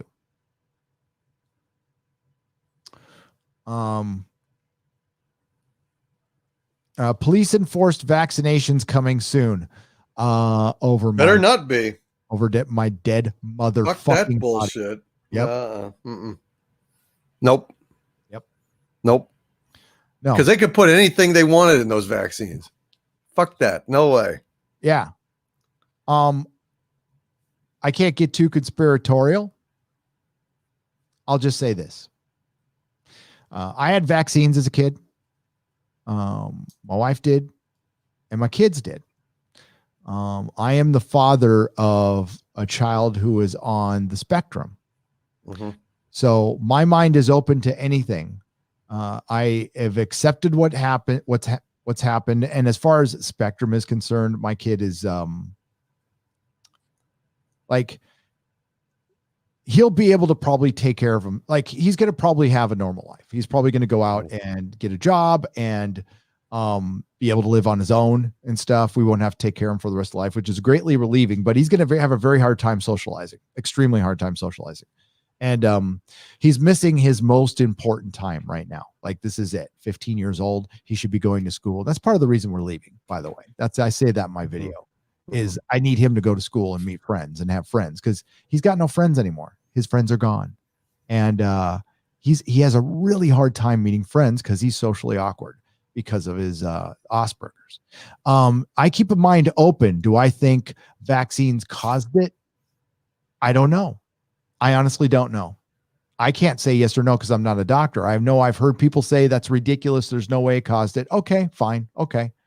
And then I've also heard doctors tell me there's a possibility it could have, but they won't say anything in public because they're afraid to lose their jobs. I have a sponsor who's a doctor. It was a men's health physician who said it's a possibility. He didn't say it's a fact. He didn't say he's not anti-vax, but there's a lot of shit out there. He said it also could have been our food. Mm-hmm. I don't know. But I'm not going to have my kid take another vaccination. Fuck no. So that's my personal choice, though. If you guys want to do it, by all means, please do. Well, it should be a choice. That's all. Yeah. That should be a choice. Yep. Everything's a choice. And I am just turning it into some kind of like mill thing where the police come and, have you had your shots? Have you have your papers? No. Fuck no. Yep. I don't want to go too far down the rabbit hole. I just say I don't eliminate any possibility. No, I don't either. I lean towards the food aspect because my sponsor we had a long talk about that, because I'm like, well, how exactly was it the food? And he said, well, it's all the hormones in the food and all the shit that they're injecting shit that we don't know about in our food, which is true. Yeah, that's the whole conversation we had before I fasted. Lost a bunch of weight. Kind of blew my mind. It's a good dude to know. James Poole, thank you for the $4.99. I appreciate you. Nothing. $5 from New Zealand. Hail, Middle Earth. This isn't a news channel. The fuck else we supposed to do? Clown news is liars. Fox is soft, except Tucker now. There's no middle. Pfft, not a news channel. I'm not a news channel. We're not news. I'll read it to you sometimes, but I don't know. I don't report anything. I'm not a scooper or any of that. But I'll tell you what I think about something. I could be wrong. Chances are I am, but that's fine. Please say Dr. Karen again. Dr. Karen again. Dr. Karen. Dr. Karen. Dr. Karen. 200-watt studio for $2. Michael Burnham caused the burn. Yeah, I definitely was burning and itching after I watched that episode, Doomcock. A little bit. Oh, yeah. It hurts to pee. Always hurts to pee after watching STD. It does. I think at some point, entertainment, movies, shows, games will become decentralized because of the lower cost of special effects and crowdfunding. Do you agree? Yeah, Ryan Cunningham for $4.99. What happened to everything else when it became digitized and direct to consumer will happen to film. It will be no different. It will be fractured. It will be so I don't think it'll be decentralized. That's the perfect word for it. There'll be nothing. Once in a while we'll get something huge that everybody likes, but everybody's there's gonna be something for everybody now. And crowdfunding and independent shit has their voice again, like a real voice. Yes, technically there are still gatekeepers, but when it comes to making, your own superhero or something like that, you can do that here. You can make a superhero show, or you can do a crime show, right here, and they're not going to fuck with you. It's only if you get political or something like that. Mm-hmm. I think, I think the crime drama could make quite a comeback if we get something new. We need to get something new, and there's still new places to take that. Well, I think the new place to take it is characters. Yeah. I mean, like, which is and the writing, right? Like, it doesn't matter what your scenario is. If you write 3 or 4 interesting characters, you're off to the races. You're right. Yep. Absolutely right. Ryan Blue Thunder for $5. Love the show. For fun space adventures, check out Starlight Cats by Shane Davis and Yanzi. Yanzi Lynn. Oh, Shane. Yeah, Shane. I know who Shane is. On Indiegogo. He's just shy of 500 backers. Go check it out. Shane Davis. Yanzi Lynn, if I'm pronouncing her name right. On Indiegogo, the comic is called Starlight Cats. Jury Nitpicker for $9.99. Haha, Gary, you just made the point I was going to make. U.S. Americans would be screaming and yelling. Russians and 80-year-olds of communism are cool as cucumbers. Hail, I missed you guys.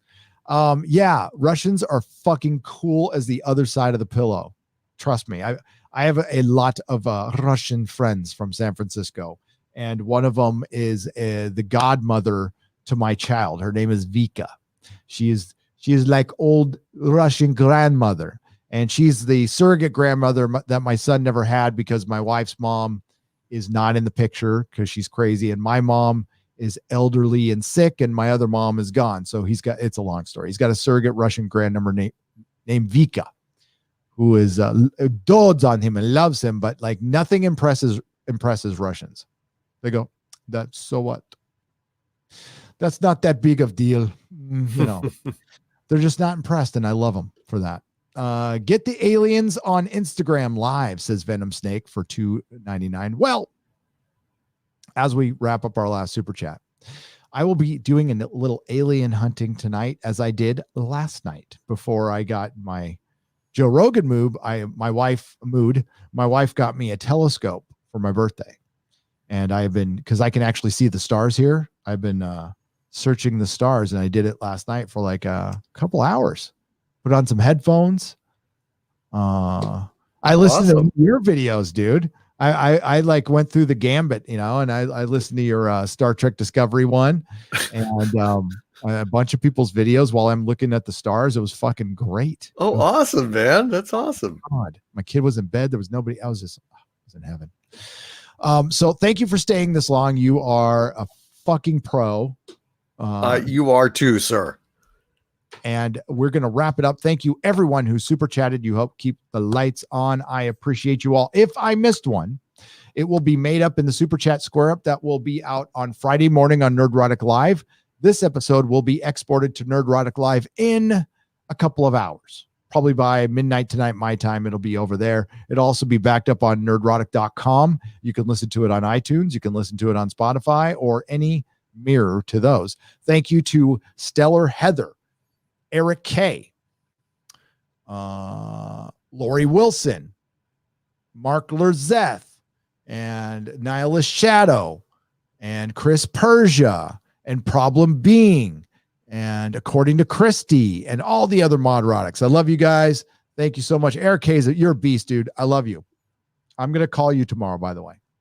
Be ready for my phone call. I need to. Oh, there's Krish. There's Douglas Nielsen. There you go. Hail, Douglas. Hail. Always with the fucking awesome thumbnail. So thanks, dude. Doomcock, please plug whatever you like. Well, my channel is Overlord DVD on YouTube, youtube.com/Overlord DVD. Also, the Harvey Zone on YouTube. I have a Patreon, patreon.com/Doomcock, and subscribestar.com/Doomcock as well. And hope you will subscribe and maybe join the Patreon. Got access to the Discord and everything else, exclusive videos, DVD commentaries, and so on. Excellent. I'm a patron, although I don't have time for anything, but I'm definitely a patron over there. And please, both links are in the description to the Harvey Zone and Overlord DVD. If you have not subscribed, please do so. And yeah, that's about it. Oh, we got one more super chat before we go. From Star Trekker 58 for $10 Australian. Hail, Gary. Saw you on Yellow Flash's channel, and you pronounced Siffy as Siffy. Yes, that's what it is. But you could use that with Current Trek on syphilis. Syphilis Fiction channel, the Syphilis Fiction channel. Oh, there you go. I like that. That is good. In space, no one can hear you. Hear you sonar. You are Tell correct. that to Kurtzman. Hail, Heather heard what? She says, hail Overlord DVD and hail Nerdrotic. Hail to you, Chaos Hoy, Rennie A. Everyone, have a wonderful, wonderful evening. And we can since we did the ExoZone, since we did a little ExoZone, we'll take you out with that little ExoZone theme. Why the fuck not? Have a good evening. Bye-bye.